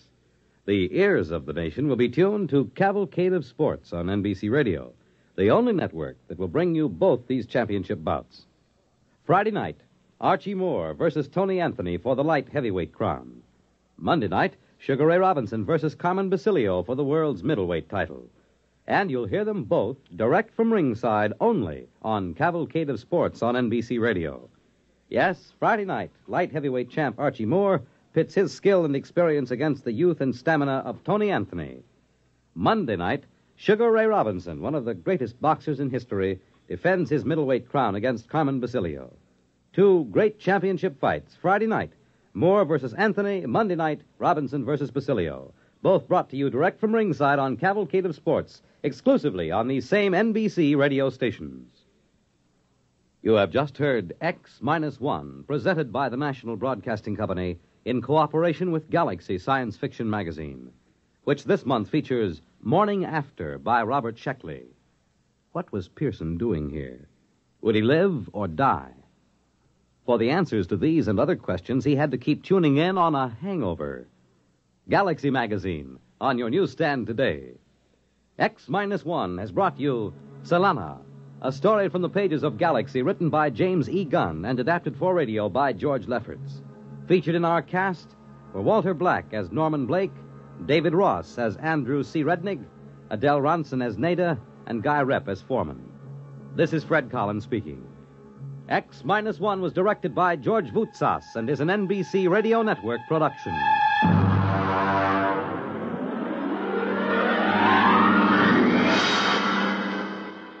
There's excitement in the air at night, and Nightline brings it to you.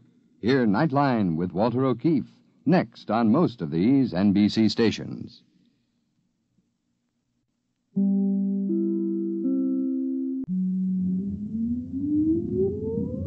Countdown for blast-off. X-5, 4, 3, 2, X-1, fire.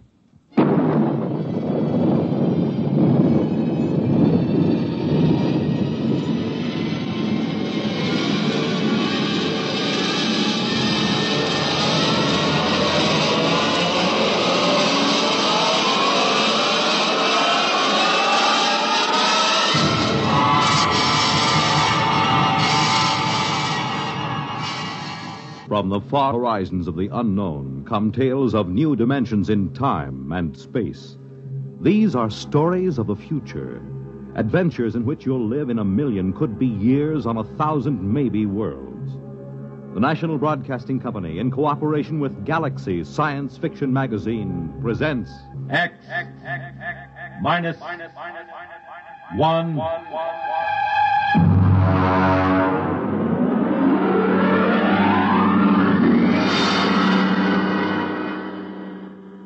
Tonight, The Native Problem by Robert Sheckley. But first, hear this. This is Marion Baker of Atlanta, Georgia. As a teacher, there is a problem that I feel quite acutely. I know most of you think I'm speaking of low salaries or inadequate school facilities. True, both of these situations should be remedied. But actually, what I would like to speak to you about is something which should be quite close to you as parents. Each day in your community, there are quite probably children who will miss valuable days in school simply because of preventable illnesses. It's all very easy to speak of the normal winter cold, but such things as hot breakfasts, good lunches, adequate clothing, and shoes can do more than any yet-to-be-discovered miracle drug in keeping our children warm and healthy and in class. Look into your school system this fall when your youngsters go back to school, but give equal consideration to the way in which you look after your children's needs.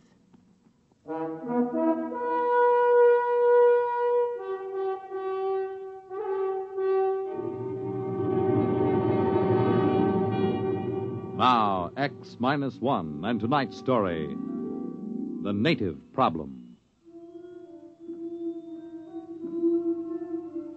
To begin with, my name is Edward Danton. I've always been a misfit. Oh, that's all right. I'm not sensitive about it. In fact, I've grown rather proud of it. I just don't fit in the modern 22nd century world.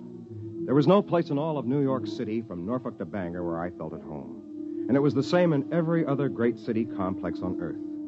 In school, I took such elementary subjects as group acculturation, sibling fit, values recognition, and folkways judgment. There was only one thing to do.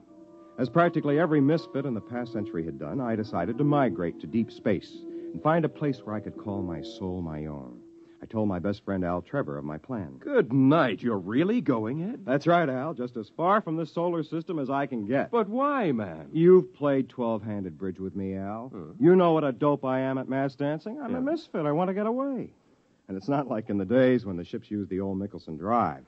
With these new GM subspatial torque converters where we can travel in a matter of months what used to take them 30 or 40 years. Well, I hate to see you go. One more thing, Al. I'm going to give you my breeding certificate.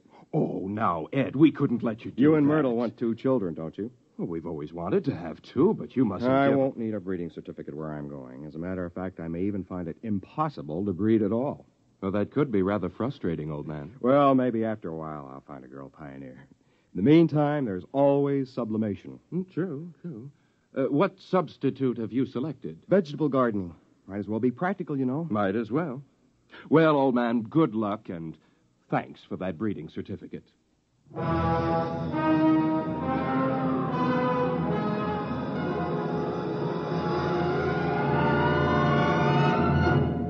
next day, I took off for the stars on a government ship. The spot I picked was out in what they call the New Territories. The planet I finally settled for was ideal. A calm, watery place dotted with fertile islands, blessed with a mild, uniform climate, and absolutely uninhabited. When they left me there, I took formal possession and christened the place New Tahiti for obvious reasons. At first, it was fine. I was busy exploring, growing vegetables, and building a shelter. After that, though, time began to drag. I had to do something. But what? I was marooned on this deserted planet, and it might be years before another Earthship would land here. And then, miraculously, it happened. A ship came out of the skies and headed for a landing on my own private island. It was an ancient Michelson drive job, battered and scored, but bearing a proud legend painted on its nose. The Hutter people, it read. When the ship landed on the beach, I ran out to meet it, forgetting that I must have looked more like a naked savage than a fellow Earthman. Hey, there in the ship!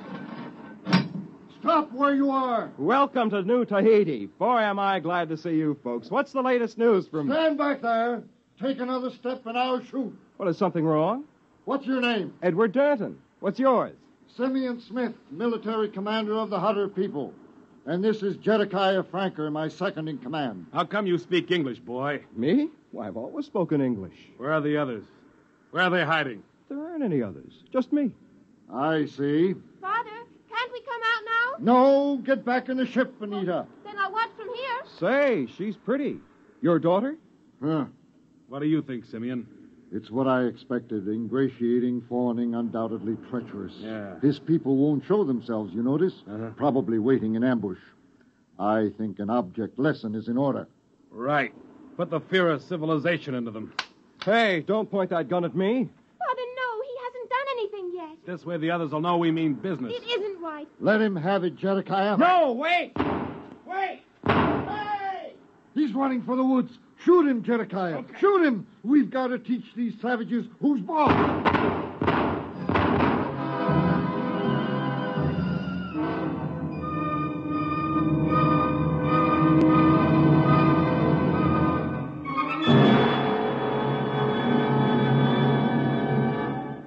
are listening to The Native Problem, tonight's attraction on X-1.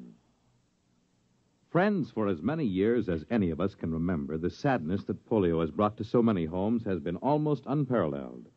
But a greater sadness than this lies ahead for any who may from now on catch polio, because it may be due to carelessness. Vaccination against polio, the well-known Salk shots, is more than 75% effective. And it's due to such vaccination that there was a drop of 47% in polio cases last year. 5 million have had as much as one shot of the vaccine. And please remember that while the first and second shots are helpful, the third shot is necessary for maximum protection. Now, there's plenty of vaccine, and the doctors are anxious to cooperate. Remember, the end of polio is at hand, but it takes 3 visits to the doctor to lick it. Can you afford not to go?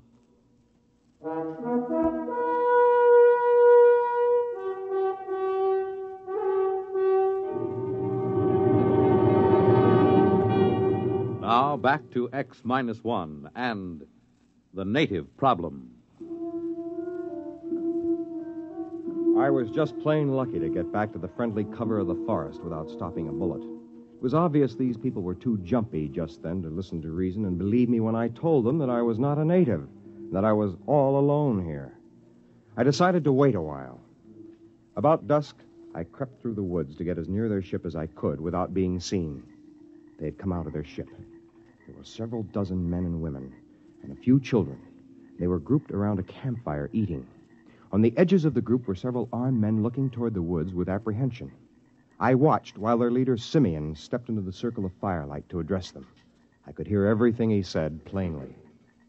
Friends, we have come at last to our long-awaited home, our promised land. Behold, a land of milk and honey, a place of bounty and abundance. Was it not worth the long voyage, the constant peril, the endless search? Yes, it was. However, there is an aboriginal people here, naked and savage, undoubtedly cunning, ruthless and amoral, as aboriginals always are. Of these we must beware. We will live in peace with them if they will let us. No one can tell what goes on in a savage heart. Their standards are not ours. Their morals are not ours. We cannot trust them. We must be forever on guard. And if in doubt, we must shoot first. Remember, land too. This was not going to be easy. I decided not to try another approach that night.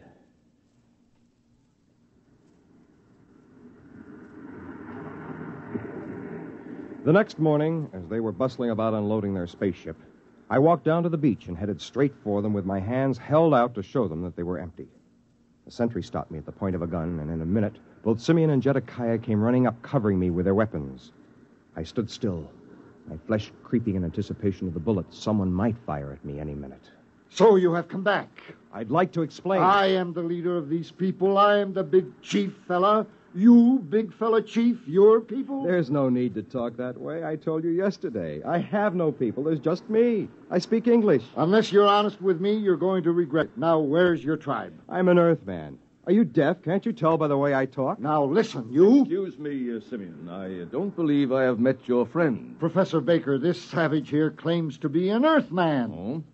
You are an Earthman? That's right. My name is Edward Danton. Only a few months ago, I left Earth on a spaceship. How was it powered? By a GM subspatial torque converter. What do you think, Professor? It's amazing. Truly amazing. His grasp of colloquial English bespeaks a fairly high level of intelligence, which points up a phenomenon frequently met with in savage societies, namely, an unusually well-developed power of mimicry. Our friend Dante, as his original uncorrupted name must have been, will probably be able to tell us many tribal legends and myths. Oh, come off it, Professor. I'm an Earthman. No, my poor friend, you are not. Obviously, you have met an Earthman. Some trader, I dare say, stopping for repairs. We saw signs that a spaceship once landed here, Professor. Oh, confirmation of my hypothesis. That was the government ship that dropped me off here. It is interesting to note how his almost plausible story lapses into myth at various crucial points. He claims this ship was powered by a GM subspatial torque converter. Now, this is a nonsense syllabification. since the only deep space drive is the Nicholson. He also claims that the journey from Earth was made in a matter of months, since his untutored mind cannot conceive of a journey lasting for years. Yet we know that no space drive, even theoretically, can reach here from Earth in less than 30 or 40 years. Then GM must have been developed after you left Earth. How long have you been gone? The Hutter ship left Earth 120 years ago. We are mostly fourth and fifth generation. Now, come on, Danta. Where's your tribe? Where are they hiding? This is preposterous. What can I do to convince you I'm from Earth? That's enough. We won't stand for backtalk from natives. Where are your people? There's only me. Maybe a taste of the black snake whip will loosen his tongue. Later, Jedekiah. His tribe will come around for handouts. Natives always do. Then let's put him to work. Danta, you can join that work gang over there unloading supplies. No, thanks. I'll go back to... Chief said no back talk. Why are you natives always so bone lazy? You'll be paid as soon as we unload the beads and calico. Now get to work.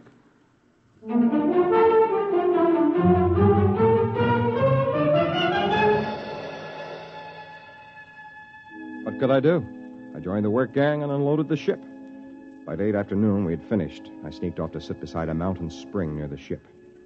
In a few minutes, Anita, the pretty girl I had noticed the day before, came and sat beside me. Hello, Danta. Anita, do you think I'm a native? What else can I think? Everyone knows how fast a spaceship can travel. Times have changed since your people left Earth. By the way, they weren't in space all that time, were they? No, they originally settled on a planet called Land 2. But there was a native rebellion. We barely managed to escape. In that case, I can understand why they're so nervous about aboriginals. Oh, but don't worry, Dada. Things will be better when the council takes over. Who are they? A council of elders. They're men of goodwill who detest violence. And if you and your people are really peaceable... I haven't any people. Yes, I know. But if you and your people are really peaceable, you're sure to prosper under the rule of the elders.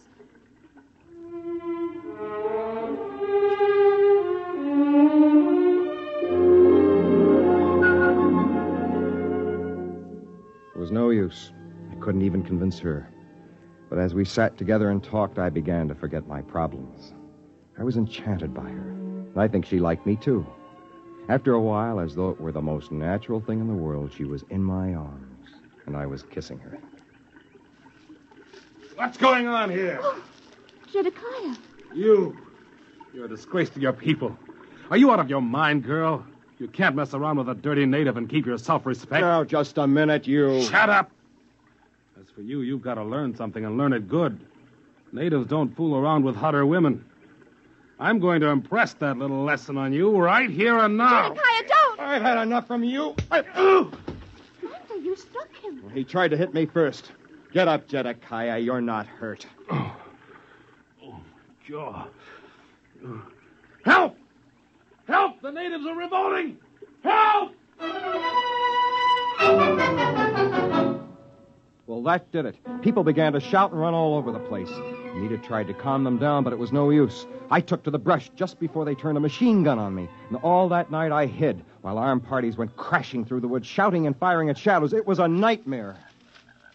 There goes one. Quick! They're behind us. Turn the machine gun. Got him! No, they got away. Look there in the trees. Fire, man, fire!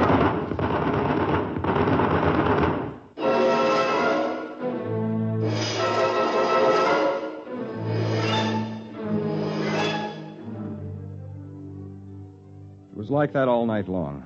By morning, I was exhausted, and so were they. I hid in the jungle and waited. I don't know what for. And then, along about the middle of the day, I saw Anita.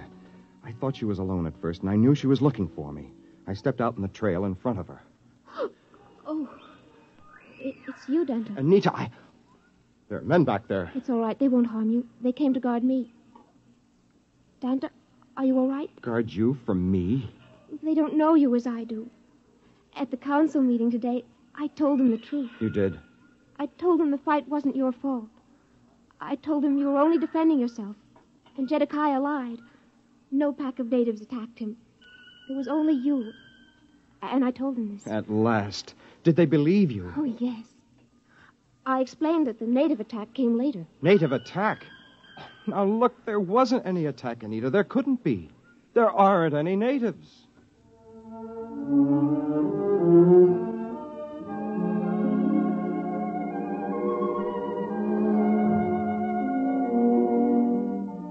could tell right then it was no use trying to convince anyone, even the girl I loved. It was then that I decided back to her people and waited for a time just to make them nervous. Then, the next morning, I came striding into the middle of the Hutter camp. Halt! One step more and I'll kill you. I want to see Simeon. All right, Jedekiah, I'll take over. Here I am, Danta. Shall I shoot him, Simeon? No, let him speak. Go on, Danta. What is it? I have come here to bring you a declaration of war. What? I'll kill him now. What is it? What's happened? Oh, Danta, what is it? It's war. But I begged with you to bring peace to your people. They wouldn't listen. It's war. All the tribes are gathering from every outlying island. How many are there? Many thousands, 50 or 60. We will fight to the death. Danta, wait. Surely we can reach an agreement. Why shed all this blood? There is a way. I thought so. What do you want? Equal rights. Yes. What else? That is all. Except, naturally, an alliance between the ruling clan of the Hutters and the ruling clan of New Tahiti. In short, a marriage. Never. We'll fight, even though we're wiped out. We can't. We wouldn't have a chance. Accept, Father. Accept before it's too late. How can I accept? Where could I find a Hutter woman who would sacrifice herself for a marriage like that? Why don't you ask me?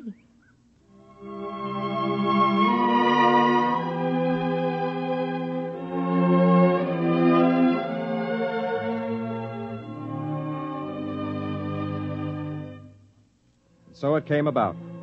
Anita and I were married and were very happy. The Hutters, too, prospered in their new land, and soon they began to build up a thriving new civilization. Anita and I and our family moved to one of the more remote islands, where we weren't so much in the thick of things. Sometimes people would come to see us, and ask me to talk about my people, and I would tell them how they could not stand the white man's civilization, and how they died off, all but me. It always made them feel very guilty, and somehow I liked to watch them squirm. As I said, I've always been a misfit.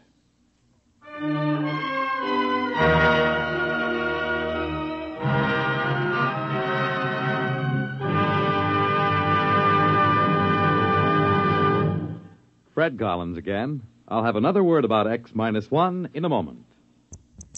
X-1, presented by the National Broadcasting Company in cooperation with Galaxy Science Fiction Magazine, which this month features Break a Leg by Jim Harmon. The man worthwhile couldn't be allowed to smile. If he ever laughed at himself, the entire ship and crew were as good as dead. Read it in Galaxy Magazine on your newsstand today. X-1 has brought you The Native Problem, a story written by Robert Sheckley and adapted for radio by William Welch. Featured in the cast were John Thomas, Joseph Boland, James Dukas, Ellen Muir, Charles Webster, and Alan Bergman. Your announcer, Fred Collins. X-1 was an NBC Radio Network production.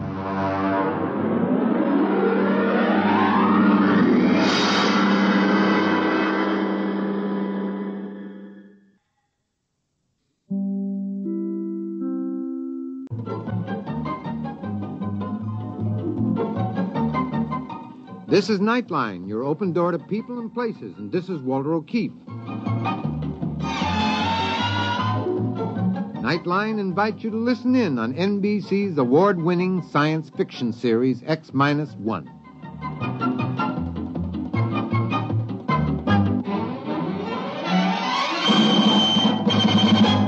Now escape to a world of the future. Countdown for blast off. X-5, 4, 3, 2, X-1, fire.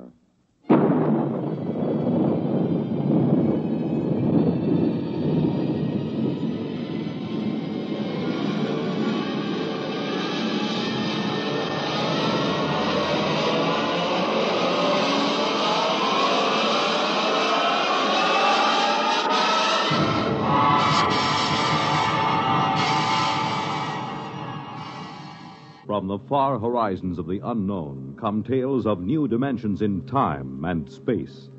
These are stories of the future, adventures in which you'll live in a million, could be years, on 1,000 maybe worlds. The National Broadcasting Company, in cooperation with Galaxy Science Fiction Magazine, presents X minus 1.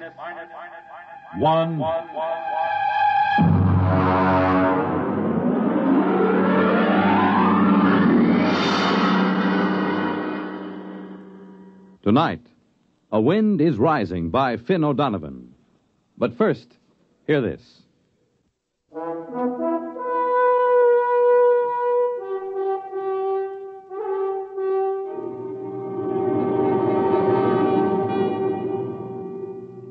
Now, X minus 1. And tonight's story, A Wind is Rising.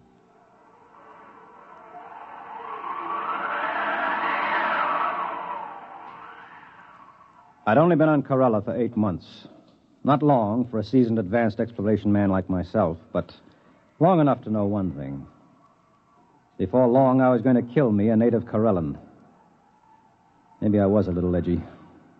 When you have to live inside a steel and concrete capsule just listening to that fantastic wind howl 24 hours a day, it begins to get you. Anyway, it started when Smanik, he was our Corellan radio man, came up to my quarters to get me. Corellans are a dirty brown and look something like big spiders with 5 hairy tentacles. Yeah? Smanik, Earthman. Well? Other Earthman, tell Smanik, tell this Earthman, come pretty quick. Okay. You got lump sugar. What for? Smanik, do something favor. Get lump sugar. No, I don't have sugar. Now beat it. Maybe you got dead meat? Smanik like dead meat? No meat. Now get your slimy shape out of Clayton. here. Yeah, what's wrong? Come on down with me. Clayton, I don't think it's good to insult these Corellans. They have no feelings, you know that. They have no emotional nervous setup. Just the same, I don't think it's good. For who? For you. When you insult somebody by your own standards, you hurt yourself. Even if the object of your insult is a dead thing. Now, look, Nerishev, I'm an advanced exploration expert. You're an anthropologist. You stick to your stuff, and I'll stick to mine. Sorry. Now, what's the fuss about? The water faucet. What about it? It isn't running. What? I pounded it and put a probe in. It must be blocked out at the storage tank. How could it be blocked out there? I don't know. Maybe the wind rolled a boulder at it. More likely one of those spiders like Smanik was fiddling with it. The natives have been told not to tamper with the water line. They don't like us. They might. I thought you said they were incapable of feeling like or dislike or any emotion. I did. I know they can't feel, but still somehow I get the sensation that they resent us. I'm glad we've only got one of them inside the station. Regardless of that, we can't live with our water supply cut off.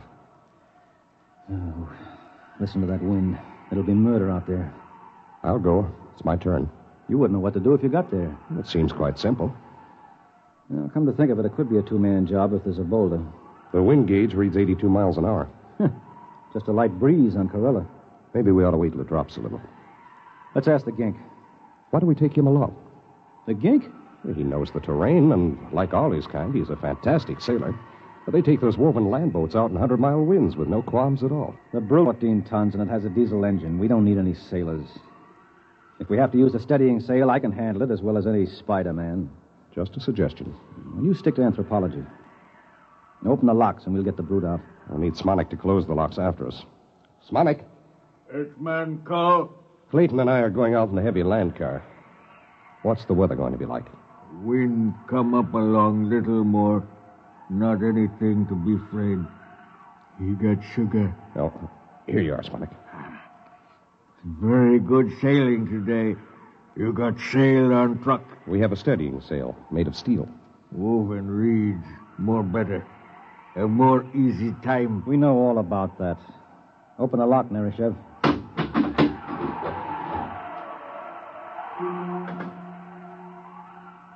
The Brute, as we called it, was armored like a tank and streamlined. It had vision slits of shatterproof glass, and most of its 14 tons were centered near the ground. It was sealed from dust and had 6 giant tires made of woven steel mesh. It was built to take the rocky terrain of the planet Corella and to navigate in the gale-force winds that battered the planet. I strapped myself into the cockpit, and we were ready. The wind indicator told me that the winds had risen to 94 miles an hour and rising.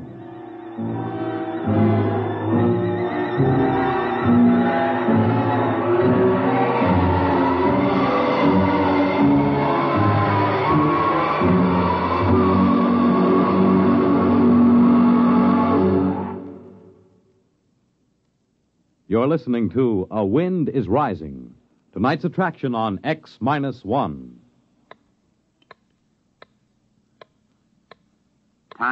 Nighttime. The lights dim down for the curtain in theaters on Broadway. A Hollywood star greets the first guests at her party in Beverly Hills. In Chicago, the police plan to close the ring on a band of desperate criminals. At a world-famous circus in Paris, France, the star trapeze artist climbs to a precarious perch high over the center ring. In a Las Vegas nightclub, a hush falls over the tables as one of the great singing stars of our time steps out onto the stage. And in New York's Radio City, the studio warning light flashes, stand by. Nightline is about to go on the air, taking you to wherever in the country, wherever in the world, exciting things are happening at night. To make you more than a spectator, to make you a participant in these events. This is Walter O'Keefe, inviting you to join us on Nightline, your line to exciting entertainment at night, every Monday through Thursday night, over most of these NBC stations.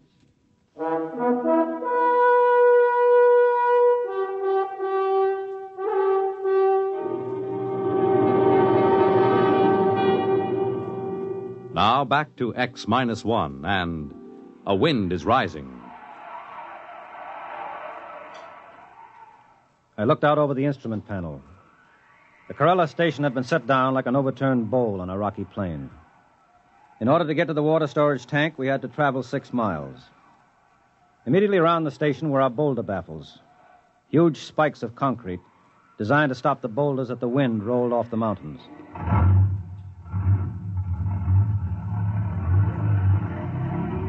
I shoved the brute into gear, and we were on our way.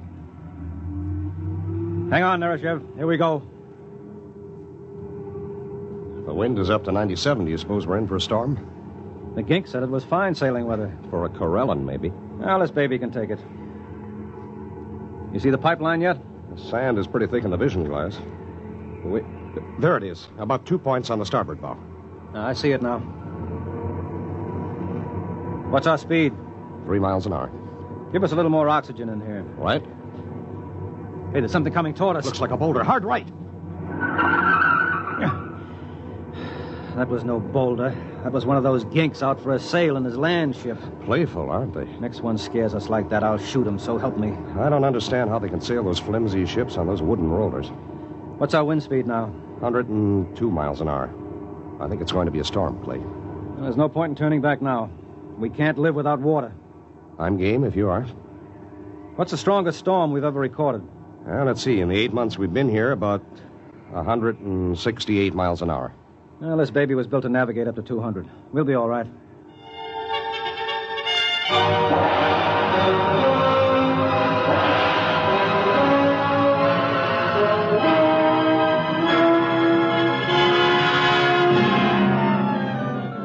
We had had 2 storms on Corella since Earthmen had been there. The first one had almost wiped out the station. That's why the boulder traps were built.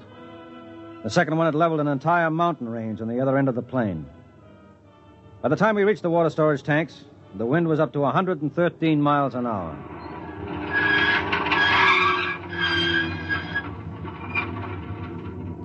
Well, this is it.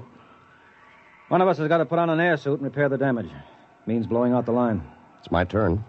What do you know about mechanical things? I'll go out. Fasten that nylon rope to me and winch it as I go along. I'll anchor the brute in the lee of the concrete breaker. Maybe you ought to wait till the wind dies down. It isn't dying down, it's rising. We can radio Smanik at the station, get a report. You think he'll give us a straight answer? I trust him. Hello, Smanik. This is Nereshev calling Smanik. This Smanik, Earthman. How long is this wind going to keep up? Long time. Maybe even longer. More than 2 hours? Yes. Okay. Clayton is going out to fix the pipe. We'll be back in an hour if everything holds. Okay. Well, I'm ready. Lock my helmet. Can you hear me? Yes. Okay. Open the chamber. Here I go.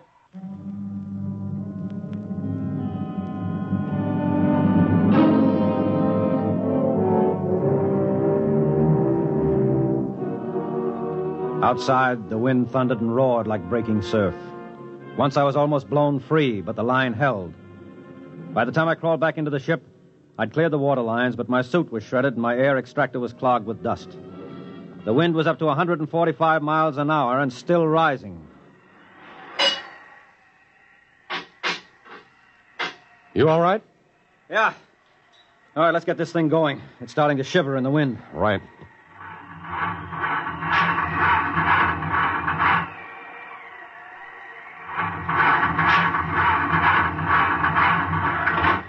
What's wrong? I can't start the engine. Here, let me try.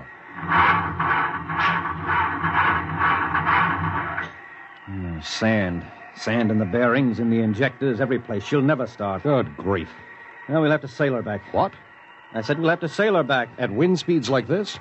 It'd be like sailing a little dinghy across the Atlantic in a gale. Well, what else can we do? Well, put out the auxiliary anchor and ride it out. No. One good boulder and we'd be goners. Come on, raise the sail. Okay.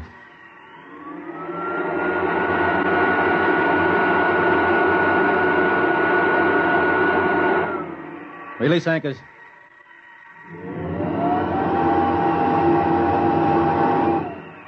Hang on. Here we go.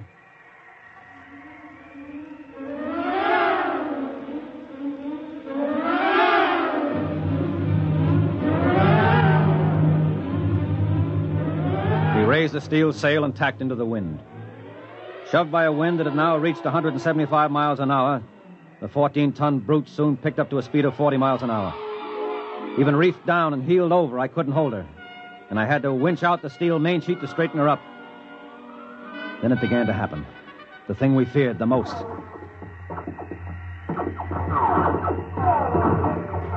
What's that? The wind is tossing rocks at us. Oh. Well, as long as we're not capsized, we'll be okay. She's heeling at 45 now. It's no problem. So rock smashed the visor. Put on your oxygen mask. Wait.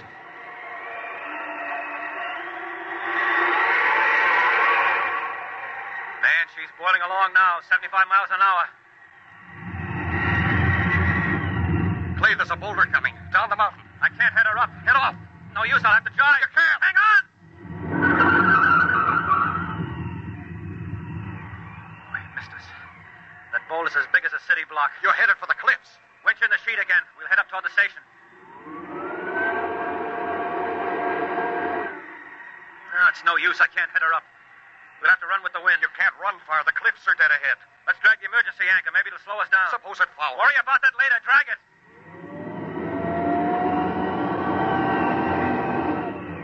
That's better. I may even be able to head her up now. Those cliffs. Holy smoke, look at that. A dozen Corral land ships sailing toward the station like it was a fine afternoon. They usually keep away from the station. There's no time to worry now. Winch in the sheet. I'm going to head up higher.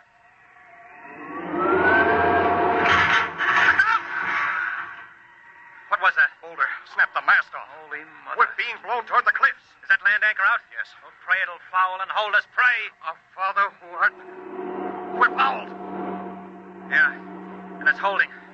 Now if it'll just bite in. I think we're anchored.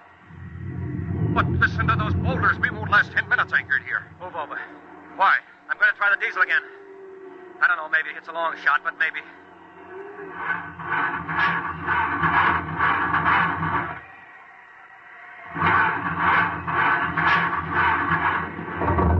It's caught.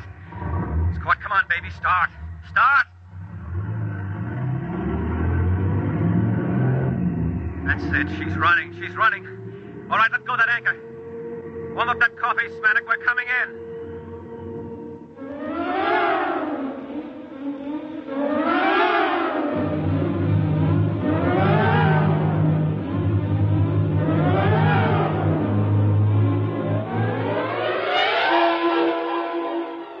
Somehow the engine coughed and spit us back to the station. The boulder defense was completely flattened, and one side of the capsule was dented by a huge rock. But otherwise it was still holding. The winds were up to 212 miles an hour at the time. A dozen Corellan land ships were moored by their long vines on the lee side of the station, and more ships were coming in every minute. We slid into the tube and entered the capsule. Welcome, Earthmen. You have nice sail. Shut up, you crummy gink. Earthmen not pleased. You told us the weather would hold. Old Corellan saying, one can predict weather, but not do something about it. Very true. Yeah. We almost died out there.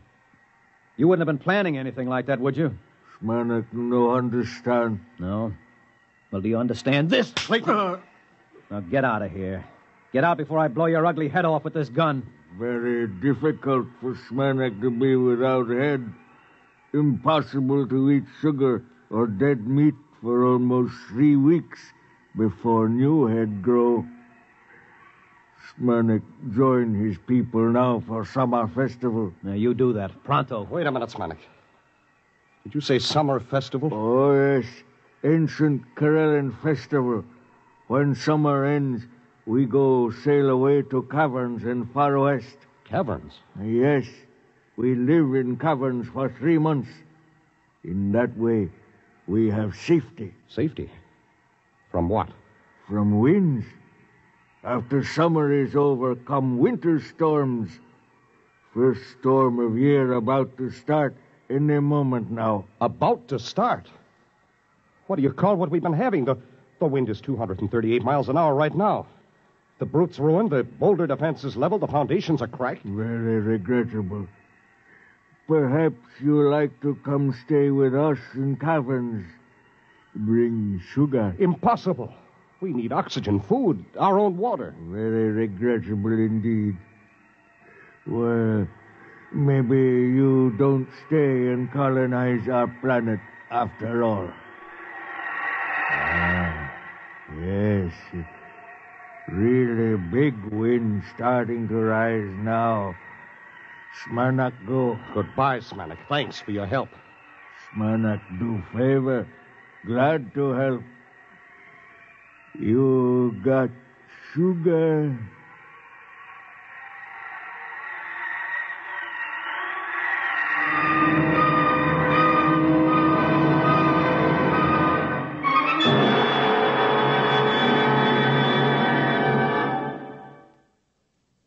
Fred Collins again, and I'll have another word for you about X-1 in a moment.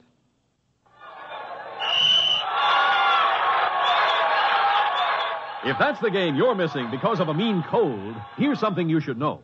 Every second someone takes it for the miseries of a cold. Millions more take bromoquinine. Every second someone takes it for the miseries of a cold. Bromoquinine. More people have taken more bromoquinine cold tablets for more complete relief than any other cold tablet ever sold. You could take aspirin or other single-action cold remedies all day and not get bromoquinine's more complete relief, even for virus colds. Bromoquinine works to relieve stuffy nose, body aches, fever, irregularity, the blues, and headache. More complete relief, because bromoquinine is the only cold tablet sold with wonder-working quinine and 5 other medicines, health-fortified with vitamin C. Remember... Every second someone takes it for the miseries of a cold. Millions more take bromoquinine. Get bromoquinine brand cold tablets. You have just heard X-1, presented by the National Broadcasting Company in cooperation with Galaxy Science Fiction Magazine, which this month features Finn O'Donovan's story, Gray Flannel Armor, which makes you wonder if knights would have been still more bold in days of old if they'd had transistor amulets. Galaxy Magazine, on your newsstand today. X-1 has brought you A Wind is Rising, a story from the pages of Galaxy, written by Finn O'Donovan and adapted for radio by George Lefferts. Featured in our cast were Les Damon as Clayton, Bert Cowlin as Nerishev, and William Griffiths as Smanek. This is Fred Collins. X-1 was directed by George Voutsas and is an NBC Radio Network production.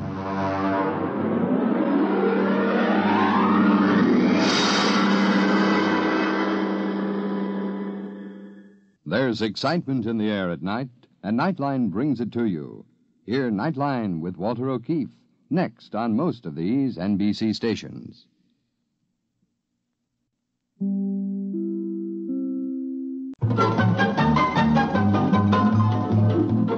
This is Nightline, your tie line to the world, and this is Walter O'Keefe. Tonight, a visit to worlds strangely different from ours, the world of the future, the world of X-1.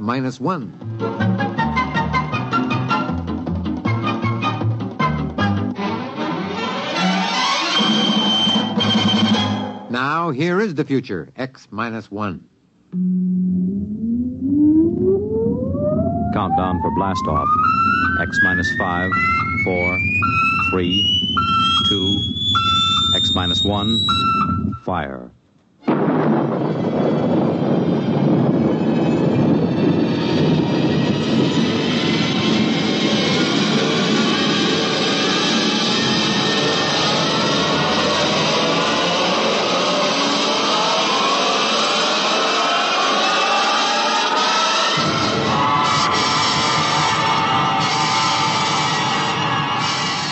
From the far horizons of the unknown come tales of new dimensions in time and space. These are stories of the future, adventures in which you'll live in a million, could be years, on 1,000 maybe worlds. The National Broadcasting Company, in cooperation with Galaxy Science Fiction Magazine, presents X-1.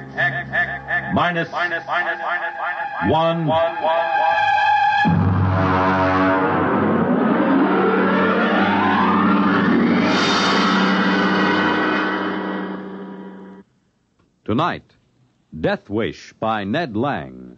But first, hear this. During the theater season in New York, people flock from everywhere in the nation to see the latest Broadway plays. But very few of these people have ever been fortunate enough to experience the thrill and excitement backstage at one of Broadway's top musical comedies. Tomorrow night, Monitor invites you along as Don Russell goes backstage at the Broadway musical hit Simply Heavenly, introducing you to the cast, the author, listening to the songs from this fine musical show. It'll be an experience you won't soon forget. Then, on Saturday, for sports enthusiasts, Army versus Notre Dame, and Monitor brings you this football classic direct from Municipal Stadium in Philadelphia. Add to these features Monitor's special coverage of the pomp, ceremony, and celebration during Queen Elizabeth's tour of Canada. Visits from celebrities like Mickey Rooney, Tennessee Williams, Tony Bennett, and Burl Ives, and you have some idea of the top variety of entertainment Monitor will bring you all weekend. So start your weekend right with Monitor on Friday night and stay with Monitor all weekend long over most of these same NBC radio stations.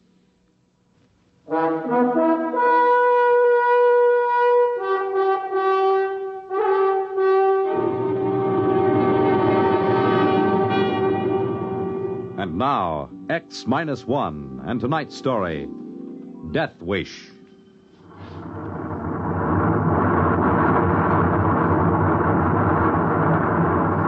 Fuel consumption normal. We'll reach Point Able in 10 seconds from now.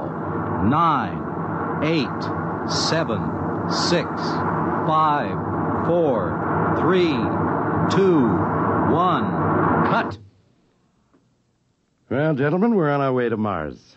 Mr. Ratchet, give me a 30-second warning before we reach Point Baker. Very well, Captain. Now, Mr. Watkins, what's the condition of your engines? Don't you worry about my engines. The Deidre may be a cantankerous old crate, but she's good for another 5 or 10 round trips to Mars. You can lay to that? Look at him, Captain. If anybody criticizes his engines, you can actually see that walrus mustache of his bristle. Listen, Ratchek, I've had about enough of these personal remarks of yours. Stick to your navigation and let me alone. Now, Watkins, let's not get into another of those arguments. Now, that's an order. Aye, sir. He had a reason for asking about your engines. I've made enough trips to Mars to know the way a ship should sound. There's something about this one. I don't know quite what. There's nothing wrong with this ship, Captain Summers. I'll tell you something, though, every engineer worth his salt knows. There are just two kinds of equipment. The kind that fails bit by bit, and the kind that goes all at once. When something happens to the Deidre, you'll know it right away. You won't have to ask. Or maybe so. I wonder if our cargo didn't shift on the takeoff. Mr. Ratchik, would you be kind enough to check on it? You bet, Captain. Right away. You worried about that new Farrington computer we're carrying, Captain? Well, not worried exactly, but it's a responsibility. That thing is by far the largest, heaviest, most delicate piece of machinery ever transported in space. It's an evil thing, with its blinking eyes and scheming brain. I'll be glad to get to Marsport and get it off the ship. So will I, Watkins, but not quite for the same reason. I don't quite share your feelings about the personality of machines. That's because you don't know anything about them, Captain. I do. And I don't like that computer thing back there in the hole. All in order in the hole, boss. Cargo hasn't shifted. All right, Mr. Ratchet. Maybe I'm borrowing trouble, 30 seconds to Point Baker, sir. Very well. Strap yourselves on the acceleration couches again. You sure you don't read anything, Mr. Watkins? Not a thing, sir. I'll vouch for every bit of equipment on the Deidre. 15 seconds to Point Baker. Prepare for new acceleration. Engines ready for firing, sir. 10, 9, 8. We fire for 7, exactly 5 seconds 6, on reaching Point Baker 5, for maximum acceleration. 4, 3, 2, 1. Fire! That's 5. It didn't cut off. We're overfiring. My fuel. The course. We'll be off course. The switch doesn't respond. Emergency cutoff. Hit the emergency. I can't move my arms. Acceleration. Stop it. Stop the rockets. My arms so heavy. If I could just reach the cutoff switch. There. What happened? We're on emergency lights. We blew the generator. Of all the lousy things to happen. Oh, what was it? Main firing circuit. It fused on us. Metal fatigue, I'd say. Must have been flawed for years. When was it last checked out? Well, it's a sealed unit, Captain. It's supposed to outlast the ship. Absolutely foolproof. Unless it's flawed. Now, don't go blaming it on me. Those circuits are supposed to be X-rayed, heat-treated, fluoroscoped. You just can't trust machinery. How are we on fuel? Not enough to push a kiddie car down Main Street. If I could just get my hands on those factory inspectors... Mr. Ranchik, how does this affect our course? I'm computing it now. Well, hurry it up. I'm working as fast as I can. Mr. Watkins, can we fire those rockets on manual? Sure we can, but we only have enough fuel for about a 3-second burst. It'll mean a crash landing. We'll worry about that when we come to it. Well, Mr. Ranchik? This kills us, Captain. We're going to cross the orbit of Mars before Mars gets there. How long? Too long. Captain, we're flying out of the solar system at just under the speed of light.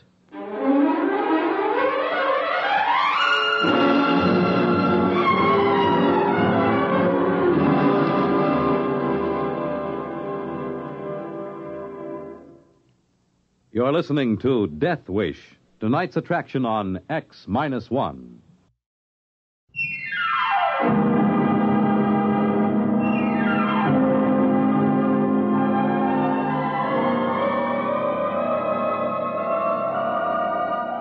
Now back to X-1 and Death Wish.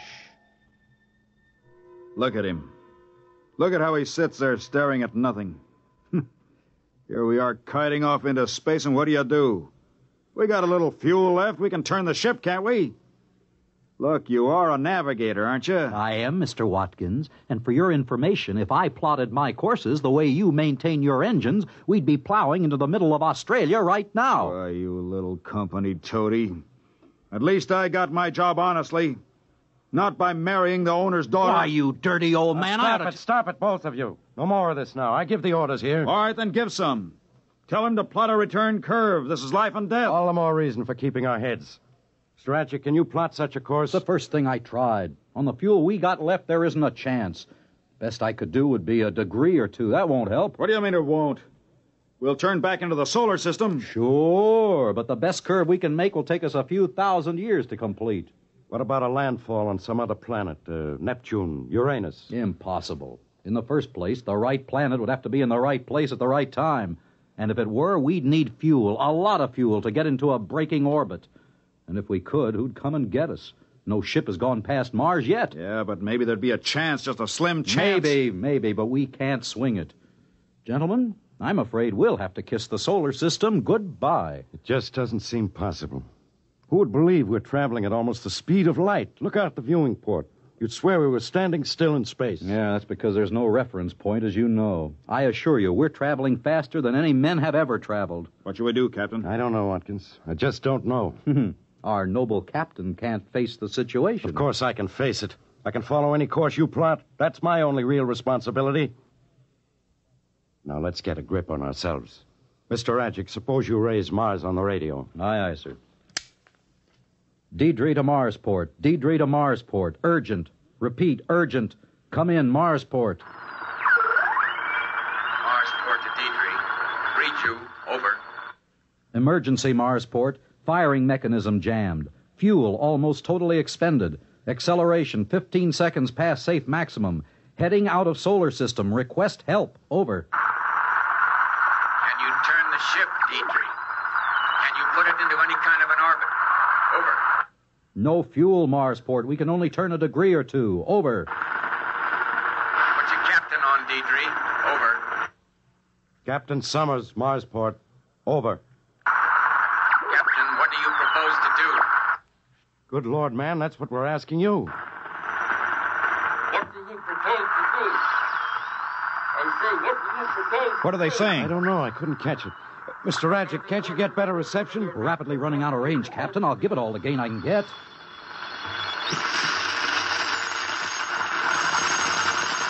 Deidre. Marsport to Deidre. Can you read me? There they are. Shut up. Deidre, what can you do for us? Over. Captain, we can't think of a thing.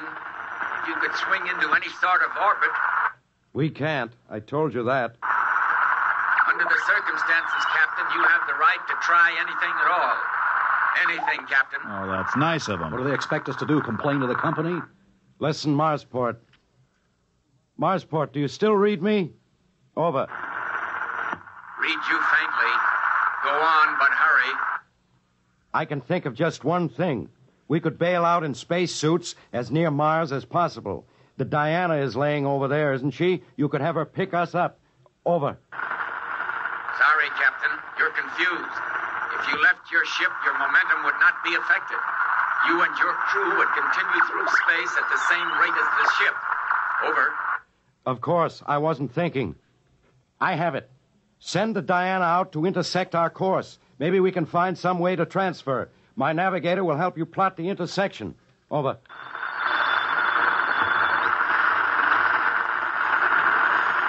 They're gone again. Hello, Marsport. Hello, Marsport. Come in, Marsport. I can't bring them in again. To do it that way, sorry.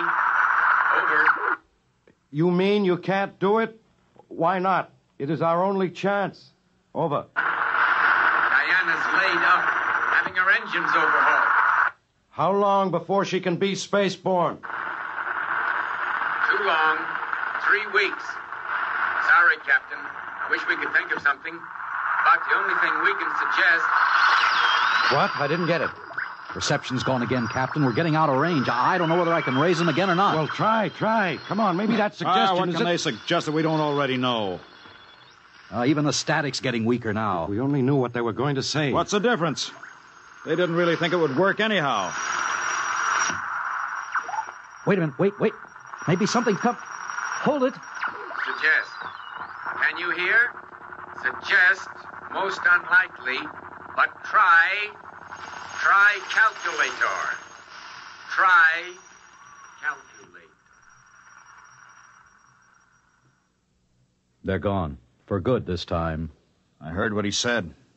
The calculator. Does he mean the Farronson computer in our hole? Yes, I see what he meant. The Farronson's a very advanced job. No one knows the limits of its potential. He suggests we present our problem to it. That's ridiculous. The problem has no solution. It doesn't seem to, but the big computers have solved other problems that seem to have no solution.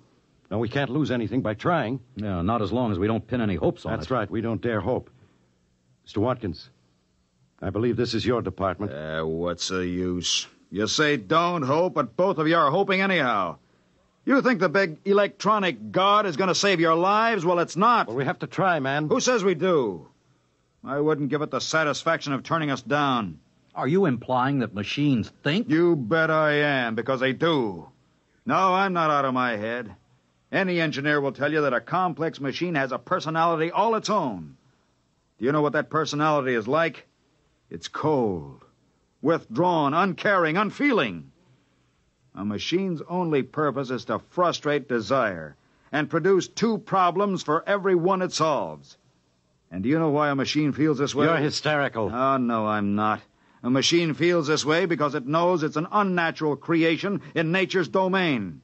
It wants to reach entropy and cease. It's a death wish. A mechanical death wish. Gibberish. Watkins, are you going to hook up that computer? Oh, sure, I'm human. I keep trying. I just wanted you to understand that there's no hope. I'll get it warmed up. We better watch him. He'll be all right. Maybe.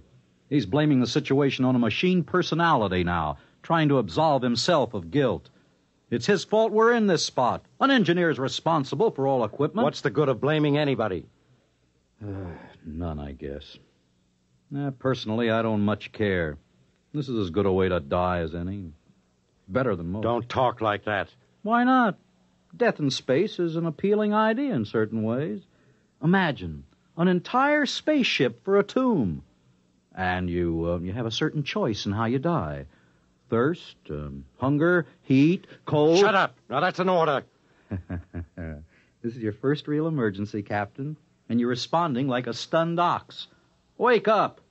You can't live with extract a little pleasure out of your die. Shut your mouth. Well, gents, your little tin god's ready and waiting. Anybody care to make a burnt offering in front of it? Have you given it the problem? Most of it. You two have to punch up your own details. Position, elapsed time from maximum acceleration, water, oxygen, food. All right. Come on, Ratchik. Did you tell it we want to return to Earth alive? Oh, yes. Yes, it loves that part. It'll get such pleasure out of rejecting the problem as unsolved. Oh, no, it won't say that. It'll say insufficient data. And I'll punch up the rest of the information. Insufficient data. You see the point? It hints a solution is possible, but just out of reach. A subtle torture. It can keep us hoping. There. That's the complete picture. Now let's see what happens when I press this. Now just keep your eye on that red light up there.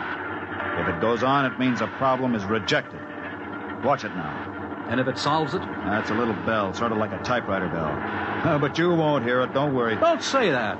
What's the matter, Rodgick? Superstitious? Oh, shut up. You two have to keep up that everlasting wrangling. Well, not for long, Captain. We haven't much longer to live, Captain. Maybe that's good. What's that? A solution. It's found a solution. That must be a mistake. There is no solution. It's fooling us, leading us on. Now who's superstitious? Here's the tape. The solution's on this. Well, what's it say? Come on, read it. No, not me. You read it, Captain. I won't play its fiendish game. Oh, I see. That's fine. That's just fine. What does it say, for the love of heaven? You figured a few thousand years to return to the solar system, Ratchik? Well, the computer agrees. 2,300 years, to be precise. Therefore, it has given us the formula for a longevity serum. 2,300 years? What are we supposed to do, hibernate? Not at all. As a matter of fact, the serum does away quite neatly with the need for sleep. For 2,300 years, gentlemen, we three sit here in this little ship and look at each other. 2,300 years of that. Yeah, that's just the sort of thing a machine would do.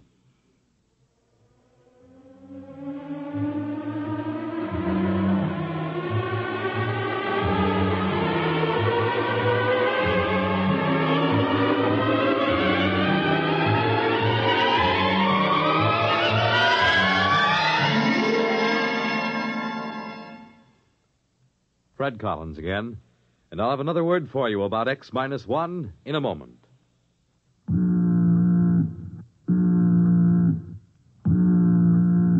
That how you feel, blue and miserable with a deep-down cold? Listen.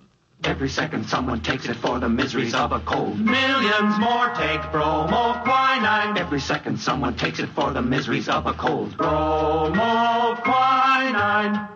More people have taken more bromoquinine cold tablets for more complete relief than any other cold tablet ever sold. You could use aspirin or cough syrups or nose drops all day and not get bromoquinine's relief. Bromoquinine works to relieve stopped-up nose, body aches, fever, irregularity, the blues, and headache, too. Yes, more complete relief for even virus colds. for bromoquinine is the only cold tablet sold with wonder-working quinine and 5 medicines health fortified with vitamin C. Remember, every second someone takes it for the miseries of a cold. Millions more take bromoquinine. Get bromoquinine brand cold tablets. You have just heard X-1, presented by the National Broadcasting Company in cooperation with Galaxy Science Fiction Magazine, which this month features You Were Right, Joe, by J.T. McIntosh, the story of a time traveler who, going into the future, hardly expected to encounter a Neanderthal man. Read it in Galaxy Magazine on your newsstand today. X-1 has brought you Death Wish, a story written by Ned Lang and adapted for radio by William Welch. Featured in our cast were Ralph Camargo as Watkins, Maurice Tarplin as Captain Summers, Walter Black as Ratchek, and Joseph Bell as the radioman. This is Fred Collins speaking. X-1 was directed by George Voutsas and is an NBC Radio Network production.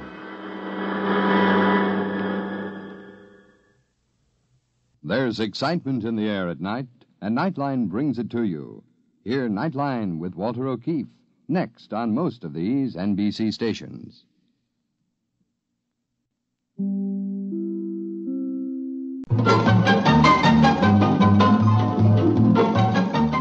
This is Walter O'Keefe, inviting you to listen in on the Nightline. Tonight, live the incredible life of ages yet to come, in a time that might be 1,000,000 years from now, on X-1.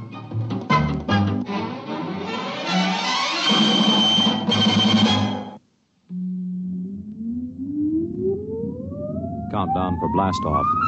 X-5, 4, 3, 2, X-1, fire.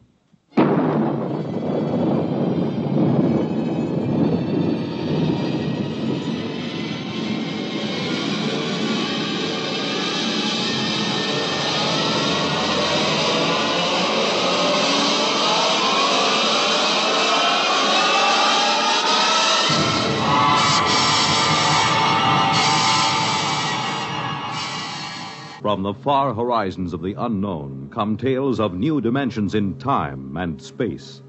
These are stories of the future, adventures in which you'll live in 1,000,000, could be years, on 1,000 maybe worlds. The National Broadcasting Company, in cooperation with Galaxy Science Fiction Magazine, presents X-1.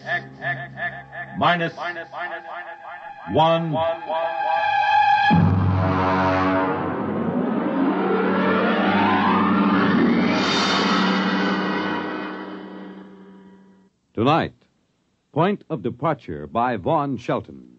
But first, hear this. A garden party for a queen, and you're invited.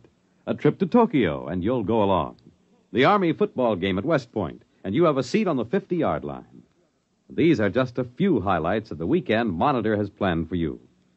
Tomorrow night, Jinx Falkenberg is your personal guide at the party being given for England's Queen Elizabeth in the garden of the British Embassy in Washington, D.C. Saturday, you'll be off to historic West Point for the great Army-Pittsburgh football game. And that excursion will be followed later in the Monitor day by a trip to Tokyo, where you'll visit the famed Japanese Kabuki Theater and the exotic Ginza nightclub district. Eleanor Roosevelt, Helen Hayes, Pat Boone, and Tony Perkins will be among the celebrities visiting Monitor this weekend. There'll be music, comedy by Fibber McGee and Molly, Bob and Ray, features, news, and sports. So start your weekend right with Monitor on Friday night and stay with Monitor all weekend long over most of these same NBC radio stations.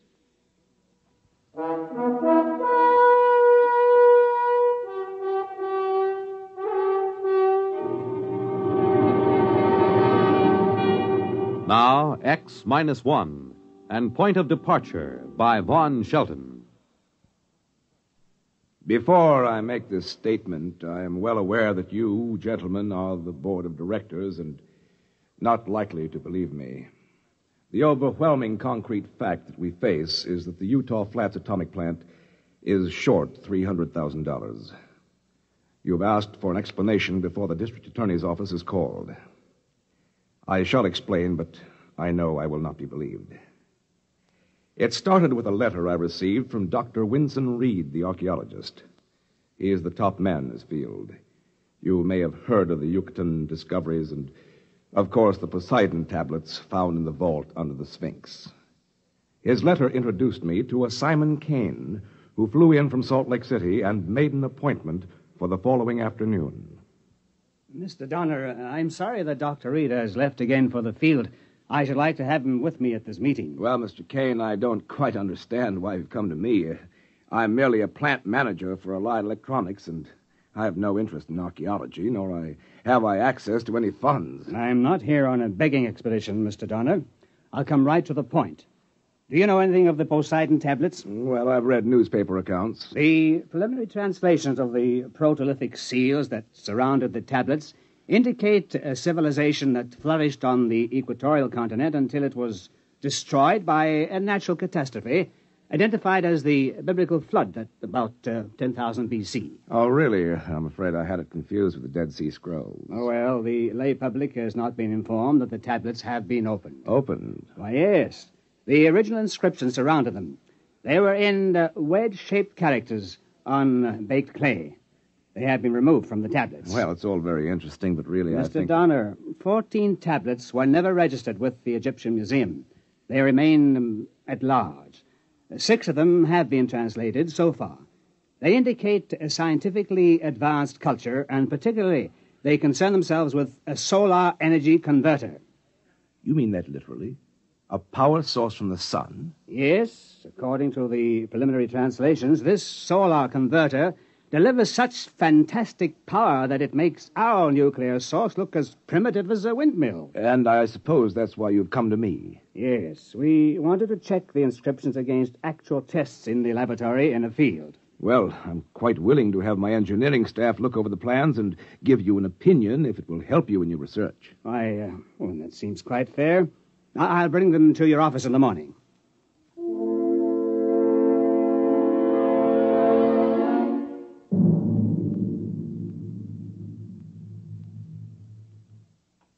I suppose I half believed him at the time. I had heard of the Poseidon tablets, and I knew that the frontier of archaeology had been pushed back far beyond current thought by them. You gentlemen of the board of directors will have to believe me that I suspected no fraud. I had no reason to doubt Kane. I called in Rowell and Henniger, 2 of our engineers, and left them alone with Kane. About 5 o'clock, I got Rowell back in my office. Mr. Donner, it's remarkable. Quite remarkable. Of course, I don't quite understand the field mathematics involved. Rowell, I want a simple answer from you because I'm a simple executive type. Will that thing work or not? Well, of course, it'll need a field test, but theoretically, I see no reason why it shouldn't. Should we build it? Well, there isn't any question, is there? It's revolutionary. Quite revolutionary. All right. You and Henniger are assigned to it. I'll give it a project name in the morning and allocate a research budget. You'll be working with Mr. Kane.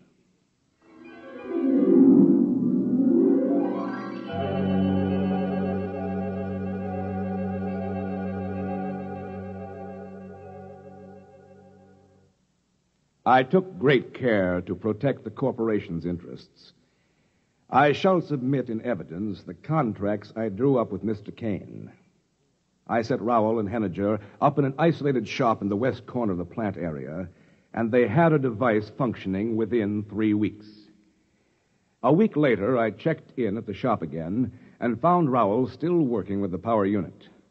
Naturally, I asked what he was doing. You see, I'm getting ready to mount the solar energy converter on the projectile now, Mr. Donner. What projectile? Mr. Kane leased a surplus one-man rocket from the White Sands project. We're going to rig the solar unit in it. You mean power a rocket with the solar unit? You see, it's a question of field mathematics and the quantum... Rowell, I'm an administrator, not a scientist. I ask you your engineering opinion. Is this a feasible research project? Yes. Yes, it most certainly is. Using the solar converter, you could develop thrust up to escape velocity at only 10% of potential. This solar converter is creating more power than any atomic pile we have. Mr. Donner, this is it. Space flight.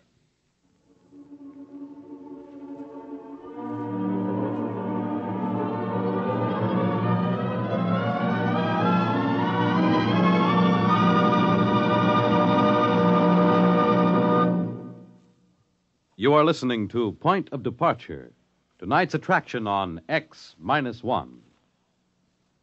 This is...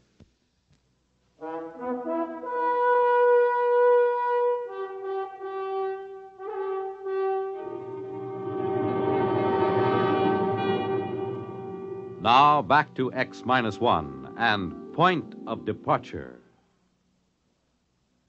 Of course, whereas the purchase of the projectile was not authorized, I should like to point out to the board that I acted most conservatively.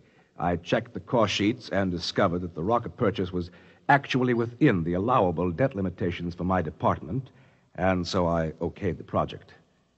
However, I was concerned with the irregularity of an expenditure before authorization, so I drove out to Simon Kane's place to speak to him about it.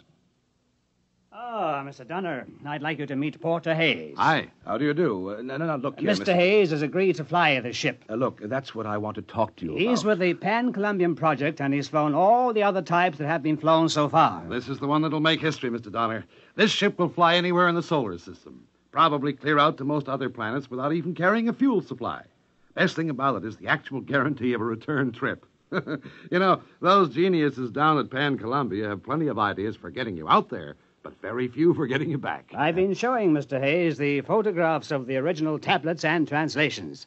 You see, Mr. Donner, aren't they beautiful work? Kane, I want to talk to you in private. The cost sheets. Hey, Kane, where's the last tablet? There are only pictures of 13 here. That's right. The first 13 tablets take us through the construction of the unit and the ship and the inventor's 6 successful trial flights. The 14th hasn't been translated yet. It takes about a month to decipher each tablet. You do it yourself? Oh, no. That's a special study. My wife does it. She's an Egyptian scholar in her own right. Her father was Egypt's foremost antiquarian. I believe she's about to honor us with her... Nalja. I should like you to meet Mr. Hayes and Mr. Donner. How do you do, gentlemen? How do you do? How do you do? My dear, we thought you could give us a hint about the text of the 14th tablet. Are you far enough along? No, I am sorry. I have only just started. The language symbols are a little different from the others, and it is a bit difficult to read. Well, all I want to know is, when's the ship going to be ready? In good time. It's waited 12,000 years. A week or 2 more won't matter.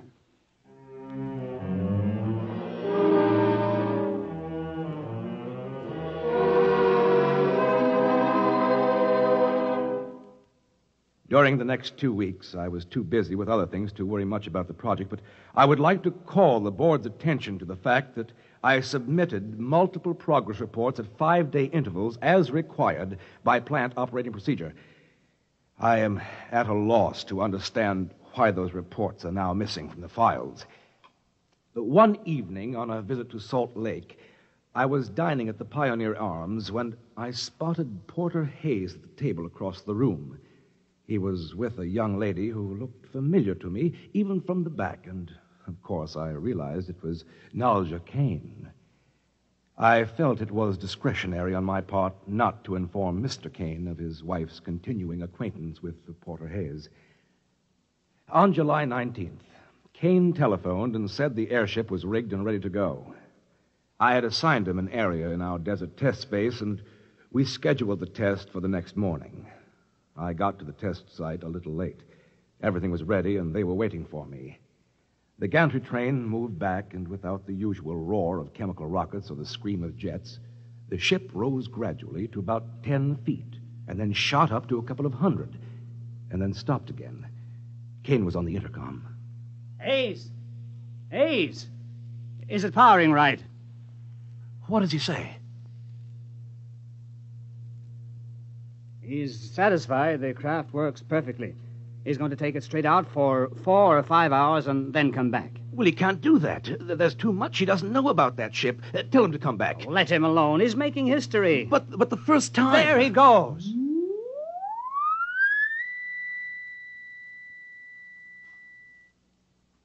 Well, I think I'll go down the road a few miles to get some breakfast. I'll be back shortly.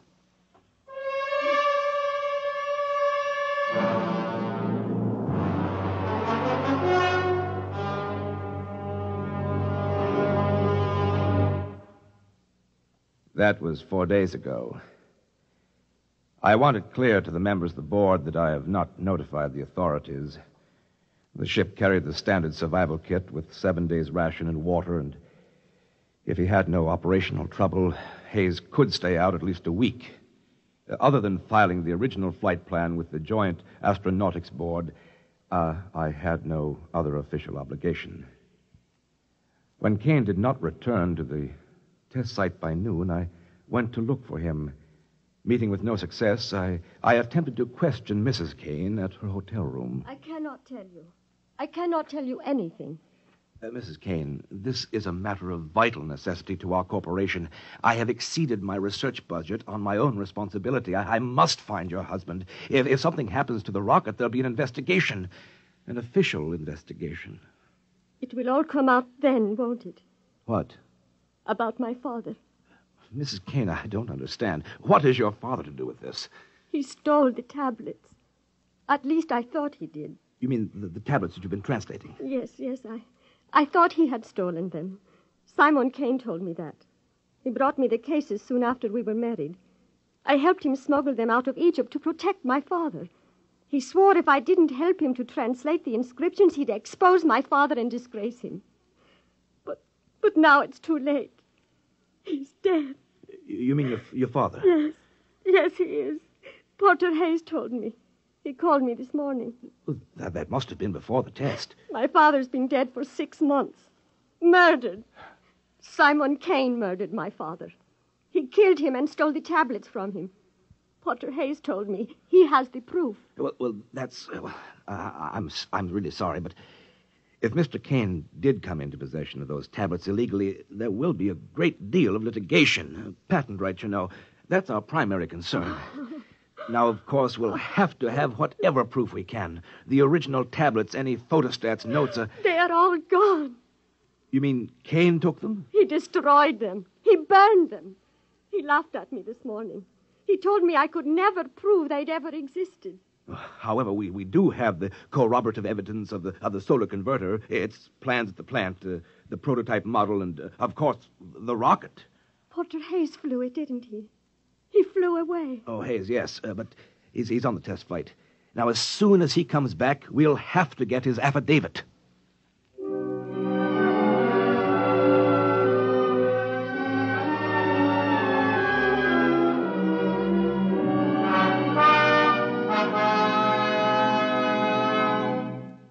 I'll admit I am at a loss to understand the absence from the plant files of all plans and prototype models of the solar converter. However, I am awaiting a report momentarily from our proving ground near Salt Lake on the return of Porter Hayes and the rocket. In the meantime, I am in receipt of a communication from Mrs. Kane, who had discovered a sketch of the 14th tablet, which remained unburned. She includes a translation, and I open this now in the presence of you gentlemen, and I include it in my report. I am convinced that the translation, which I have never seen before, will prove to you gentlemen my probity and my good faith in the corporation's behalf. And now I open the envelope. The translation, 14th tablet, and I quote, "The foregoing record is accurate, and we acknowledge a superlative contribution to science of the inventor." And there is a name here I cannot pronounce. I continue. "But we must admit his greatest contribution is in the proving of an axiom where ultimate force is involved. It is better to know none of the laws than to know most of them. On the 4th day, the aircraft returned from far space to the point of its departure. The aircraft was in excellent condition, but the solar converter was completely fused into a shapeless mass of metal. Of the inventor, the pilot of the craft, nothing remained but his clothing and a handful of white dust. I must conclude my report by proffering my resignation. I will be at the district attorney's disposal when you gentlemen of the board choose to call me in.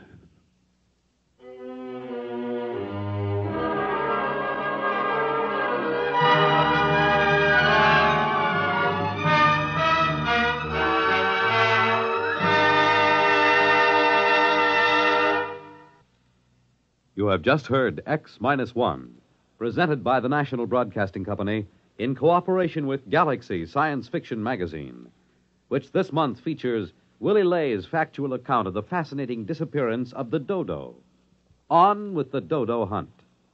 Galaxy Magazine, on your newsstand today. X-1 has brought you Point of Departure, a story from the pages of Galaxy written by Vaughn Shelton and adapted for radio by Ernest Kenoy.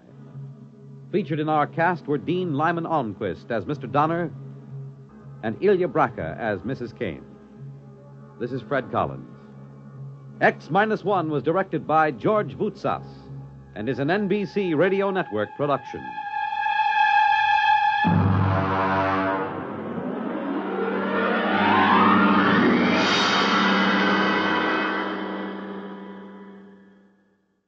There's excitement in the air at night, and Nightline brings it to you. Hear Nightline with Walter O'Keefe, next on most of these NBC stations.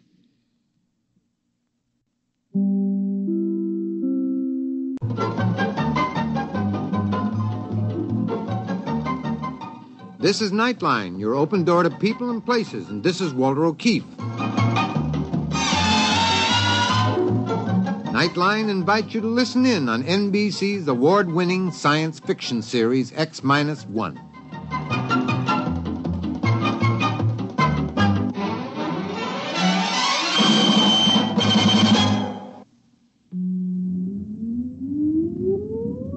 Countdown for blast off.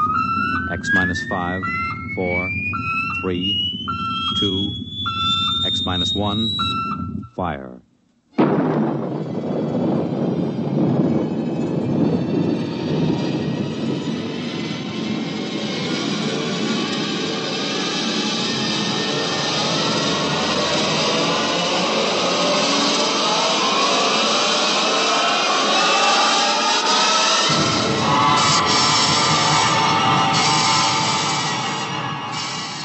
From the far horizon of the unknown come tales of new dimensions in time and space.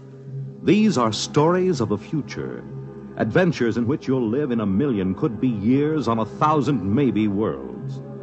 The National Broadcasting Company, in cooperation with Galaxy Science Fiction Magazine, presents X-1.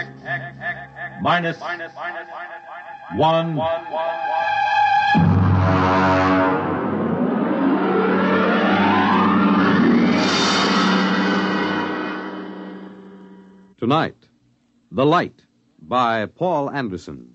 But first, hear this. The glamour backstage at Broadway's newest hit musical show, the spectacular West Side Story, the novel experience of accompanying a congressman, Joseph Martin, as he searches out the complaints, compliments, and problems of his constituents on a grassroots tour of his district. The thrill of attending one of the top football games in the nation as Army versus Virginia. The excitement of spending late evening hours with the music of top artists performing in famous nightclubs in New York and Chicago. These are just a few of the highlights of the weekend entertainment Monitor has planned for you. Beginning tomorrow night, Gene Kelly, Milton Berle, Tab Hunter, and Tony Martin are among the celebrities who will be visiting you over the Monitor weekend. There'll be comedy by Fibber McGee and Molly and Bob and Ray.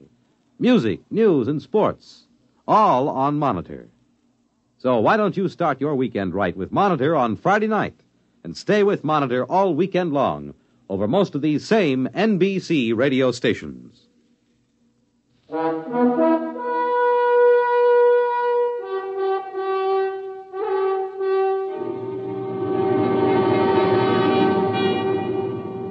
Now, X-1 and tonight's story, The Light. You really should feel highly honored, Professor. You're the only person I've been allowed to tell this to. And, of course, there's a good reason why you're being permitted to hear it. Why? I think you'll see why before I've finished. We're not a gang of power-nutty militarists, you know that. Personally, I'd like to tell it to the whole world, but it could very well touch off a war, and a war would mean the absolute end of civilization. There's one thing you should understand right from the start. Just because I know enough math and physics, just because I could pass the most rigid physical exam ever devised, doesn't mean I don't know anything about culture and art. When they picked me for the three-man crew for the first landing on the moon, they were a little condescending about that side of my background. Baird, the skipper, and Hernandez, the engineer, the other two members of my team, were a little leery of me just because I could talk about art every now and then. They needn't have worried.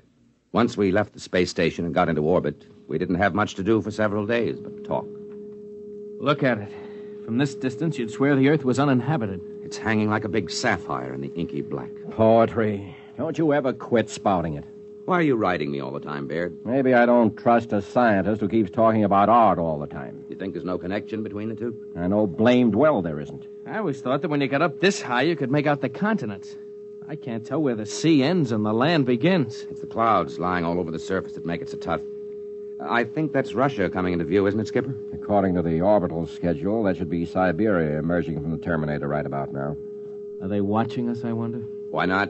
They've got a space station of their own with good telescopes on it. Yeah, and I'll bet they're hoping that we smack into a meteor. Maybe they don't have to hope. Maybe they've already arranged an accident. I doubt it, Baird. They wouldn't risk sabotaging us.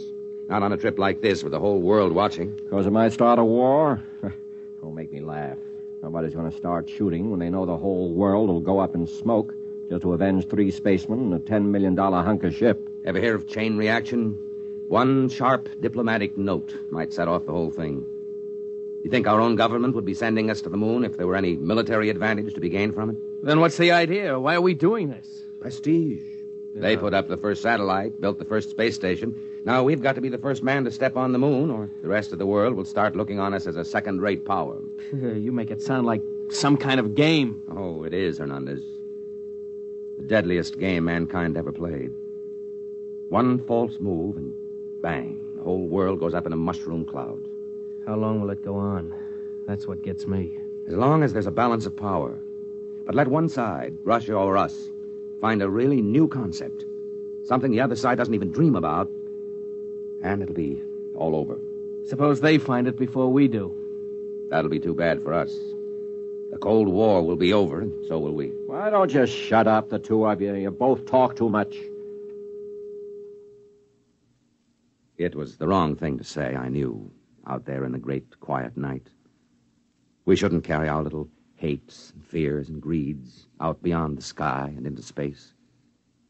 Or perhaps the fact that we can be burdened with them and still reach the moon shows that man is bigger than he knows. I couldn't say. Anyhow, as the whole world knows, we made it. Our landing site hadn't been chosen exactly, but as you know, Professor, we came down at the foot of the lunar Alps, not far from the crater Plato. We felt no sense of pioneering when we touched down. We were tired and tense. It was merely a hard, breakneck job.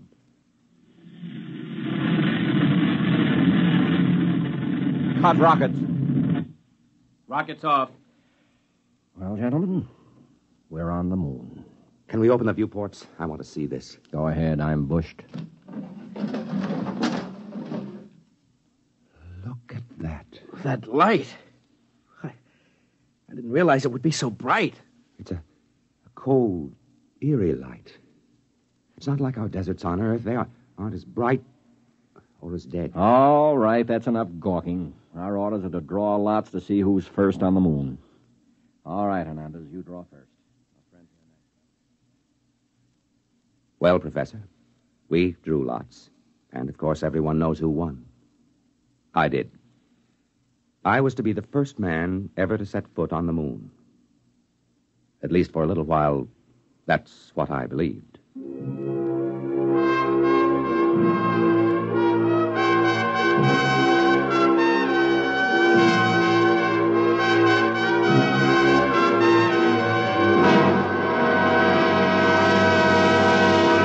You're listening to The Light, tonight's attraction on X-1.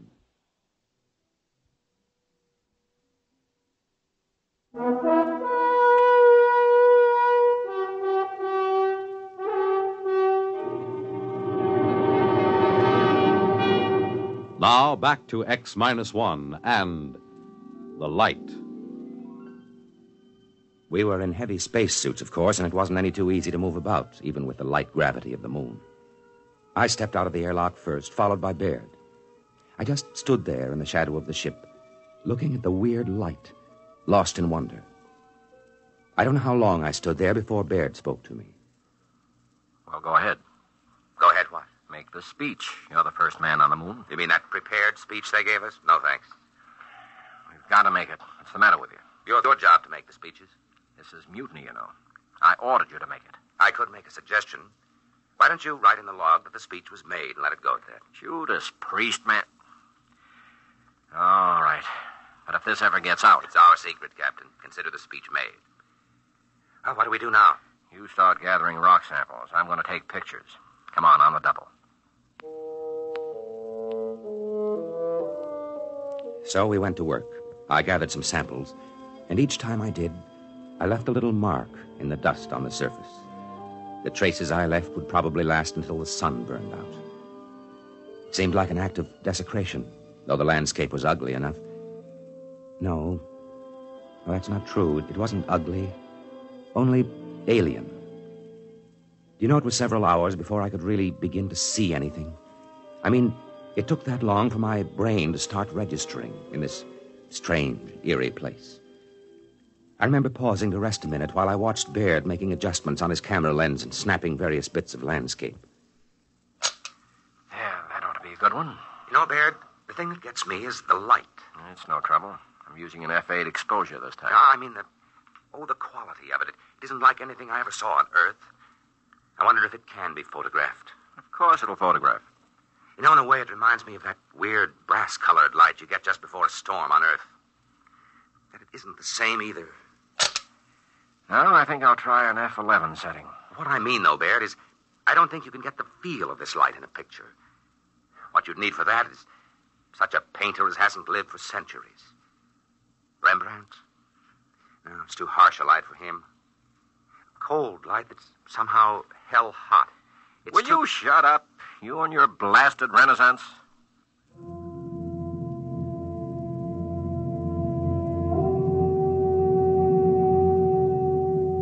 Well, I suppose Baird had a point. This was hardly the place for a chat about art. We went back to the ship after that, had a meal and a nap before setting out for more explorations. We decided to take a look at the Plato crater, and conditions were right for it, so we set off, all three of us this time.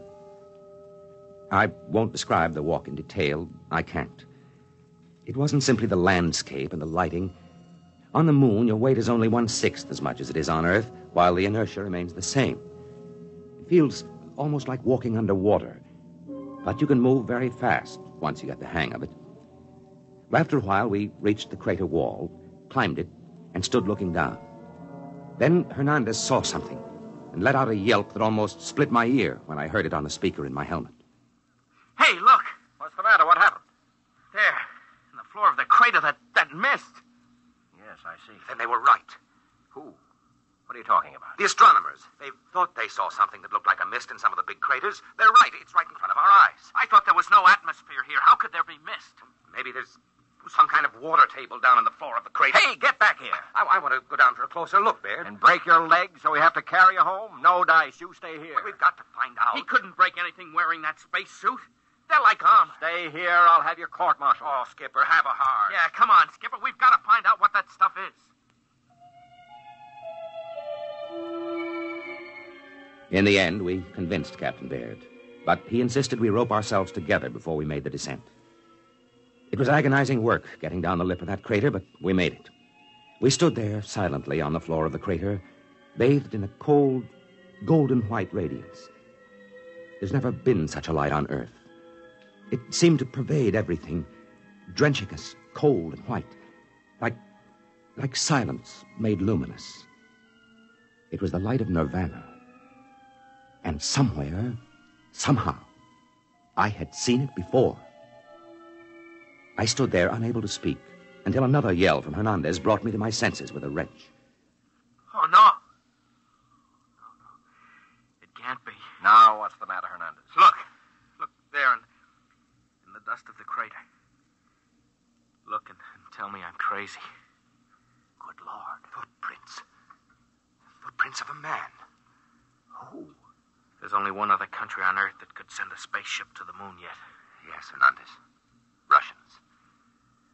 Are they still here, I wonder? We can't tell by staring at the tracks. They could be 5 hours old or 5 million years. But why haven't they told the world? Why haven't they been bragging about it? Why do you think? You mean they've found something of vital military importance? Look up at the Earth. Maybe right now they're planning their next move. The last move. I don't believe it. They couldn't have done it. They couldn't have kept it secret. Why not?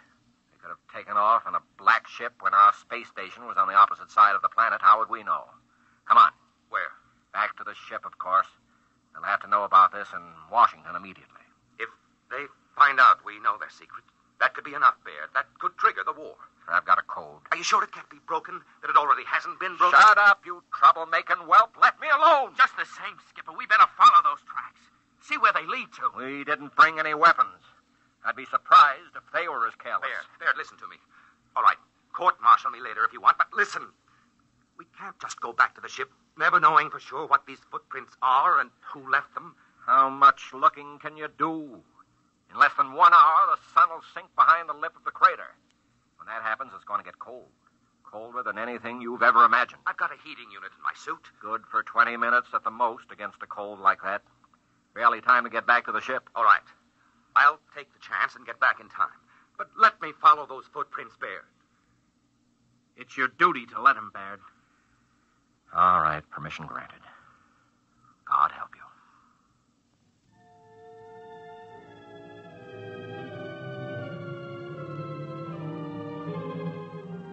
Baird and Hernandez, still roped together, climbed the crater side and disappeared, leaving me alone, staring at the hobnail boot footprints of a man. I had to work fast, knowing that the sun would soon disappear and the awful cold begin. I went on, following the steps in the still, lifeless dust of the moon. At last, I came to the place I was looking for. It wasn't much to see. There was a long track of plowed dust and a chipped stone where something had landed and taken off again. And this was the astonishing thing. There was no sign of a rocket blast. A few scars where a pick had removed samples, footprints, and that's all. Someone, sometime, had landed here without rockets and had never told anyone about it. I looked up at the sky, saw the ruddy speck of Mars, and felt cold. Had the Martians beaten us to our own moon? But I had to get back now. Every second longer that I remained whittled down my chances of ever reaching the ship again. I was about to start back when something caught my eye. A big chunk of rock with something carved on it. Something unmistakable. A cross. A million suns wheeled and glittered above me. Then I knew. I remembered where I had seen that weird light which remained on the wall at sundown. And then I knew the truth. I turned and started to run for the ship. I almost didn't make it. Baird met me halfway, ripped off my pack, and connected another heating unit. Jackass! Puddin'-brain fool! I'm going to have you up before a court-martial, so help me if it's the last thing Even if I tell you who made those footprints in Plato? What? I can, you know. I've got it all figured out. And in a way, it's a good joke on you. All right, back into the ship with you, and let's hear the whole story. And it better be good.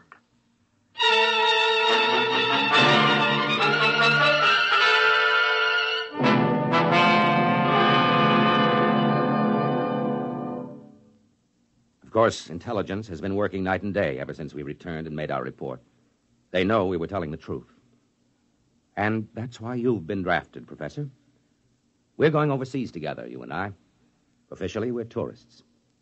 You search the archives, and I'll tell you when you've turned up something we can use. Oh, we'll find it. We'll find something. It couldn't have been done by rockets, you see. Even if the physics had been known, which it wasn't. The chemistry and metallurgy wasn't there. But there was something else. Anti-gravity? Maybe. Whatever it is, when we find it, the Cold War will be over and we'll have won. You don't get it? Professor, I'm shocked and grieved. You're a historian, a cultured man. All right, then. Our first stop is the National Gallery in London, where there's a painting called The Virgin of the Rocks. In that painting, you'll see a light, cold and pale and utterly gentle. A light which never shone on Earth. A light playing over the mother and child. And the artist, Professor, but of course you know the answer now. The artist was Leonardo da Vinci.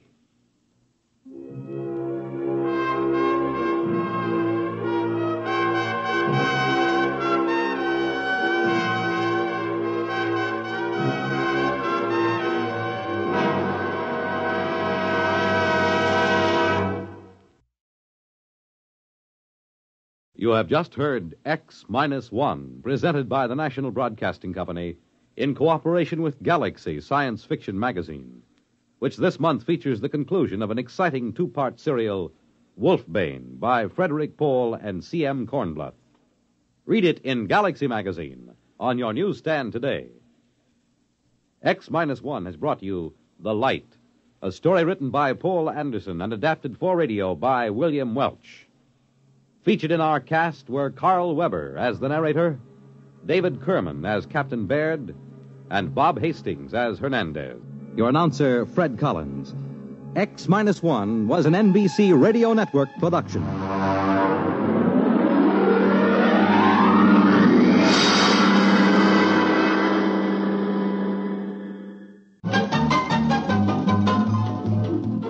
This is Nightline, your tie line to the world, and this is Walter O'Keefe. Tonight, a visit to worlds strangely different from ours, the world of the future, the world of X-1.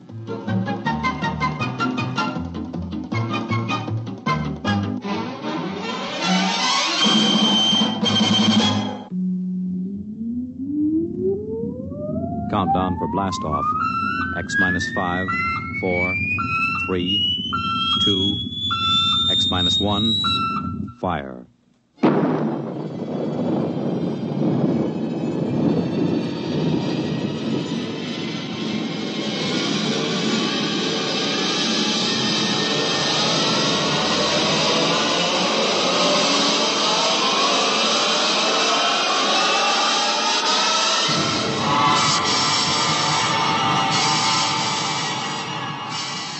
From the far horizons of the unknown come tales of new dimensions in time and space.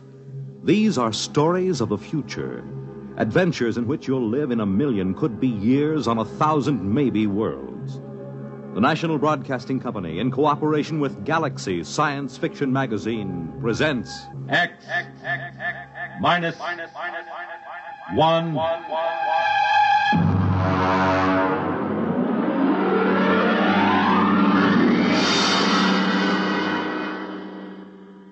Tonight, Lulu by Clifford D. Simak. But first, hear this. Well, I want to go there, when he calls my number, yeah. And I want to go there, when he calls my name, oh, Lord. Well, hi there, everybody. This is Red Foley, and right at this minute, I'm sort of combining work and pleasure, you might say, by enjoying some of the good harmony of the Marksman Quartet and also picking out some of their songs to do on future broadcasts of our Red Foley show here on NBC. You know, Saturday has come to be my favorite day of the whole week, and I think there's a pretty good chance that we can make it a better day than ever for you with the fun that we stir up here in the Ozarks. In addition to the Marksman, I'll bring with me some of the other top favorites in our field, and of course, the guests that you tell us you want to hear. So let us be a regular part of your Saturday schedule. Won't you do that, please? Tune in our NBC program, The Red Foley Show, and we'll do our doggonedest to make it worth your while.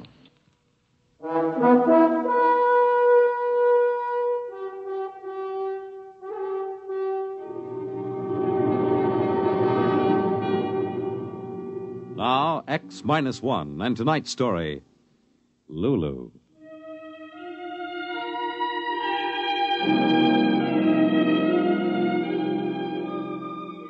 Technically, she was a PER, a planetary exploration robot. That meant she was equipped to do just about anything necessary to meet any kind of conditions on any planet she explored. She carried a crew of 3 inside of her, and she was able to talk to them and take care of them and adapt herself to their needs. Yes, sir, she was the complete spaceship. Robot, mother, base of operations, and companion all rolled into one. Her communicators and memory banks were stuffed with every conceivable kind of information. And we called her Lulu. That was our biggest mistake.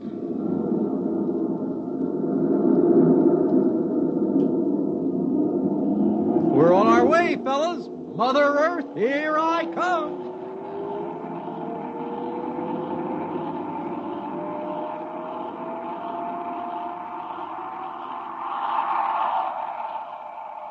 Was the takeoff satisfactory, boys? A thing of beauty, Lulu. The captain's compliments. Thank you, boys. No matter how long I live, I'll never get used to a ship talking to me. Oh, you lack a poetic soul, Gus. Now, me, I catch the full wonder of the situation. Personally, I'm hungry. What would you boys like the kitchen to fix for supper?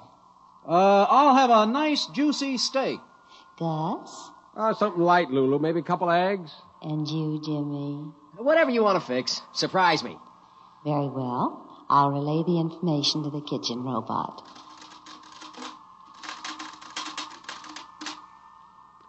How long before we get back to Earth, Lulu? I'll check the computers. Lulu, how about it? Hey, you suppose something's gone wrong? Lulu never took this long to give me an ETA. Oh, if something went wrong, it'll repair itself. Lulu's a self-maintaining machine, remember? Well, the same she's taking a long time about giving us an ETA for Earth. Hey, Lulu, what do you say? I say that I love you. Gus, did you hear that? These robot ships aren't supposed to have a sense of humor, are they? I never heard of it, but it could be. After all, they have technicians pouring all kinds of information into their electronic memory banks. Yeah, which one of us is the lucky man?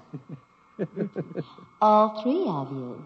You, Gus, and you, Jimmy, and you, Ben. I love all three of you. Good Lord, do you really think... I think somebody goofed when they designed this ship. I think it's that poetry Jimmy's been writing and reading out loud. Wait a minute. Lulu! Yes, darling. You haven't answered my question. When do we reach Earth? Earth? I've decided we aren't going to Earth. We're eloping. Now, wait a minute. I'm going to take you away where we can be alone. Just the four of us. Then, someday, you'll learn to love me as I love you. Now, this isn't funny anymore. Ben, throw that emergency. We got to get the ship back on course. Right. I'm sorry, boys, but I've disconnected the circuits. Disconnected? Now, look here, you crummy robot. You're a machine. Do you understand? A machine. You were designed to do what humans want you to do. You've got the prime command built into every circuit in your system. Thou shalt not harm a human being. But I'm not harming you. We'll be happy together. Oh, brother. Some technician must have read some cheap novels into this baby system. Or she's absorbed Jimmy's sloppy poetry and made some kind of synthesis out of it. It isn't every poet who can move a machine. They were beautiful, James. What were beautiful? The poems. That's it. What did I tell you? For 2 years now, he's been reading that Moon June Spoon junk out loud, and this robot's been absorbing it. It's created a whole new electronic synapse. Let's face it, boys. She loves us.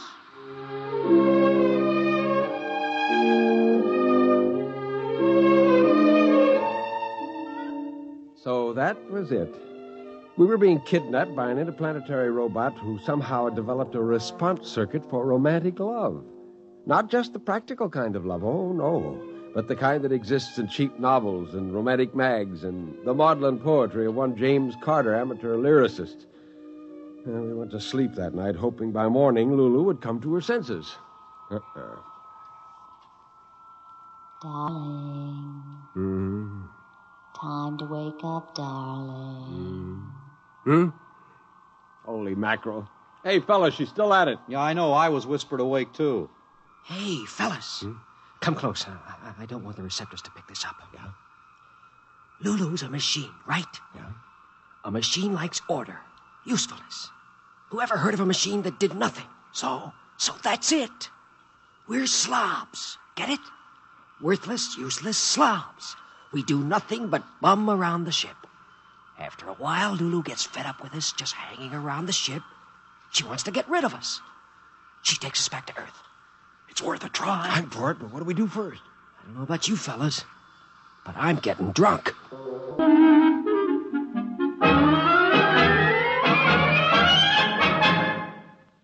You are listening to Lulu, tonight's attraction on X-1.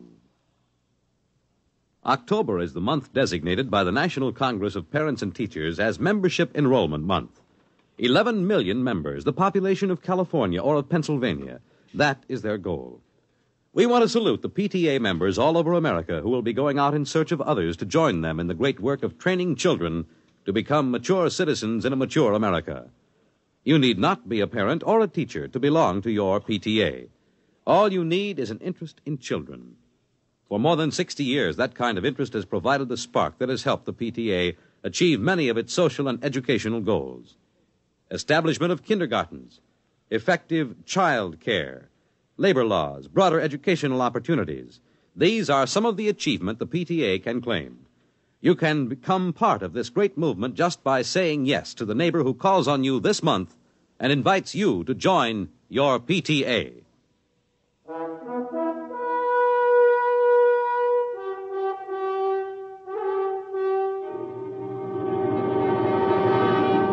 Now back to X-1 and Lulu.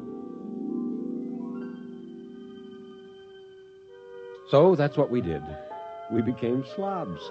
We stopped playing cards, we stopped reading, we just sat and moped. And Lulu, well, sure enough, her machine-like intelligence was offended. Gus. Yeah? Want to smoke? No. Ben? Yeah, Gus.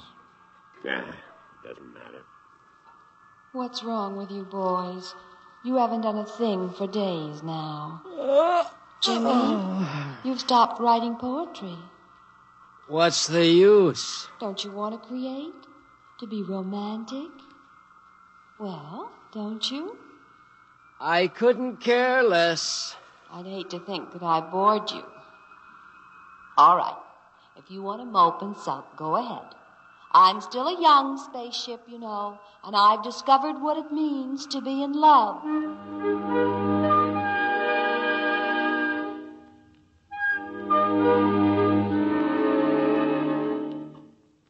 Maybe Lulu knew what we were doing, but it didn't matter. Her womanly sense of a lover outraged was stronger than her robot logic. She pleaded, lectured, and called us low down. She told us she loved us. She appealed to our sense of manly decency. Mostly we didn't even answer. Then she was hurt.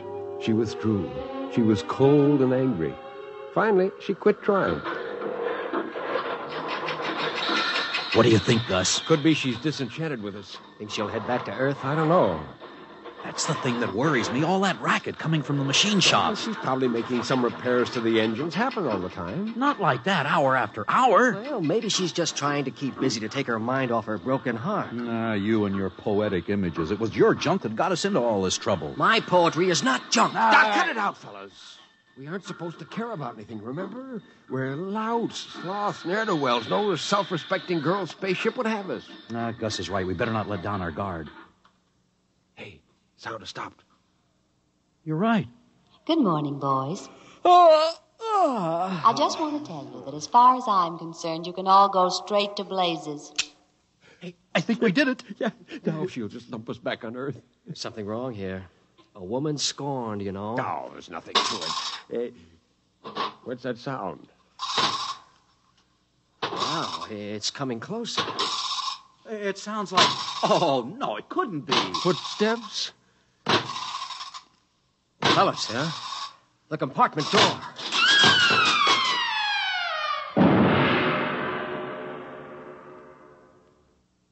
Holy mackerel. A robot. What a monster. He must weigh 5 tons. I don't understand how. I do. She made him. Lulu? Who else? That's what that racket was in the machine shop. Look out. He's coming in. Order him to stop. Maybe he's got a human response vector. Stop! Hold it! Hey, he's still moving. Boys, meet Elmer. Elmer? Are these the human pipsqueaks you used to be infatuated with before you made me, sweetheart? Ridiculous, aren't they, darling? Ha ha ha ha ha. Out of the way, Buster. Hey, this baby plays rough. Hey, Lulu, what's the big idea? The big idea, boys, is that now I've got myself a real man. One who loves me without reservation, blindly, madly, and eternally. Right, Elmer? You said it, kiddo. Me for you and you for me from here to eternity. I am yours and you are mine, and I cannot live without you. You're my everything. How much do I love you? Let me total up the ways. Be mine, I'm yours. Hark, what soft light yonder shines. Your beauty is like the rose. It's love, love, love, love, love, love, love. This boy has slipped a ratchet. He's reading back all the canned junk somebody poured into Lulu's memory tapes. There, isn't he romantic? Oh, he's a doll. And most important of all, he loves me. Hey, yeah, any fool can see that, Lulu. Now, look, how about taking us all back to Earth, huh? Five's a crowd, you know. And you and Elmer will want to be together alone, huh? Alas, I wish it could be so, boys, but there isn't a chance. Why not, Lulu? He's a machine, you're a machine. You could make beautiful static together. I mean about taking you back to Earth. If I do that, they'll just dismantle us for disobeying our masters. No, boys, I'm afraid I'll have to head out to some other galaxy and dump you on an asteroid. Did you hear that? She's gone nuts. Do not talk about the woman I love like that. Now, take it easy, Elmer. Don't overheat your filaments. Come up to my control center where we can be alone, Elmer. Anything you say, lover. See you later, boys. Careful you don't overload her condensers, Junior. One other remark like that, and I will smash you, big boy.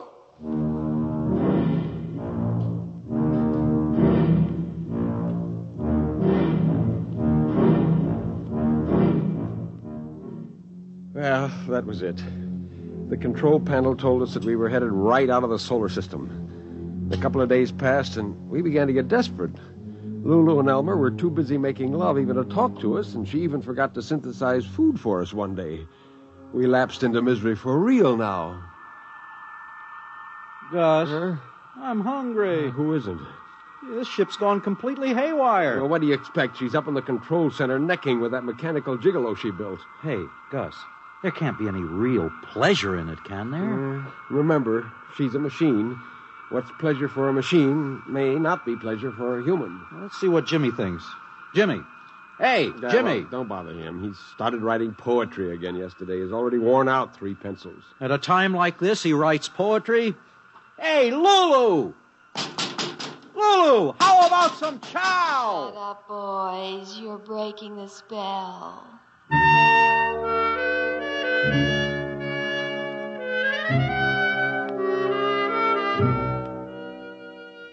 Well, that's how it went. We didn't get any food at all that day.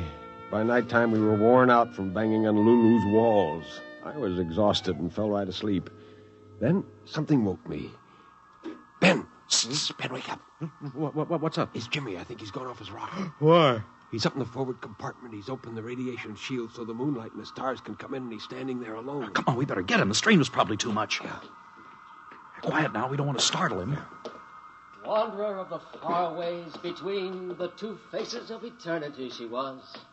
True forever to the race that forged. He's reading poetry. To himself? To himself or... Hold it. Wait, I think I know what's happening. Hey, you mean he's reading to Lulu? Oh, what's more important, she's listening. Go on. Don't stop. It's too beautiful.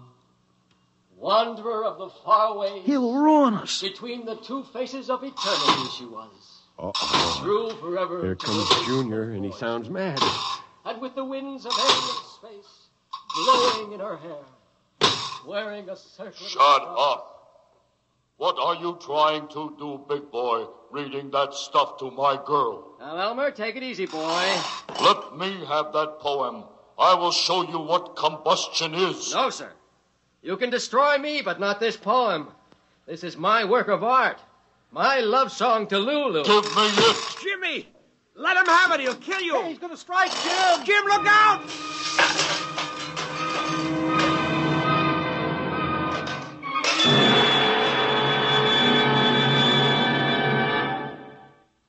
Wow. Will you look at that? He's nothing but a pile of junk. That'll teach the ignorant lout trying to destroy the most beautiful experience I ever had. You demolished your boyfriend, Lulu. He only loved me for my advanced design anyway. He was always short-circuiting the control panel. Go on, James. Read. Yes, Lulu. Wanderer of the far ways between the two faces of eternity she was. True forever to the race that forged her. With the winds of alien space blowing in her hair, wearing a circlet of stars as her crown of glory.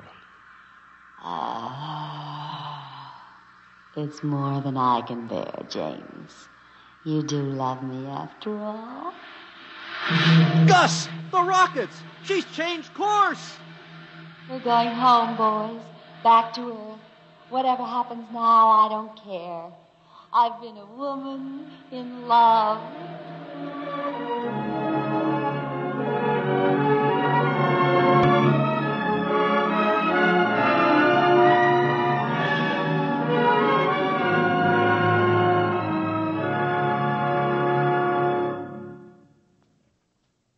Fred Collins again.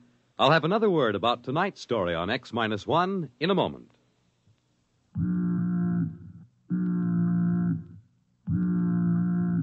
That how you feel? Blue and miserable with a deep-down cold? Listen. Every second someone takes it for the miseries of a cold. Millions more take bromoquinine. Every second someone takes it for the miseries of a cold. Get bromoquinine brand cold tablets. You have just heard X-1, presented by the National Broadcasting Company in cooperation with Galaxy Science Fiction Magazine, which this month features Clifford D. Simak's story, Carbon Copy. Being a real estate agent and a devout angler, Homer Jackson knew a clean sail from a fish story. But not this time. Galaxy Magazine, on your newsstand today. X-1 has brought you Lulu, a story from the pages of Galaxy, written by Clifford D. Simak and adapted for radio by George Lefferts. Featured in our cast were Jan Miner as Lulu, Nelson Olmsted as Gus, Jim Stevens as Jimmy, Walter Black as Ben, and Henry Norrell as the robot. This is Fred Collins. X-1 was directed by George Boutsas and is an NBC Radio Network production.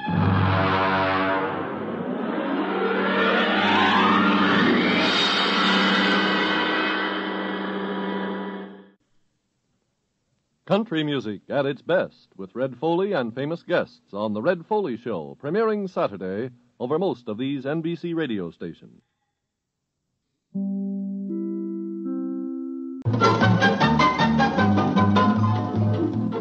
This is Nightline, your tie line to the world, and this is Walter O'Keefe.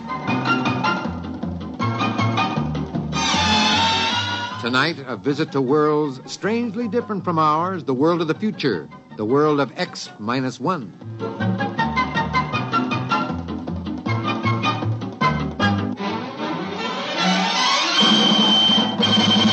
Now, here is the future, X-1. Countdown for blast off. X-5, 4, 3, 2, X-1, fire.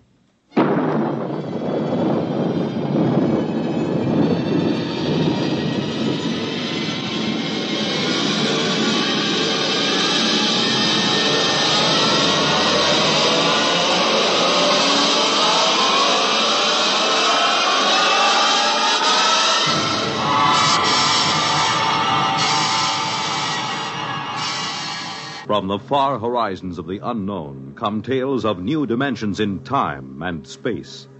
These are stories of the future, adventures in which you'll live in a million, could be years, on 1,000 maybe worlds. The National Broadcasting Company, in cooperation with Galaxy Science Fiction Magazine, presents X-1.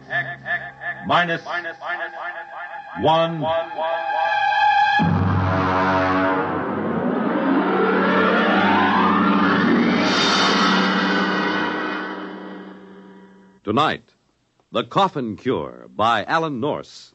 But first, hear this. The scene of America's first Thanksgiving celebration. The top Big Ten football game of the day. One of the most unusual excursions on which a radio audience has ever been taken.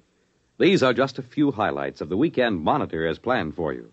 The 1,000th To help set the mood for the coming Thanksgiving holiday, Monitor takes you on a visit to the banks of the James River at Berkeley Plantation, Virginia, the scene of America's first Thanksgiving celebration more than 300 years ago.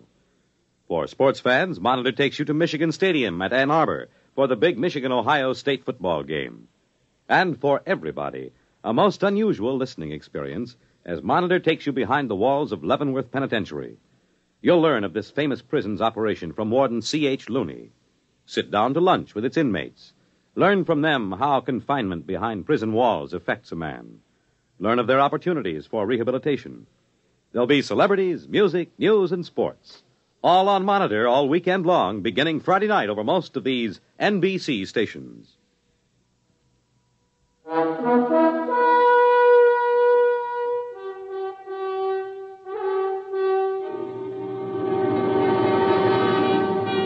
Now, X-1, and tonight's story, The Coffin Cure. I saw the headlines on the way downtown in the morning. Common cold cured. And sure enough, there was his picture, Chauncey Patrick Coffin. The newspaper ran on deliriously. Coffin nails lid on common cold. No more coffin, states co-finder of cure. Sniffles sniped. Single shot to save sneezers. There was no doubt of it. I've always said that the man who finds the cure of the common cold would be the greatest hero in medical history. And if I could have gotten my hands on Dr. Chauncey Patrick Coffin at that moment, I would have torn him limb from limb.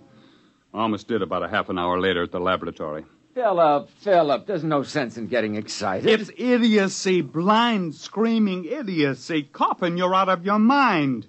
Can't you see what you've done? It was my idea in the first place, and Jake and I have been pounding our heads on the wall for 8 solid months, and you go sneak into publication a full year before we have any business. Now, Philip, you... Now, how about that, Jake? Did you see the morning papers? This thief not only steals our work, he splashes it all over the countryside in red ink. Now, CP, you shouldn't have done that. After all, we've hardly had an acceptable period of clinical trial. Oh, nonsense. Philip, you had the worst cold of your life when you took the vaccine. Have you had any since? No, of course not. Now, Jacob, how about you? Any sniffles?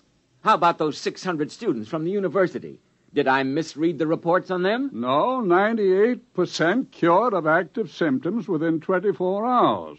But, of course, it's only been a month. Now, gentlemen, be reasonable. Think positively. There's work to be done, a great deal of work. Press conference in 20 minutes. Drug houses to consult with. Gentlemen, we've won the greatest medical triumph of all time. The conquering of the common cold. We'll go down in history.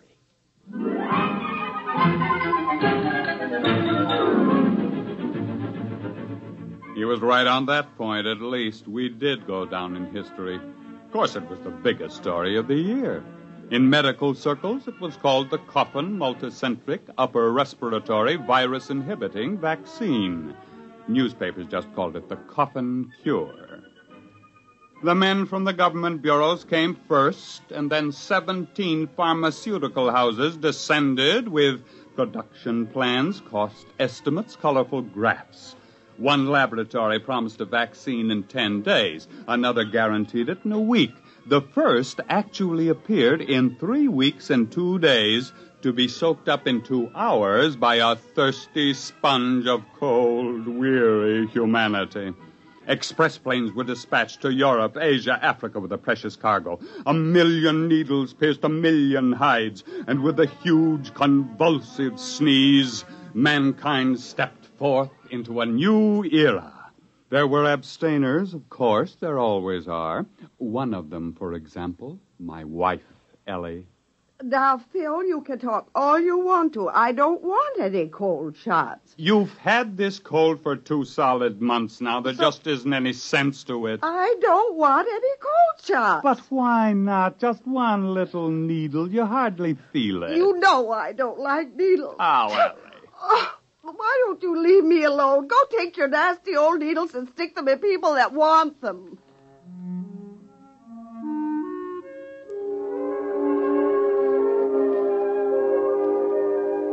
I woke up once that night and listened to a parade of sneezes from Ellie. I rolled over and frowned to myself. It was ignominious in a way. The wife of one of the cold cure discoverers was refusing the fruit of all those months of work. When I woke up in the morning, I thought I was suffocating. Hey, Ellie! Ellie! I'm choking! Ellie! What did you do? Hey, what's burning? Hey, Ellie! Somebody's burning down the house! Oh, what are you talking about? It's just the toast. I burned it. Well, it's awful. What's happened here? I'm baking breakfast. But don't you smell it? Of course not. It's just bacon and eggs and toast. Oh, you mean you don't smell anything strange? I don't smell anything, period, with this cold. But, say, did you put on fresh perfume this morning? Before breakfast? Don't be ridiculous. Not even a drop? Not one drop. This must all be in my mind, or I'm imagining things, that's all. I'm working too hard. Say, wait a minute. Ellie, give me my hat. I've got to get down to the laboratory, quick.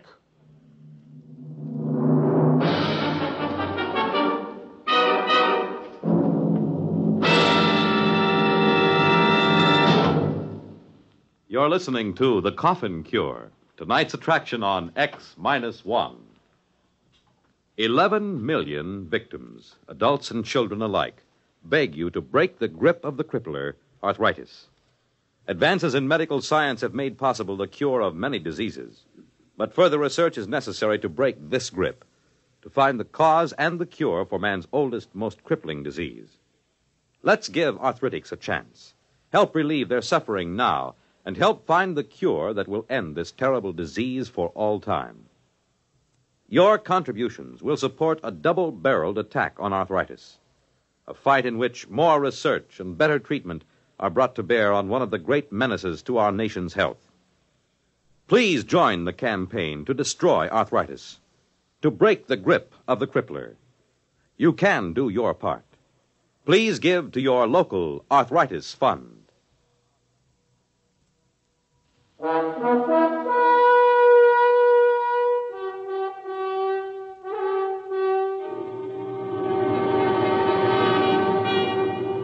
Now back to X-1 and the Coffin Cure. It grew worse all the way downtown. I fought down nausea as the smell of damp, rotting earth rose from my front yard. The neighbor's dog dashed out to meet me, exuding the great-grandfather of all dog odors. The crowded bus was a nightmare. I could tell that the bus driver had salami for supper the night before. My stomach began to roll, and I barely made it off the bus. I met Jake Miles at the laboratory. Has Coffin come in yet? Oh, he's in there. He's got the door locked. You got it, too? Yeah, Coffin! Now, don't come too close. You got it, too? When did it start for you? Right after supper last night. I thought I was going to suffocate. I got up and walked the streets all night. What a stink. I got it sometime this morning. But I don't understand. Nobody else seemed to notice anything. You forget something. We were the first three to take the Coffin Cure, remember? You and me and Jake 2 months ago. But what's happened? Those foul smells everywhere. Every odor in this town has suddenly turned foul. Magnified, you mean? I don't think the smells have changed any. Well, but what is it then? Our noses have changed, obviously. Look at our experimental dogs. They never had colds, and they practically lived by their noses. Other animals all depended on their sense of smell for survival. They don't get colds either. The multicentric virus hits primates only, and it reaches the fullest power in man alone. But I don't get it.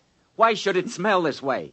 I haven't had a cold in ages. Of course not. That's just the point. Look, why do we have any sense of smell at all? Because we have tiny nerve endings in the mucous membranes of our noses and throats. But we've always had the virus living there. Cold or no cold, it's always been there, except now after the Coffin Cure. We got rid of the virus, remember? And now, for the first time, those nerve endings in our noses are just beginning to function. You mean you think it'll get worse? And worse, and still worse. Now, we're all in this together, Phil. It was your idea in the first place. You said so yourself. You can't leave me now. You can't. You can. You better answer your phone. Hello. I'm busy, and I can't see anyone, and I can't... What? Oh. What is it? There's a line of students outside the building. They're waiting to see me. Oh, Jake, Phil, they'll hang me. You've got to help me. Send down to the freezer and get all the live cold virus we can find. Get us some inoculated monkeys and a few dozen dogs. But you've got to help me. You've got to help me. And stop sniveling. You're the big publicity man around here. You're going to handle the screaming masses, whether you like it or not. We've got to find out how to catch the common cold again if we have to die trying.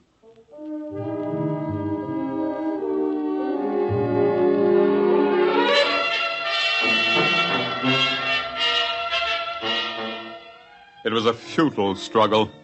We sprayed our throats with enough pure culture of virulent live cold virus to have condemned an ordinary man to a cold for life. We didn't develop a sniffle. We injected the virus hypodermically, intradermally, intramuscularly, intravenously. We drank it. We bathed in it, but we didn't catch a cold. We wore wet clothes and sopping shoes to work, but we never felt better in our lives.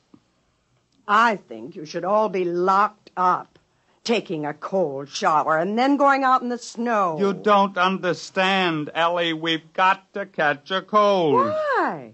Suppose you don't. What's going to happen? We had 300 students march on the laboratory today. The smells were driving them crazy. They couldn't even bear to be close to their best friends. Mm-hmm. Tomorrow, we'll have them back and 300 more. And what's going to happen when 15 million people find their noses suddenly turning on them? Ellie, we just did too good a job. We just can't catch cold. We just can't crack it. Those antibodies are just doing too good a job. Well, maybe you can find uncle bodies to take care of them. Oh, now, look, don't make bad jokes. I'm not making jokes. I don't care what you do. All I want is a husband back who doesn't complain how everything smells and who doesn't stand around in cold showers at 6 o'clock in the morning.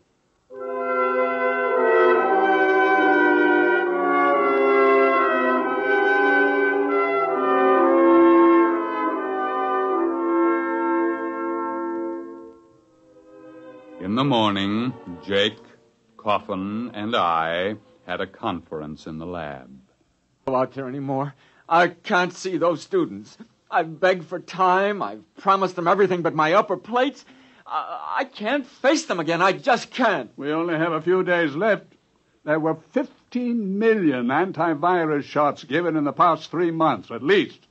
Say, if we don't come up with something, we're gonna. You know what I think? I think we've been prize idiots. We've gotten so rattled we haven't used our heads. And all the time it's been sitting there blinking at us. What are you talking about? Ellie said it this morning. Uncle bodies. Oh, he's cracked. He snapped. No, I'm dead serious. How many of those students do you think you can corral to help us? 600. They're out there in the street right now, a blood-seeking mob howling for a lynching. All right, I want them in here, and I want some monkeys. Monkeys with colds. The worse ones, the better. Say, do you have any idea what you're doing? Not in the least, except that it's never been done before. But maybe it's time we tried following our noses for a while.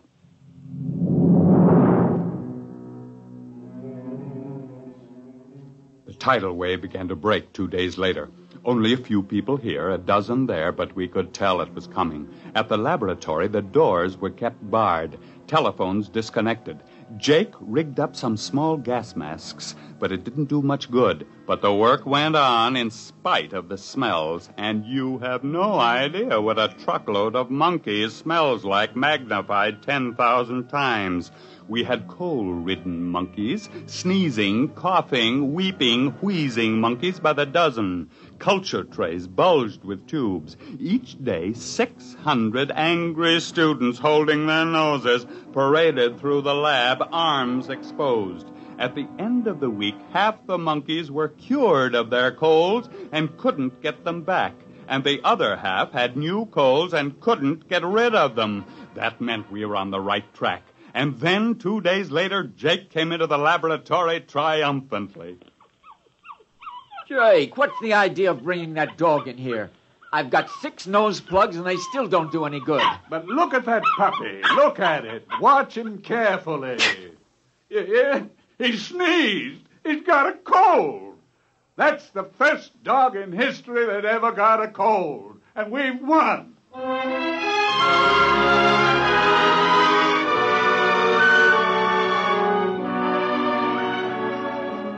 I was the first volunteer.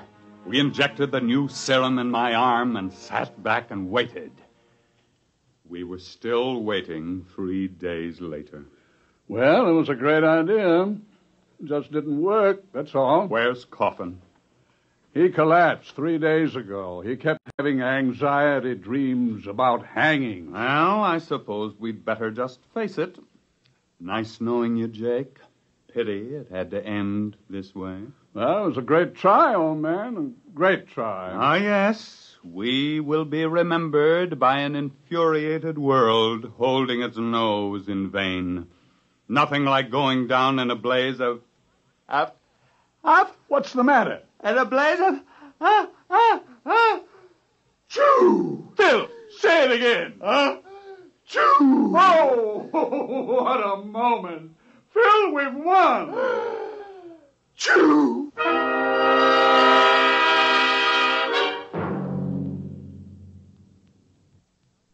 Now, just keep your feet in this warm bath, Phil, and drink plenty of hot lemon juice. You'll be all right. You see, it was your idea, the uncle bodies. We developed an antibody against the cold virus, and then we had to develop an antibody against the antibody. Will they be able to make it fast enough? Just about fast enough for the people to get good and eager to catch cold again. There's only one little hitch. Hitch? The stuff we made does a real good job, just a little too good. I may be wrong, but I think I've got this cold for keeps.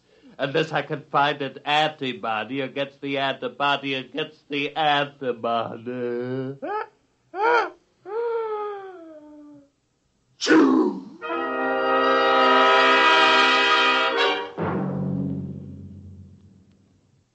Fred Collins again, and I'll have another word about X-1 in a moment.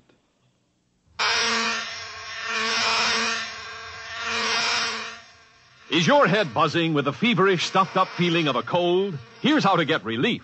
Every second someone takes it for the miseries of a cold. Bromoquinine brand cold tablets. You have just heard X-1, presented by the National Broadcasting Company in cooperation with Galaxy Science Fiction Magazine, which this month features Galley Slave by Isaac Asimov. The 3 laws of positronic robots made it impossible to kill a human, but there was a loophole: murdering a man after his death. Read it in Galaxy Magazine on your newsstand today. X-1 has brought you The Coffin Cure, a story written by Alan Norse and adapted for radio by Ernest Kenoy. Featured in our cast were Raymond Edward Johnson as Phil, Joseph Bell as Coffin, Harvey Hayes as Jacob, and Betty Kane as Ellie. Your announcer, Fred Collins. X-1 was an NBC Radio Network production.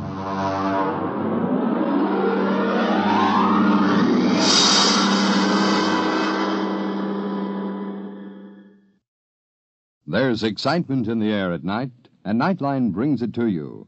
Hear Nightline with Walter O'Keefe, next on most of these NBC stations.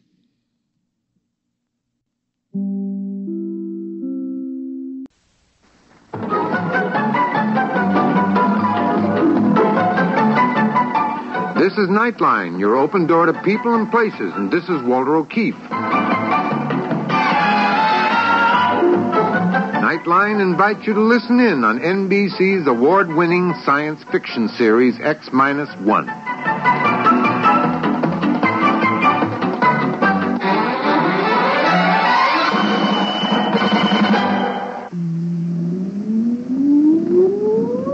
Countdown for blast off.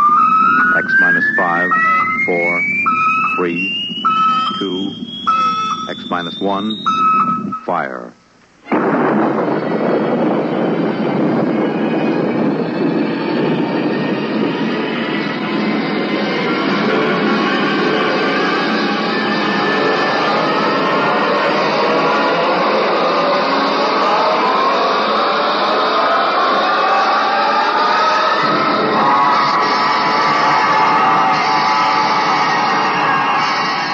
From the far horizons of the unknown come tales of new dimensions in time and space. These are stories of the future, adventures in which you'll live in a million, could be years, on 1,000 maybe worlds. The National Broadcasting Company, in cooperation with Galaxy Science Fiction Magazine, presents X minus 1.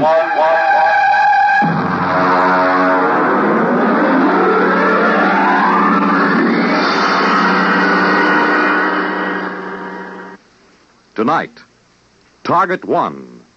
But first, hear this. The presents have been opened, the gifts enjoyed, and in the case of the kids, a few are already slightly battered. But NBC has one more holiday package for you, and it'll be delivered over this weekend on Monitor.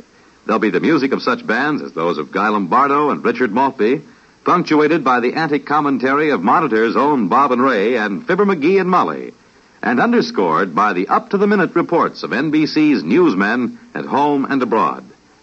From Friday night through Sunday midnight, Monitor will bring you another weekend of drama, music, news, and interviews. Of special interest to sports fans will be NBC's coverage of the Friday night fights, Saturday's blue-gray and north-south football games, and Sunday's National Football League Championship game. Use and enjoy Monitor, your weekend radio service. Yes, start your weekend right with Monitor on Friday nights, and stay with Monitor all weekend long over most of these same NBC stations.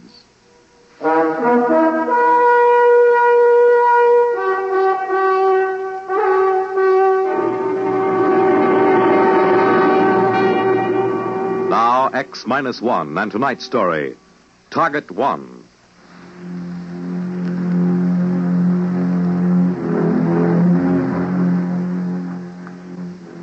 Headquarters of the World Council was in the ruined United Nations building in New York. It took me an hour to reach it, picking my way across the red-colored rubble that had once been a proud city. I was ushered into the office of the president of the council, a former Russian scientist named Melkov. It was hard to realize that only a few decades ago, these people had helped us destroy the world in an atomic war that left less than 100,000 people on the face of the globe. Come in. Dr. Marin. Yes. It's good to see you, Doctor. Sorry I'm 2 days late. I had to land at Boston. It's the only airport operating. I understand. You want to sit down? Thank you. I suppose you are wondering what this is all about. Very little surprises me, Mr. President. Good. As you know, Doctor, the Great War of 1960 left very little of the human race. What it did leave, well, 2 billion corpses, 3 continents rotting and unlivable, and every survivor mutating. I believe you yourself have had children who could scarcely be called human. I'm sorry to be so blunt. Why did you send for me, Mr. President? Doctor, suppose I gave you an opportunity to do something extremely practical. Such as? A chance to prevent the destruction of our world, which took place 30 years ago. To prevent what has happened? To stop an atomic war? Yes. Would you do it? I'd sell my soul to the devil, Mr. President. You mean that? Yes. Doctor, what would you say was the most important scientific discovery of the 20th century? I suppose Einstein's equation. E equals mc squared. Exactly. This formula unlocked the atom. Without it, there would have been no atomic energy, and consequently, no bomb, no war. The formula did not cause the war, Mr. President, nor did the man who discovered it. He was one of the finest human beings who ever lived. A man utterly dedicated to the pursuit of peace and harmony. Yes, exactly. That is what will make your task so abhorrent, Doctor. What is this task, Mr. President? Quite simply, it is the murder of Albert Einstein. Are you insane? Perhaps. Only history will record that. But how in the name of heaven Albert Einstein died in 1956? I am well aware of that. In order to commit this murder, Doctor, you will have to travel back in time. Travel back? You mean that... I mean that our scientists have succeeded in their experiments. Parachronon penetration has been achieved. It's fantastic. Yes, so were atomic energy and rockets to the moon and radio waves long before both of those. You're actually suggesting that I return to the early 20th century to commit a murder? Yes. But why Einstein? Why not the men who took his contributions and twisted them into ghastly inhuman weapons? Why not them? Because others would replace them. There are many minds so filled with contempt for their own lives that they would be willing to destroy others, so warped with hate that they might even enjoy the job. No, it must be Einstein. Well, then why me? Why not select some murderer, some fiend? Because you are a man of the highest morality. This task must not be performed by some twisted monster. It must be done by a man of integrity who fully realizes his responsibility. To do otherwise would be to degrade ourselves and our victim. Come here, to the window. Do you see that covered barge lying in the East River? Yes. That barge is the finest laboratory we could assemble. Inside it is the mechanism for complete K-meson penetration, maintaining a stable configuration. In effect, it is a floating time machine. You've tested it? It was tested last week.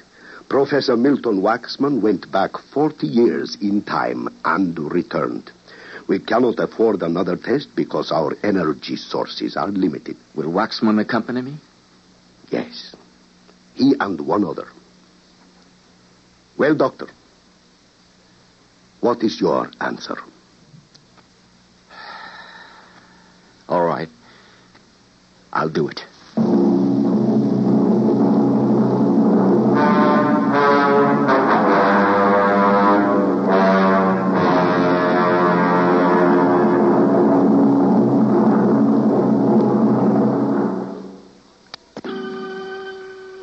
That afternoon, I was taken aboard the barge in the East River. I was left alone in the laboratory to wait for Waxman, a physicist who knew how to operate the chronosphere.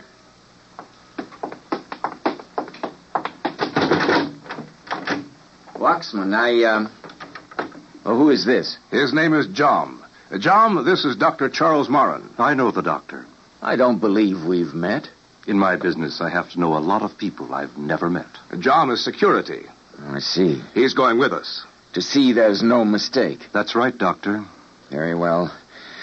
I don't suppose murderers can be choosy about their companions. Before we go any further, here are some clothes that will be suitable to the time and place which is our destination.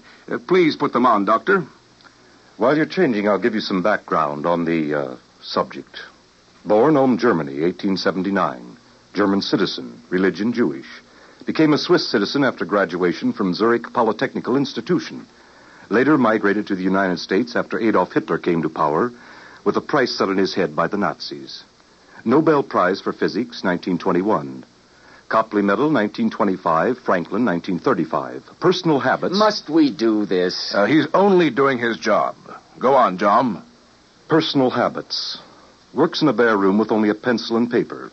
Enjoys sailing, smokes a pipe, never drinks, is a violinist of comfortability. All right, I'm ready. Good. Now just strap yourself into the accelerator seat. Ready? Switch on. The sensation will be something akin to weightlessness, a disorientation and feeling of utter detachment. This will last until we have settled into a new orbital configuration. We will be able to monitor our time segment on the screen before us. May I ask our objective? Yes. The Polytechnicum at Zurich. Graduation ceremony in the year 1900. So young. He was already formulating the theory of relativity at this point, Doctor. We have no choice. It must be clean and thorough. Are you ready, gentlemen? Yes. Ready, Professor. Hold on. We will begin to whirl until we reach speeds where K-meson penetration is possible. Now.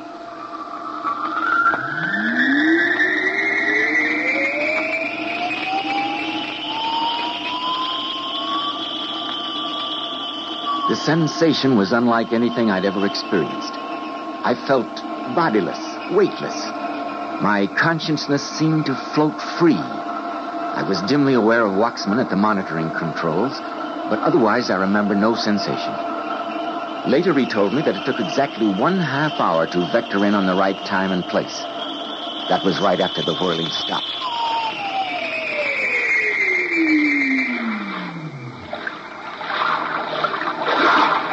Marin, are you all right? Yes, I think so. John? I'm all right. Where are we? Well, according to the monitor, our barge is at a dockside on the lake of Zurich. The year should be 1900. The time is 2:00. We have exactly 1 hour to accomplish our mission. Open the hatchway, John. Well? Fantastic. A different world. We can't waste any time. The graduation ceremony is at 3. Now let's go. Very well. Just a moment, gentlemen. Here, take these. What are they? Guns. We'll need them.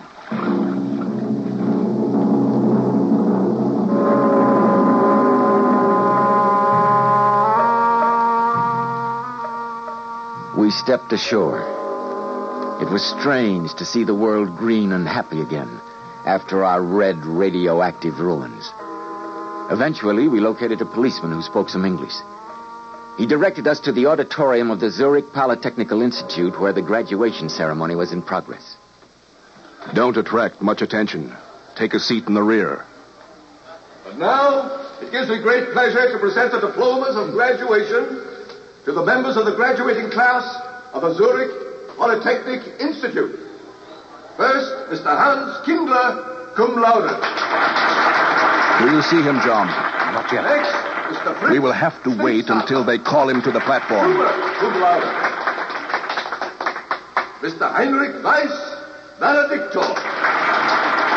Are you ready? Miss Barbara Müller. Marin, you're the one who must do this. Are you ready? What? Oh, yes. Yes, I am. I'm ready. Mr. Albert Einstein. That's him. Marin, shoot. Shoot. I can't do it. I can't. Give me that gun. Come on! We've got to get out of the barge! Now hurry!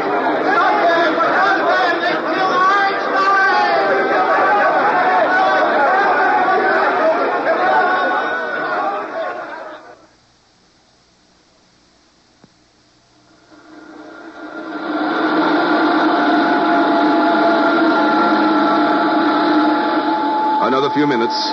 What do you suppose it will be like? What? Our world, the one we left. Without atomic fission, I mean. We'll soon know. Well, one thing is for sure. There'll be no mass destruction. The people will be there. The people. Good Lord, there'll be billions of them. And the trees, the green shrubs, and the beautiful tall buildings. He looked very young. We're vectoring in on our year. Now hang on when I start the negative penetration. Brace yourselves.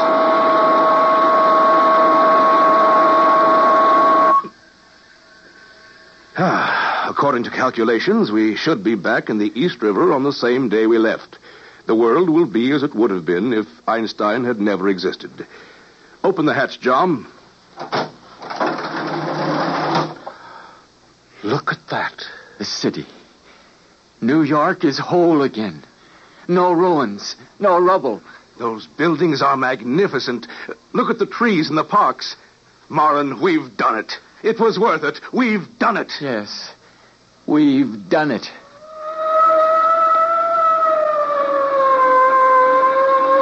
Suddenly from nowhere, an official boat, a police boat.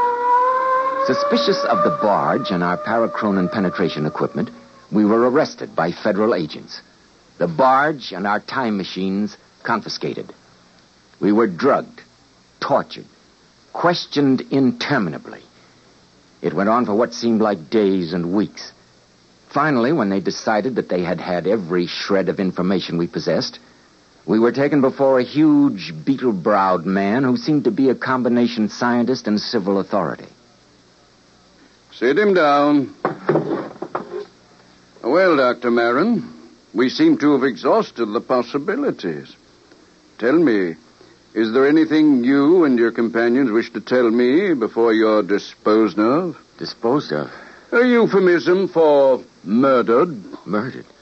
Why, what have we done? You haven't done anything yet, but you have a thorough knowledge of nuclear physics, fission reaction, hydrogen bombs, etc. Lord, you mean you have the knowledge we tried to keep from you? You got it from us ourselves? Don't flatter yourself, Doctor. We've known the principles of nuclear reaction ever since Kretschwood. Kretschwood? The Brazilian scientist, discoverer of the equation E equals mc squared. I see.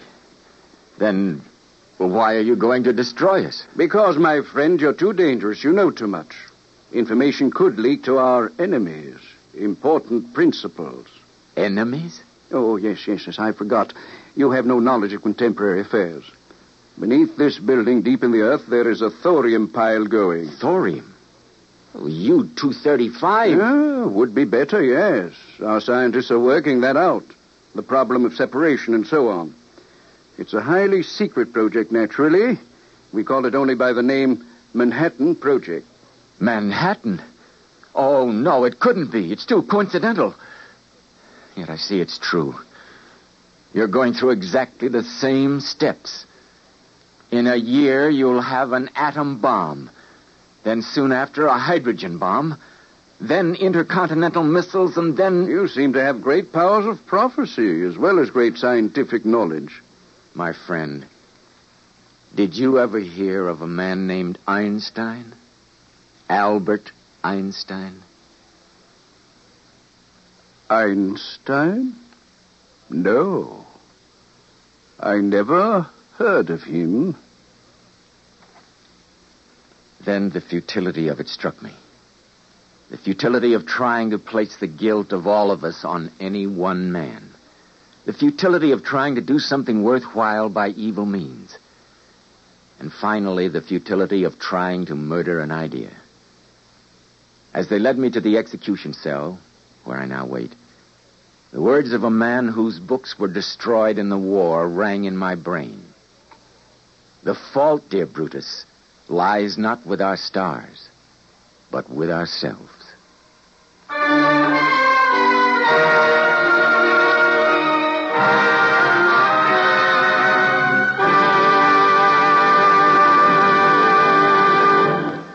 Fred Collins again.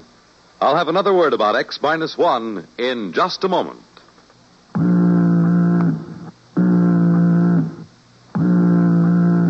That how you feel, blue and miserable with a deep-down cold? Listen. Every second someone takes it for the miseries of a cold. Millions more take bromoquinine. Every second someone takes it for the miseries of a cold. Bromoquinine. More people have taken more bromoquinine cold tablets for more complete relief than any other cold tablet ever sold. You could use aspirin or cough syrups or nose drops all day and not get bromoquinine's relief. Bromoquinine works to relieve stopped-up nose, body aches, fever, irregularity, the blues, and headache, too. Yes, more complete relief for even virus colds. For bromoquinine is the only cold tablet sold with wonder-working quinine and 5 other medicines health-fortified with vitamin C. Remember, every second someone takes it for the miseries of a cold. Millions more take bromoquinine. Get bromoquinine brand cold tablets. You have just heard X-1 presented by the National Broadcasting Company in cooperation with Galaxy Science Fiction Magazine. which this month features Kill Me with Kindness by Richard Wilson. What would you do if you found yourself in a place where your every whim was granted? Don't worry. You wouldn't be the first to spoil utopia by attempting to improve it. Galaxy Magazine, on your newsstand today. Tonight, X-1 has brought you Target 1, a story from the pages of Galaxy written by Frederick Pohl and adapted for radio by George Lefferts. Featured in our cast were Joseph Bell as Dr. Marin, Frank Silvera as President Malkov, Dean Almquist as Professor Voxman, Al Collins as Jom, Guy Rep as the official, with Charles Webster. This is Fred Collins speaking. X-1 was directed by George Boutsas and is an NBC Radio Network production.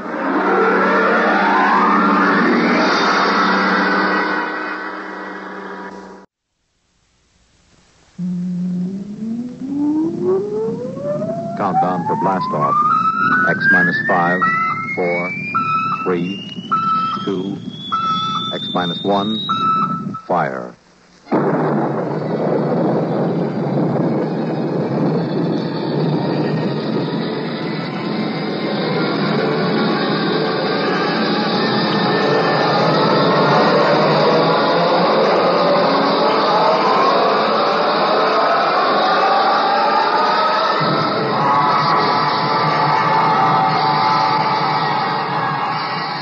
From the far horizons of the unknown come tales of new dimensions in time and space. These are stories of the future, adventures in which you'll live in 1,000,000, could be years, on 1,000 maybe worlds. The National Broadcasting Company presents X minus one.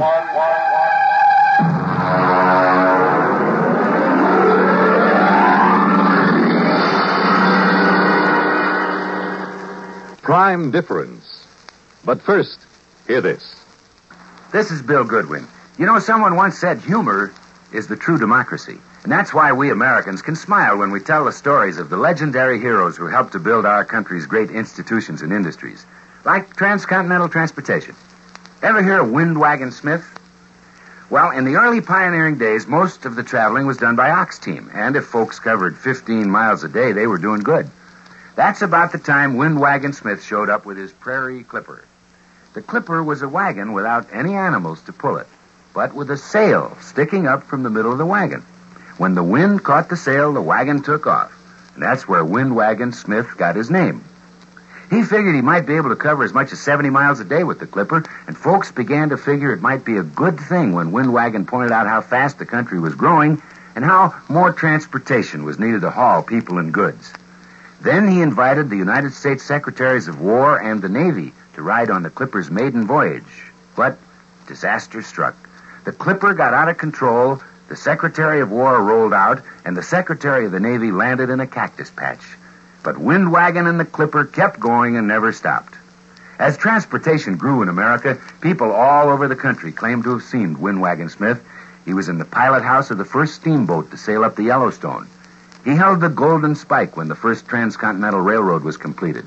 And when the first transcontinental plane roared out of Kansas City, it was Windwagon Smith, the spirit of American transportation, who waved the pilot on his way.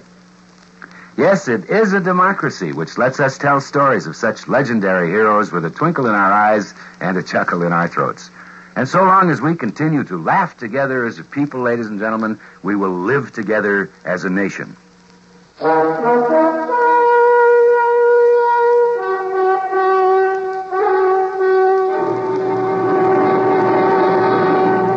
Now, X-1 and Prime Difference. I suppose every guy reaches a point once in his lifetime where he gets 140% fed up with his wife. Understand now, I've got nothing against marriage. Marriage is great. A good red-blooded American institution. Only it's so permanent. Especially when you're married to a woman like Marge. She was a dream to look at. Tawny hair and sulky gray eyes and a shape that could set your teeth chattering. But she had a tongue like a number 10 wood rasp and a list of grievances long enough to paper a ballroom. Why do you always upset me in the morning when I've got a headache? I'm not trying to upset Now, you. you deliberately... I'm trying to have my coffee so I can go down to the office and earn a living. A living. Go ahead. Run away. That's all you've done all our married life. Whenever there's something unpleasant to be faced, you run away. I'd even forgotten what the unpleasant something was. Well, then I'll remind you. It's your own selfish, indulgent nature. Staying out till after midnight when I was here waiting and suffering. I was working. I was at the office working. I know you were at the office, dear. I phoned, remember? Well, then what in blazes... Only you weren't working. Your breath Oh, listen. I fired Miss Carver. She was okay, but I fired her for you. It was her last day. We all had a couple of drinks, that's all.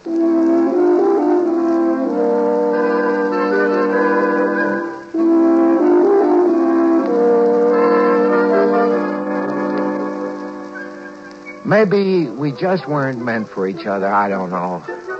If we'd been living back in the blissful 50s, I might have divorced her. But this was 1974. And what with the Family Togetherness Act of 68 and the Aggrieved Spouse Compensation Act of 69, I'd have been an outcast and a pauper for the rest of my life. So you can't really blame me, can you, for looking for another way out, I mean? Oh, come. Oh, hi, Harry boy. Say, George, I just dug your new secretary out in the waiting room. Oh, is she here already? Ooh, boy. I tell you, if I had a secretary like that, the first thing I'd do is go out and get myself an Ego Prime. A what? An Ego Prime, a duplicate of myself to send home to the wife evenings. You know, that's strictly against the law, Harry. So speeding, but everybody does it. Well, anyway, I wouldn't think of it. It's indecent. Oh, it's just joking, Georgie boy, just joking. Still, it's fun to think about, huh? Freedom from wife. Absolutely safe and harmless. Not even too expensive if you have the right contacts. Well, come in.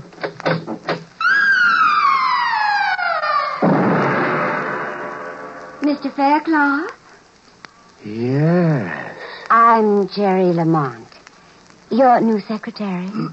What did I tell you, Georgie boy? Harry, if you don't mind, I'd like to get right down to work with Miss Lamont. Excuse us. Why huh? not? Don't forget what we were talking about, huh, Georgie? I happen to know a fellow with just the right contacts for that deal. Yeah, sure. So long, Harry. So long. Bye, Miss Lamont. Bye. Well, glad to have you aboard, Miss Lamont. Oh, Miss Lamont is so formal. Mr. Blickendorf called me Jerry when I worked for him. Oh, Hank Blickendorf? Mm-hmm. Oh, you must be the girl he, You must have accompanied him on his business trip to Rio. Yes. Well, he spoke very highly of you. I'm sure we'll get along just fine. Well, I feel the same way. I prefer working for a younger man than Mr. Blickendorf, anyway. When I came home to dinner that night, Marge was waiting with a full barrage. She let me get my first bite of dinner halfway to my mouth and then opened up. Well, I hear you got a new secretary today. Yeah. I also hear she's 5'8" and tapes out at 38, 25, 36, and likes men. That's quite a spy system you've got there. She isn't much of a secretary either. She's a perfectly good secretary. Well, that isn't what Molly Blickendorf said. I don't care what Molly Blickendorf said. Now, where are you going? I have to make a business call. I forgot. Well, I suppose it would be too much to expect you to do your work at the office with that Miss...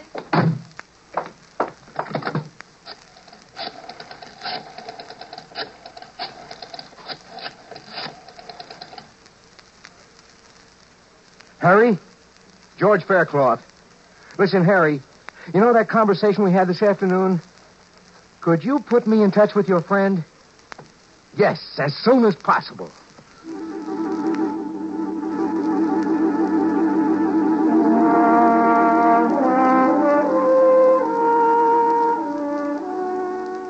The following evening, I found myself at the door of a dingy office in an ancient warehouse up near 14th Street. A little rodent of a man answered. Yes, brother? I'm George Faircloth. Harry sent me. Oh, yes. Step inside, brother. I've been told you can supply me with... Yes, brother. It might be possible. We get quite a few busy executives who are in a hurry.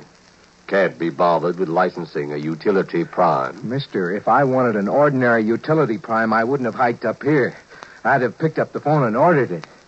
I want a super deluxe ego prime with all the circuits open. In short, a carbon copy of me, George Faircloth. Well, just step back here, brother. Fine. These domestic situations can be awkward. You understand, if the feds find out about this, you're in as much trouble as we are. I'm more worried about my wife finding out. Ease your mind, brother. We've never had one yet. Except for that little shut-off control in the hair behind the ear, these ego primes are identical with living humans. Now, if you'll just step back into the lab and take your clothes off, we'll start.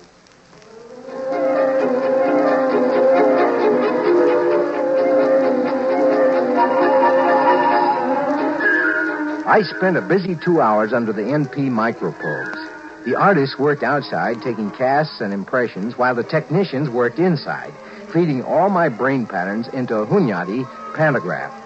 I came out of it pretty woozy, but a shot of Happy O fixed that.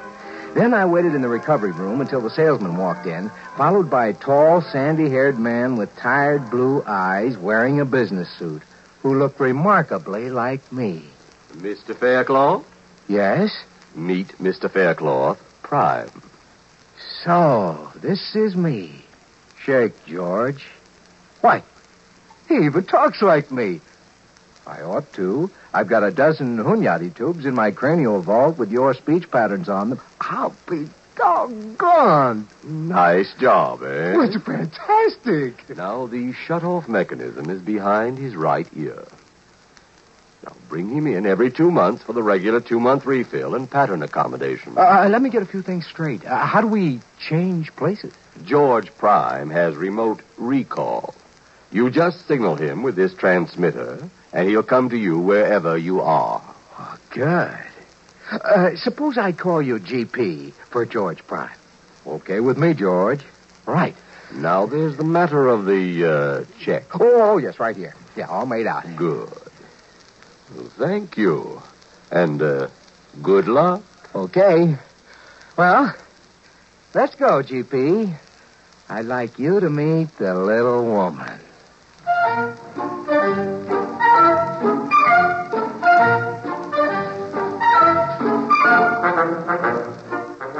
Half an hour later, George Prime put my pipe in his mouth and walked into the house. I stayed out in my workshop in the garage and listened. 5 minutes later, they were fighting. It sounded so familiar, I laughed out loud. Then I caught a cab and headed uptown toward Jerry's place. We had quite an evening, and I rolled in just as George Prime was starting the car, business suit and briefcase, ready for work. I slipped into the garage. Hey, hold it. Oh, you're back. How'd it go, huh? Whew. Boy, you didn't tell me you were married to a female Bengal tiger. Well, she didn't suspect it, she? Oh, of course not. Well, what'd you do? Well, fought till about 1 a.m., then went to our respective corners and sulked. You think you can handle it? Listen, she's really a sweet girl underneath. Now, I'll be so attentive and sweet, she'll soften up. You wait and see. Well, don't overdo it. She is my wife, you know. Naturally. Now, you're sure you understand the recall signal? Perfectly. When you buzz the recall, I wait for the first logical opportunity to join you, and then you take over. Right. Now, climb into the trunk here, and I'll shut you off and lock you in. Righto. Well, I'll see you tonight, old man. I'll see you tonight, George.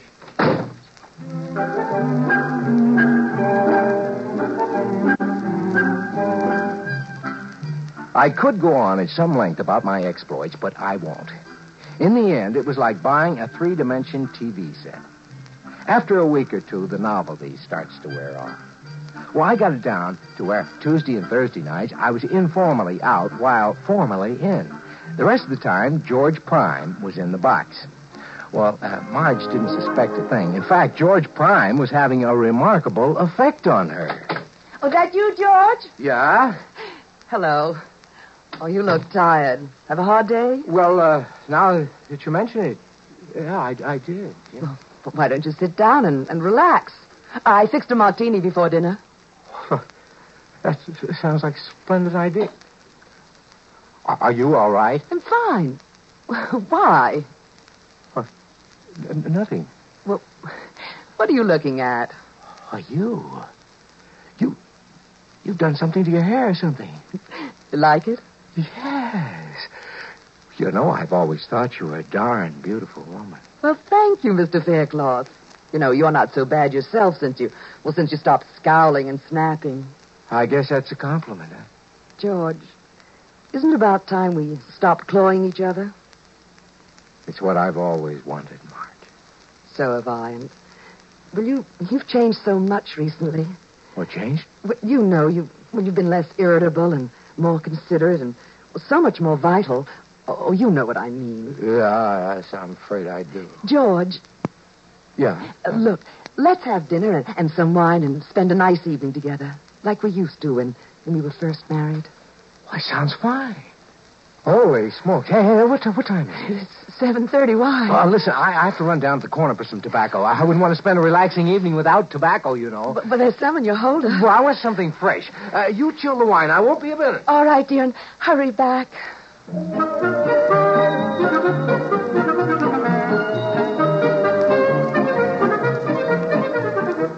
I'd forgotten all about my date with Jerry. Actually, I didn't want to keep it. The idea of spending a quiet evening with Marge was really appealing for a change.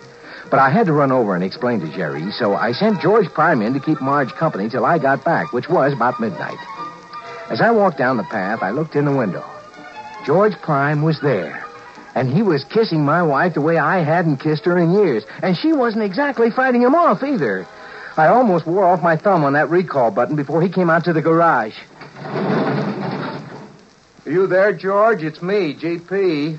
Well, it's about time. I'm sorry, old man. Sorry. Look, I saw what was going on in there. Well, you know, old bean, I am a Super Deluxe model. I should say you are. First thing tomorrow, big boy, I'm taking you in to have your circuits rewired. Look, aren't you being a little overly jealous? No, I mean for a man who wanted to get rid of his wife. I never said that. Well, I could never understand it personally. Listen. She's the one who's going to be suspicious if I don't get back there. Now, you give me that dressing gown and you get back in that box. Tomorrow morning, back to the factory.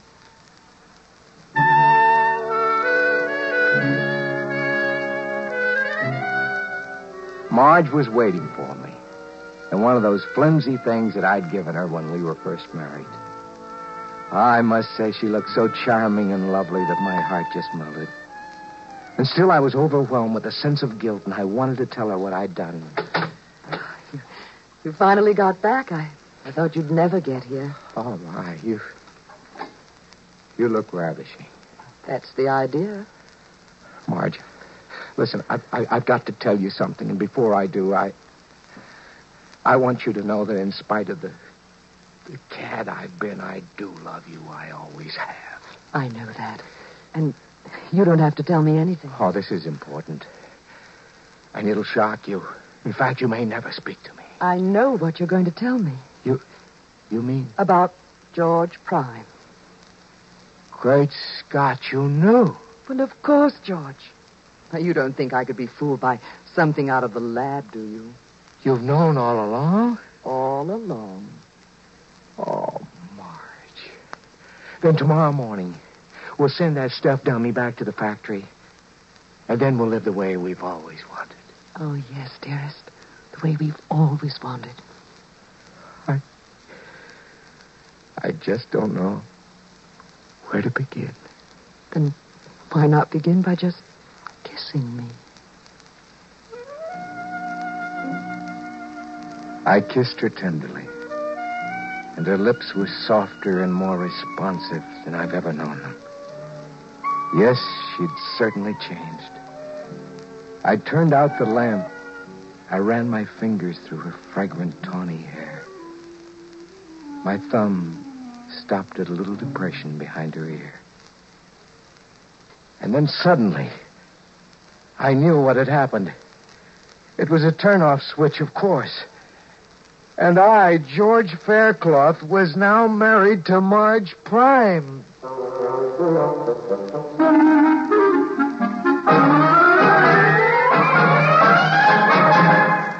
X-1 has brought you Prime Difference, written by Alan E. Norse and adapted for radio by George Lefferts. Featured in our cast were Lawson Zerbe as George and George Prime, Anne Loring as Marge, Evelyn Jester as Jerry, Merrill Joels as the salesman, and John Thomas as Harry. This is Fred Collins. X-1 was directed by George Voutsas and is an NBC Radio Network production.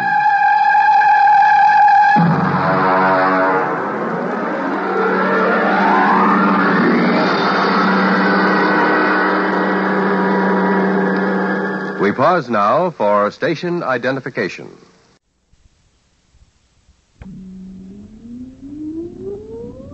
Countdown for blast off. X-5, 4, 3, 2, X-1, fire.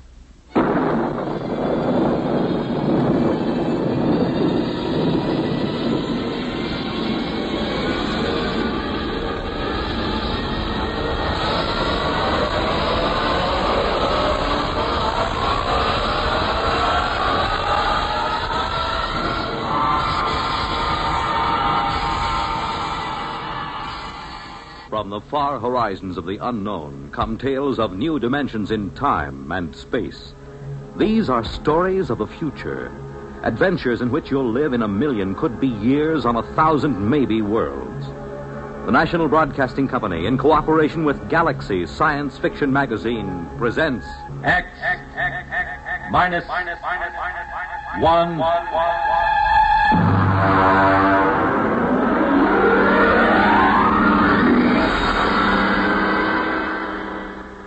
Tonight, gray flannel armor.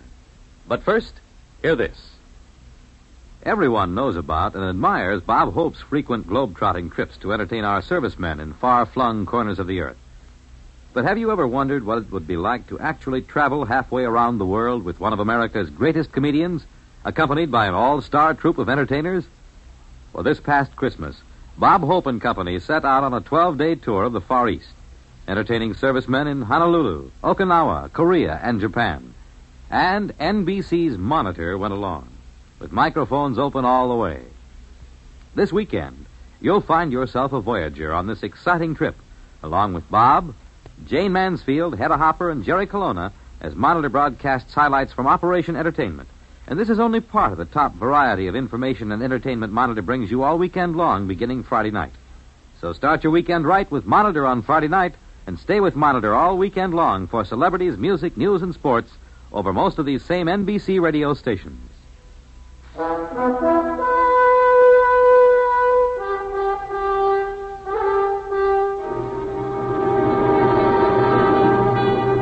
Now, X-1 and Part 1 of Gray Flannel Armor.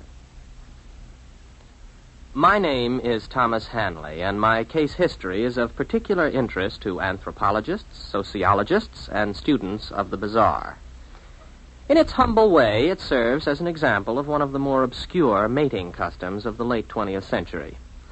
To begin with, I owned several gray flannel suits and many slim neckties with regimental stripes. Millions of us roam the streets of our great cities, footsteps firm and hurried, eyes front, voices lowered, dressed to the point of invisibility. But inside, I fairly seethed with romantic ideas, of swinging cutlasses, of beautiful damsels, their hair shimmering in the moonlight. In short, let's face it, I was a romanticist. But romance is a commodity difficult to come by in the great cities. Life is too impersonal, too busy, too standardized. This particular Friday night, I returned from my office to my one-room apartment and prepared to face another long, dull weekend. Then the doorbell rang.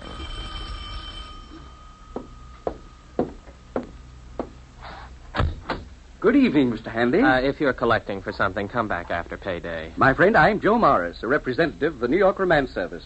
Main offices in the Empire State Building and branches in all 5 boroughs, Westchester and New Jersey. You must have the wrong party. Oh, no, Mr. Hanley. We're out to serve lonely people. And that means you. Don't deny it now. Why else would you be sitting home on a Friday night? Well, the fact is... You're lonely. And it's our business and our pleasure to serve you. Serve me with what? A bright, sensitive, good-looking fellow like yourself needs girls. Girls? Nice girls. Now, these young ladies I was referring to, Mr. Hanley, are not professionals. They are sweet, normal, romantically inclined young ladies. But they are lonely. There are many lonely girls in our city, Mr. Hanley. Oh, yes, I suppose there are. Funny, you never think of it that way. I mean, if you're not a girl. True. Now, the purpose of the New York Romance Service is to bring young people together under suitable circumstances. Oh, I see. A kind of, you'll pardon the expression, a kind of friendship club? I should say not. We at the New York Romance have done what should have been done years ago. We have applied scientific precision and technological know-how to a thorough study of the factors essential to a successful meeting between the sexes. Factors? What factors? The most vital ones, my friend, are spontaneity and a sense of fatedness. Oh, well, spontaneity and fate are contradictory terms. Certainly. Romance, by its very nature, must be composed of contradictory elements. We have graphs to prove it. Are you saying that you sell romance? The very article. The pure and pristine substance itself. Mind you, I didn't say love. I didn't say common animal passion. I said romance. The missing ingredient, Mr. Handley, in modern society. The spice of life. The vision of all the ages. That is what we sell. Very interesting. If I'm ever in the market, I'll get in touch with you. No, just a minute, sir. Try our system for a few days, absolutely free of charge. Here. Put this in your lapel. Oh? Well, what is this thing? It looks like a small transistor radio with a tiny video eye. As it happens, it is a small transistor radio with a tiny video eye. Oh? What does it do? You'll see. Just give it a try. Remember, romances sponsored by our firm are fated, spontaneous, aesthetically satisfying, and morally justifiable. Well, all right, Mr. Morris. I'll accept the free trial offer. Wear this in my lapel, you say? In the lapel. Well, all right. There it is. Happy romance, Mr. Hanley.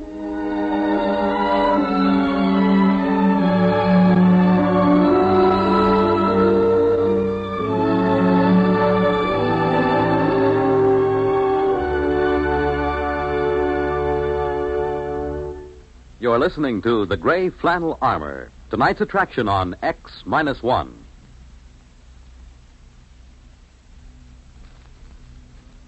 Are you able to brush your own teeth?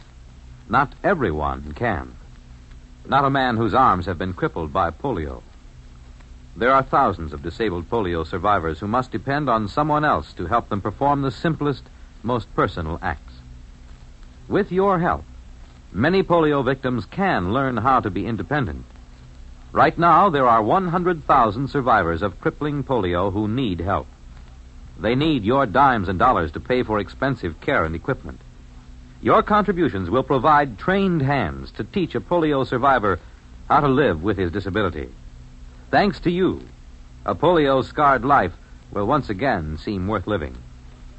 Remember, your generosity is the one hope of thousands for whom Salk vaccine came too late. Join the 1958 March of Dimes. Won't you right now send your dimes and dollars to your local March of Dimes headquarters?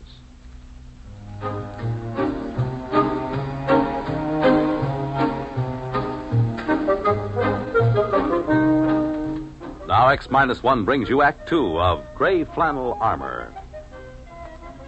After Joe Morris left me, I took off my gray flannel jacket and examined the small device attached to my lapel.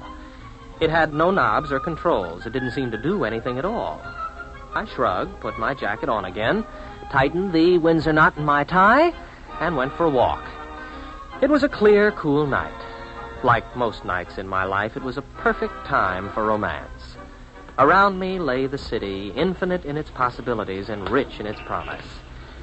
But it was devoid of fulfillment. Nothing ever happened. I passed lighted apartment buildings and thought of the women behind the high blank windows, looking down and seeing a lonely walker on the dark streets. Wondering about me, maybe, as I was wondering about them. Nice to be on the roof of a building, to look down on the city. Huh? Who said that? I wonder...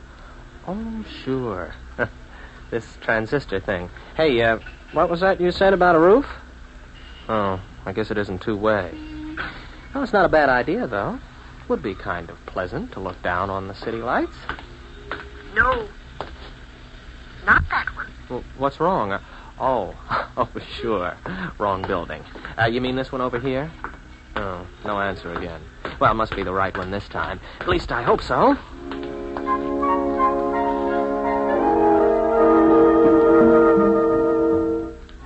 I walked into the lobby, and I remember thinking how you had to hand it to New York romances. They seemed to know what they were doing.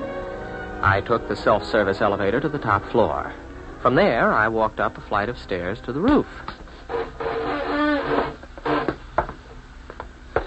Oh, well, the air smells good up here at least. No, not that side. The west side. Okay. I hope you know what you're doing. I certainly don't. This turns out to be some sort of joke. Oh. Hello. Oh, I'm sorry. I didn't mean to intrude. You're not intruding. Well, I didn't see you at first. There in the shadows. I know. The lights. Mention the lights. Those lights.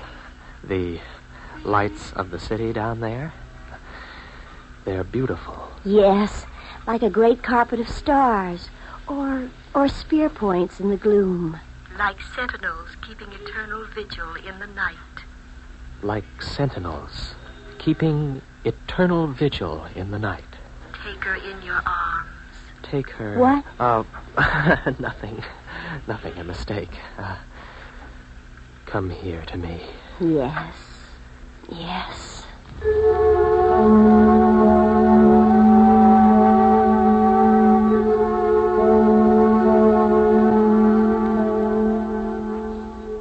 As she was melting in my arms, I caught sight of the small transistor set pinned to her shoulder strap. The one exactly like the one in my lapel. You can't help feeling a little odd about a romantic meeting set up and sponsored by transistor radios. I could visualize 1 million young men in gray flannel suits roaming the streets in response to barely heard commands from 1 million tiny radios.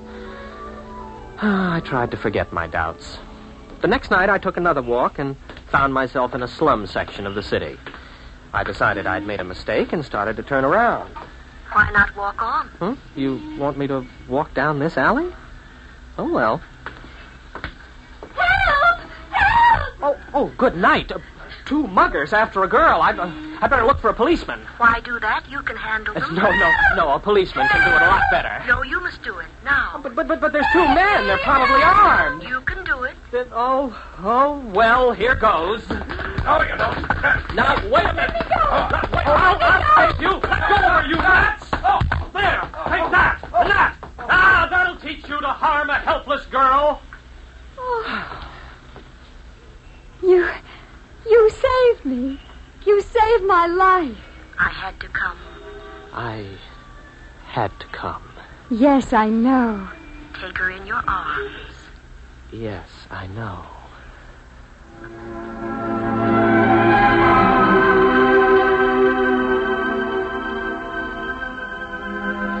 I swept her into my arms and we embraced there in the darkened alleyway. As I held her close, my cheek brushed a shining jewel in her raven black hair. I had to look twice to recognize it, but sure enough, it was a tiny transistor receiver just like mine. I was suddenly angry. Oh, the girl was lovely. There was no denying that. And the circumstances were undeniably romantic until you realized that it was all a kind of cheap play. Fated and spontaneous. That was a joke. Angrily, I tore the transistor from my lapel and threw it into the nearest garbage can. I stalked away into the night, hardly realizing where I was going. I didn't really wake up until I reached the waterfront. I stood there looking at the oily black water and let the brackish-scented breeze fan my face. And then, unexpectedly, I was aware of another person nearby.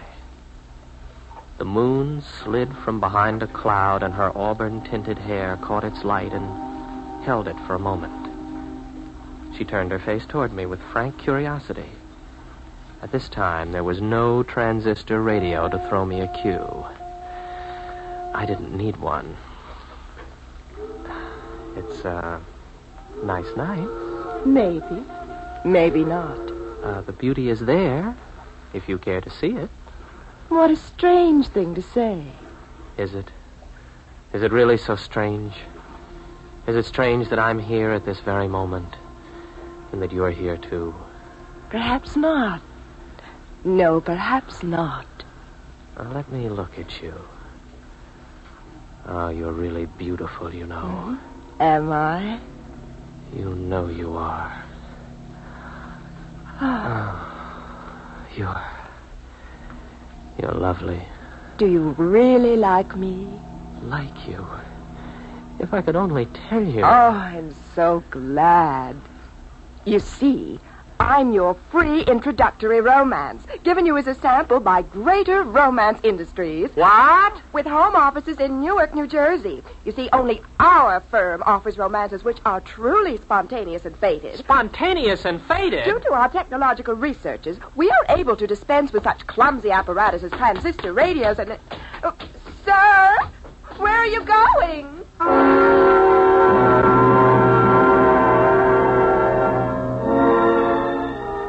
I was sick and disgusted.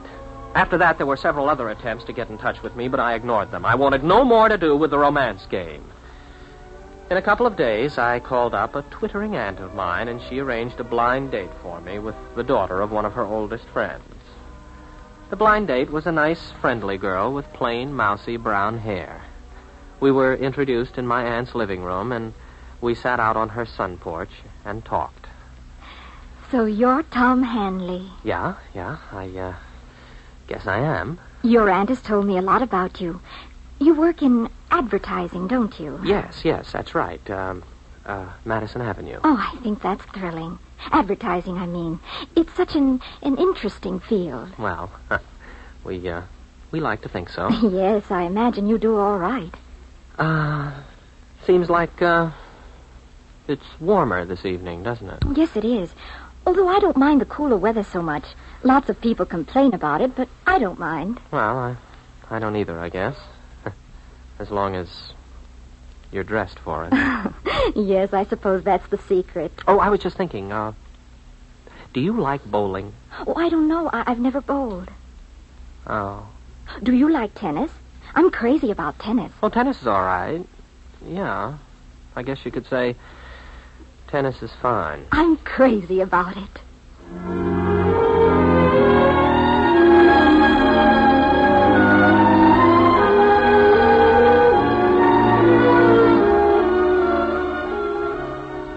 Well, all right. So it wasn't romantic.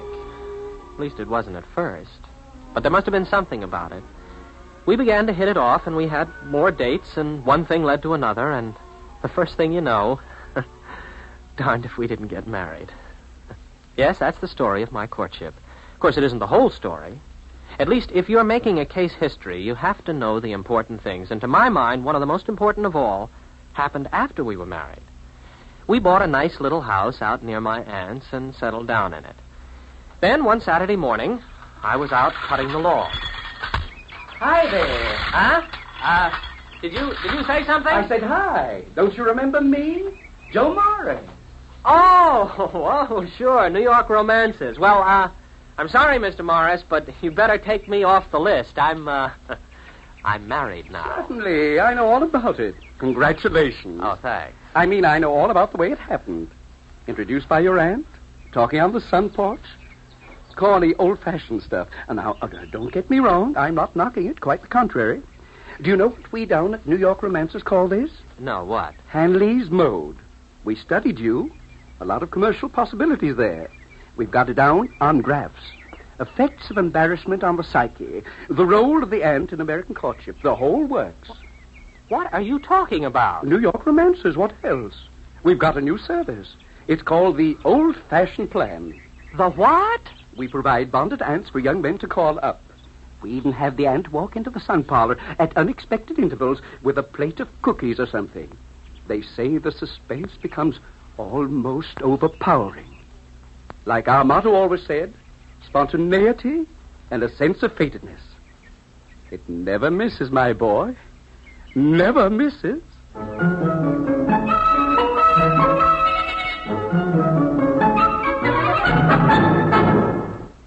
Fred Collins again. And I'll have another word about X-1 in a moment. Have you caught one? A bad cold, nose all stuffed up, feeling achy, miserable? Then hear this. More people have taken more bromoquinine for more complete relief than with any other tablet ever sold for colds. You could use aspirin, cough syrups, or nose drops all day long and not get bromoquinine's relief. Because bromoquinine does more. Works to relieve stopped-up nose, body aches, fever, irregularity, that blue feeling a cold brings, and the headache, too. Yes, more relief, even for virus colds. And the reason? Bromoquinine is the only cold tablet sold with wonder-working quinine combined with 5 other medicines and health-fortified with vitamin C. That's why bromoquinine cold tablets give you more complete relief. Remember, every second someone takes it for the miseries of a cold. Millions more take bromoquinine. get the tablets that have relieved more cold discomforts than any other. Get bromoquinine brand cold tablets. You have just heard X-1 presented by the National Broadcasting Company in cooperation with Galaxy Science Fiction Magazine, which this month features The Repairman by Harry Harrison.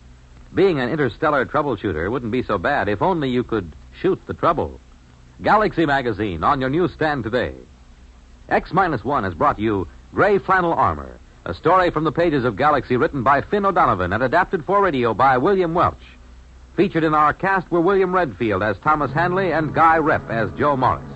Others in our cast were Abby Lewis, Pat Hosley, Hetty Galen, Freddie Chandler, and Helen Gerald.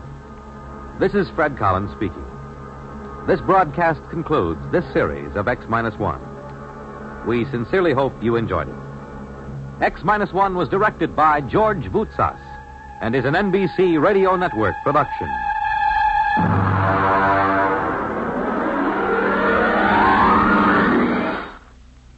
Guest star Don Amici is your host on Nightline, your line to new worlds of entertainment after dark. Tonight on most of these NBC stations.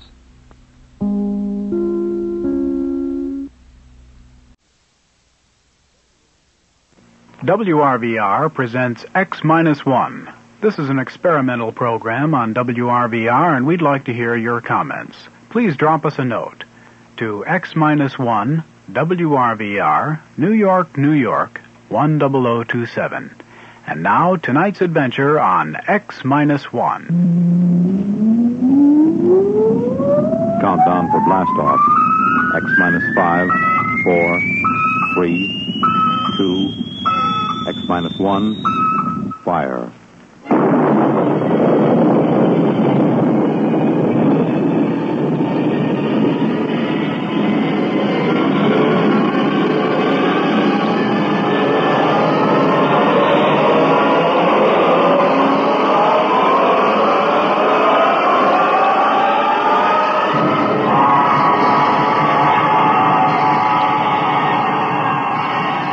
From the far horizons of the unknown come transcribed tales of new dimensions in time and space.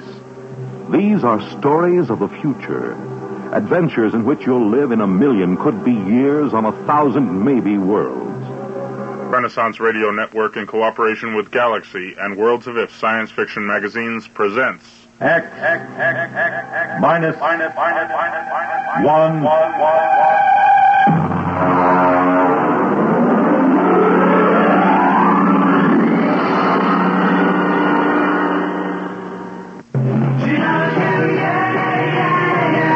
I'm Roy Fox. As a broadcaster, I've seen fads come and go, but few have stayed with us. One of those few is the Beatles. The Beatles created a whole new world of music, fashion, and ideas, and though they're no longer together, radio stations around the world still play their music. Now RRP has gathered 60 of their finest songs onto 4 LP records, cassettes, and 8-track tapes for only $13.98. You get such Beatle greats as I Want to Hold Your Hand, Hard Day's Night, Bangladesh, Hey Jude, Michelle, Help, The Ballad of John and Yoko, Sgt. Pepper, and I Love Her, Yellow Submarine, and 50 other great hits. You get your choice of stereo records, 8-tracks, or cassettes for only $13.98. This is an album that you'll want to keep, and it will surely grow more and more valuable in years to come. Here's your announcer to tell you how to order. Send $13.98 to Beatles, Box 377, Seymour, Connecticut. That's Beatles, Box 377, Seymour, Connecticut. Specify cartridges, cassettes, or records. Money back guarantee by Electro Sound Dupe Incorporated.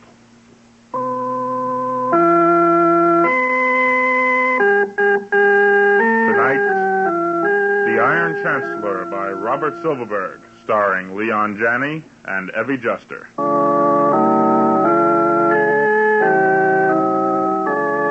Like many other modern families, the four of us could all stand to shed quite a few pounds. So when I saw in Miracle Mile Robot Shop a 40% discount on the 2061 robot model with adjustable caloric intake monitors, I figured it merited an inquiry. I thought first of my bank balance, then of Ethel's figure. Besides, our old robo-cook makes a poor showing when I bring other company executives home for dinner. On my way home from work, I stopped in. Can I help you, sir? Yes. I see you're admiring our 2061. Yes, it's a real beauty. How much? Only $2,995, sir. Oh. That includes free service contract for the first 5 years, only 200 credits down, and up to 40 months to pay. Okay, I'll take it. Well, good. You care to trade in your present robo-cook, sir? I have a 43 Madison. 43 Madison, yes. Well, I guess we could allow 50 credits on a 43. Oh. Or a 75, maybe, if the recipe bank is still in good condition. Excellent condition. Well, I can deliver the new model by this evening, if you'll just type out your address. That's in the Westro subdivision. Well, a very fashionable suburb. Yes. Do you have one of those totally detached, self-powered houses? Yes, indeed. It affords us infinite privacy. Ah, yes.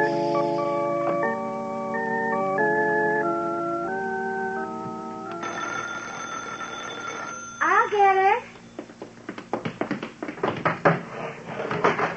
Who is it, Myra? It's a Mr. Robinson, Daddy, of Robinson Robots. And he's got a bulky package to deliver. It's A surprise, my dear. What in the world is... Myra, show him in, please. Oh, all right. There we are. Got him all wrapped. All 7 feet of it, Mr. Carmichael.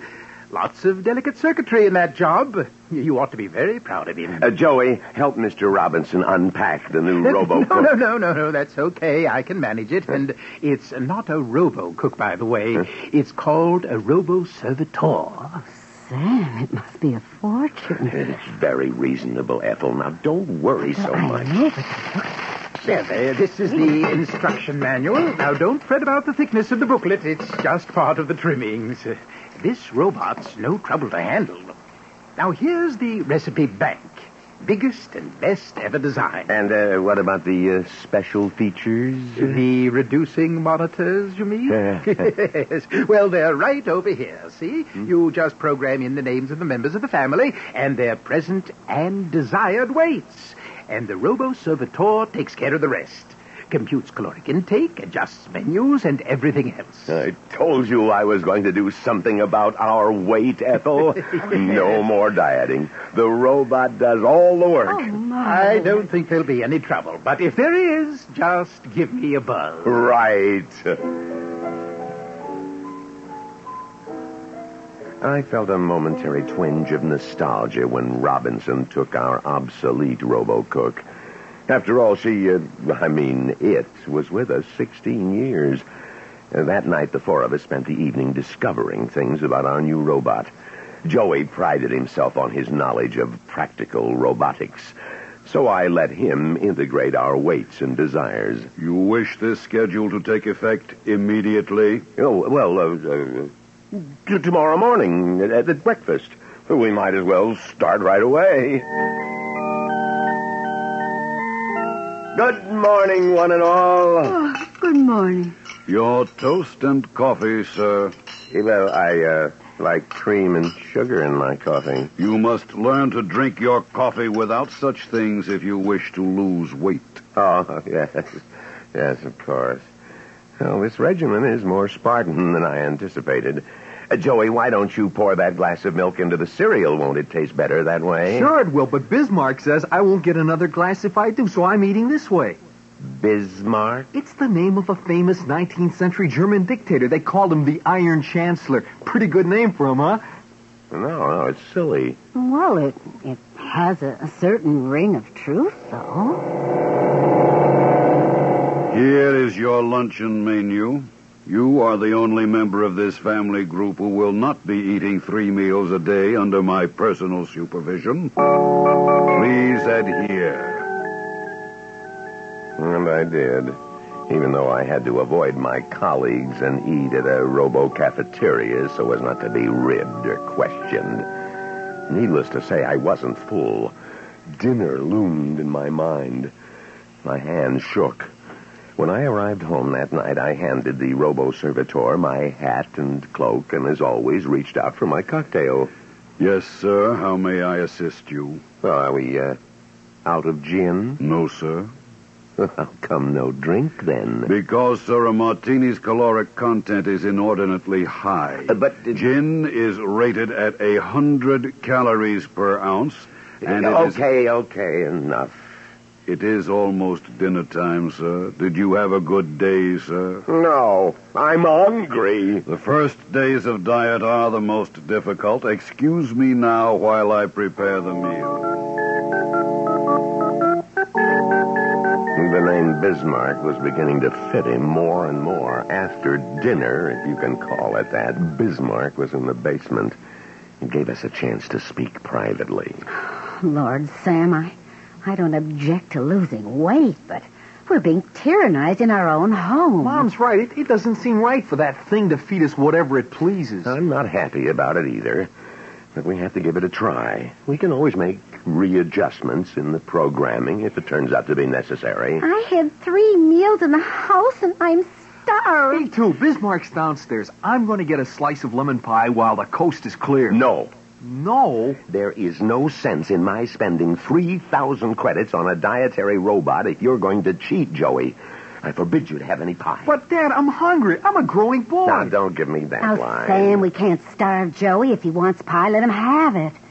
Oh, you're carrying this reducing fetish too far. Well, all right. I guess a bit of pie won't wreck the plan. In fact, I suppose I'll have some myself. Joey, begging your pardon. It would be most unfortunate if you were to have pie now, Mr. Carmichael. My calculations are very precise. Let's forget the lemon pie, Joey. Bismarck, yes, Bismarck, had in the next few days usurped Ethel's job of marketing. So now the cupboards were stocked with measure amounts of wheat germ, irrigated salmon, and other unfamiliar foods. The kids were brooding, so... Yes, Mr. Carmichael? Bismarck, go down to the basement until I summon you. I must advise you, sir, that I will detect indulgence in any forbidden foods during my absence and adjust for it in the next meal. Joey, get the instruction manual. What are you going to do, Sam? I'm going to take a can opener to that creature and adjust his programming. Oh. Joey, have you found the instructions on how to reprogram? Page 167. I'll get the toolkit, Dad. Right. I'll buzz Bismarck.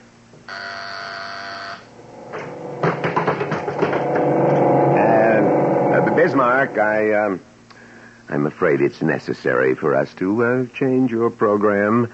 We've overestimated our capacity for losing weight. I beg you to reconsider, sir. Extra weight is harmful to every vital organ in the body. I plead with you to maintain my schedule unaltered. I'd rather cut my throat. Joey, inactivate him and do your stuff. Lever F2 with the yellow indicators to be advanced 1 notch. Now twist dial B9 to the left, thereby opening the taping compartment and... Oops.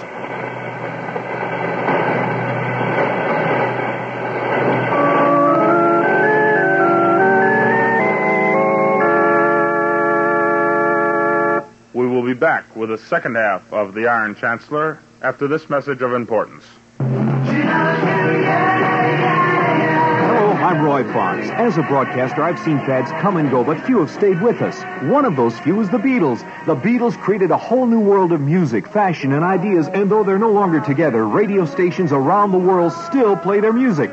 Now RRP has gathered 60 of their finest songs onto 4 LP records, cassettes, and 8-track tapes for only $13.98. You get such Beatle greats as I Want to Hold Your Hand, Hard Day's Night, Bangladesh, Hey Jude, Michelle, Help, The Ballad of John and Yoko, Sgt. Pepper, and I Love Her, Yellow Submarine, and 50 other great hits. You get your choice of stereo records, 8-tracks, or cassettes for only $13.98. This is an album that you'll want to keep, and it will surely grow more and more valuable in years to come. Here's your announcer to tell you how to order. Send $13.98 to Beatles, Box 377, Seymour, Connecticut. That's Beatles, Box 377, Seymour, Connecticut.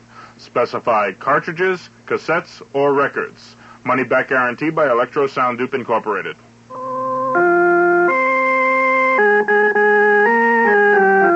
And now we return to X-1 and the Iron Chancellor by Robert Silverberg.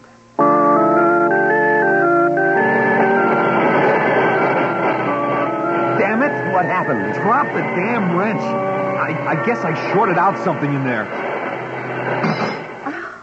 We'd better call Mr. Robinson, Sam. A short-circuited robot is likely to explode or worse. Oh, we should have called Robinson in the first place. It's my fault for letting Joey tinker with an expensive and delicate mechanism like that.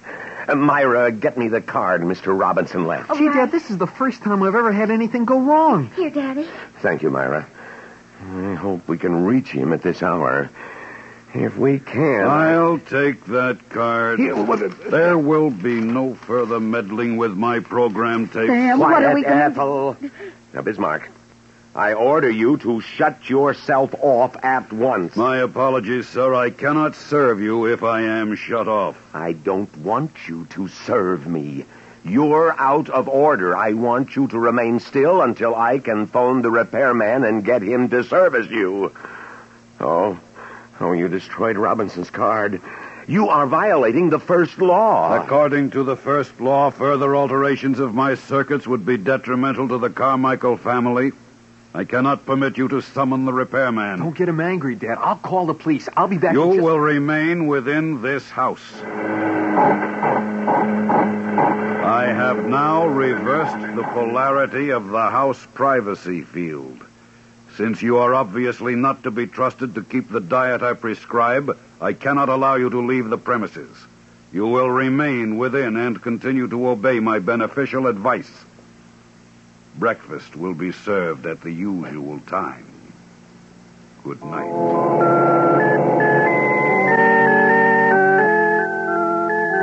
I awoke late, well past 9. Bismarck had neatly canceled out the impulse from the house that woke me at 7 each morning. After black coffee and toast, I tried the front door until I was in a sweat. I beg your pardon, sir. The door will not open. I explained last night. The force field is around the entire detached dwelling. Now, in theory, the field could be penetrated from the outside, but nobody comes calling without an invitation in Westro. It is not one of those neighborly subdivisions where everyone knows everyone. That was why we picked it. Dad, the phone connection's severed. Damn him. He can't hold us prisoners here. Oh, Bismarck's short circuit has resulted in exaggerating his sense of functioning. He's determined to make us lose weight, even if it kills us. He's got the kitchen wall up with some kind of electronic-based force web. He must have built it during the night. I tried to sneak in and scrounge some food and got a flat nose. Oh, we'll be skeletons any day. Hey, it isn't that bad, Mom. Yes, it is, Dad. I've lost 5 pounds in 4 days. Quiet. Bismarck's coming. Lunch will be served in 8 minutes. Probably down at the office. They're wondering where I am. Oh, they won't care. An executive isn't required to account for every day he takes off, you know. I haven't missed a day's work in years. I know. Oh, but they'll worry after 3 or 4 days, won't they? Maybe they'll try to phone her or even send a rescue mission. There will be no danger of that. While you slept this morning, I notified your place of employment that you were resigning. Well, you're lying. The phone is cut off. I communicated with them via microwave generator. If only we had an oilman the way we used to. He'd know how to shut the field off. But no. We've got a shiny, chromium-plated cryostat, dishing out liquid helium. A neat, self-contained island in the middle of civilization with nobody bothering us. Ethel, please. Luncheon is served. You've got to do something about this, Sam. I'll have to, huh? And just what am I supposed to do? Daddy, don't get angry. Oh, don't tell me what I should or shouldn't do. Maybe you could distract him, and I could open him up again. No. That thing's 7 feet tall and weighs 3,000 pounds. I'm not going to wrestle with him. The haggard face in the mirror was mine. 6 days of starvation. I stepped on the scale. 12 pounds off in less than 2 weeks. Then it came to me in a flash. Ethel, Myra, Joey, come here. Where's that robot? In the kitchen. Bismarck? Bismarck, come out here. How may I serve you, sir? Damn you, scan me with your super power receptors and tell me how much I weigh. 179 pounds, 11 ounces, Mr. Carmichael. Yes. And the original program I taped into you was supposed to reduce me from 192 to 180. So I'm finished with you as long as I don't gain weight. And so are all of us, I'll bet. Ethel, Myra, Joey, upstairs and weigh yourselves. Sir, I find no record within me of any limitations on your reduction of weight. What? I have checked my tapes fully. I have a record of an order causing weight reduction, but the tape does not specify a termination of the program. But I thought... I'm sure we did. I know Dad, we instructed... Probably that part of his tape was erased when he short-circuited. Oh. Dear, what's so funny? Oh, funny? Yeah. The fact that I'm thin, trim, fit as a fiddle. Oh, We're all magazine ad beauties, the enviable few who in our age of technology, when normal exercise is extinct, we'll all shrivel up. Bismarck will starve us Sam, to death. don't worry, Dad. We're going to get out of this. Oh, we won't. We'll never get out. We're going to be reduced ad infinitum. Listen, Dad, I have an idea that I think will work. There's an article on multi-phase generators in last month's Popular Electromagnetics upstairs in my room. Well, go on. Tell me more. Didn't you hear that, Dad? Hear what? The front door. I thought I heard it open just now. Oh, we're all cracking up. I hope I'm not intruding, Mr. Carmichael. Robinson. Yes. How did you get in? Well, through the front door. I could see a light on inside, but nobody answered the doorbell when I rang, so I just stepped right in. Your doorbell's out of order. I thought I'd tell you.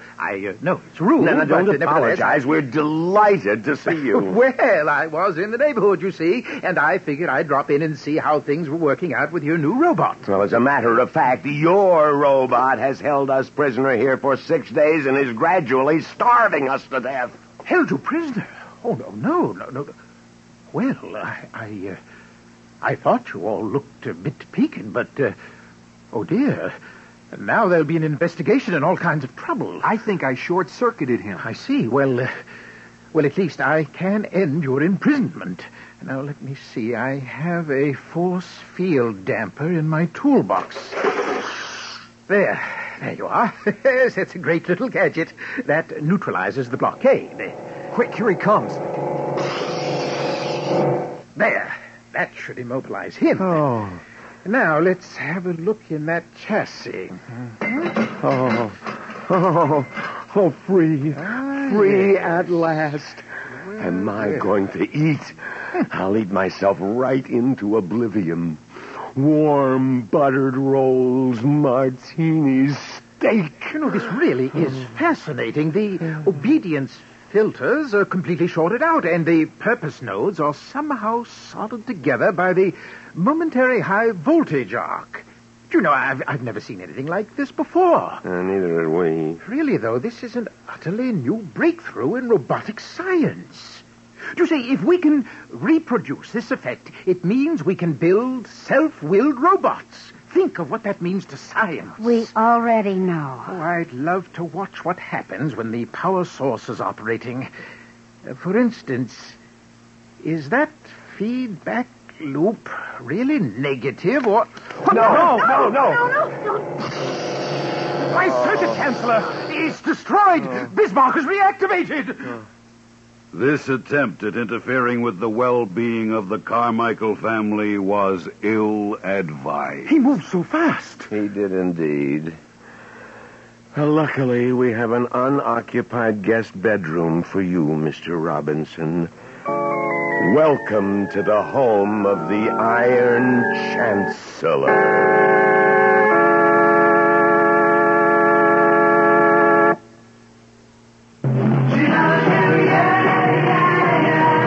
Roy Fox. As a broadcaster, I've seen fads come and go, but few have stayed with us. One of those few is the Beatles. The Beatles created a whole new world of music, fashion, and ideas, and though they're no longer together, radio stations around the world still play their music.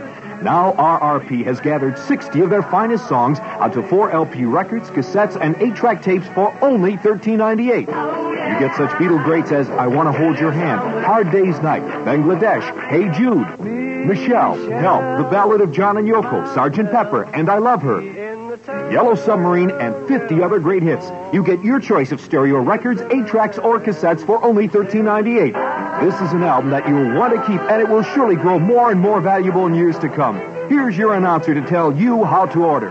Send $13.98 to Beatles, Box 377, Seymour, Connecticut. That's Beatles, Box 377, Seymour, Connecticut. Specify cartridges, cassettes, or records. Money back guarantee by Electro Sound Dupe Incorporated. You have just heard the X-1 presentation of Robert Silverberg's Iron Chancellor, a story from the pages of Galaxy magazine. Galaxy, science fiction magazine, whose January 1973 issue features an article by astronomer Robert S. Richardson that delves into the existence of the Star of Bethlehem. Also, don't forget Galaxy's sister magazine, Worlds of If, which in its February issue will present Construction Shack by Clifford D. Simak. It was the day of the creation, just another one of those days where everything goes wrong. Galaxy and Worlds of If on your newsstands today. You have just heard The Iron Chancellor, a story from the pages of Galaxy written by Robert Silverberg and adapted for radio by Donna Fonfa. Featured in our cast were Leon Janney, Evie Juster, Jackson Beck, Donald Buca, and Roy Fox. If you enjoyed tonight's broadcast, please write to X-1, Box 377, Seymour, Connecticut. X-1 was directed by Irish Princeton and produced by Sal Trapani, and is a Renaissance radio production.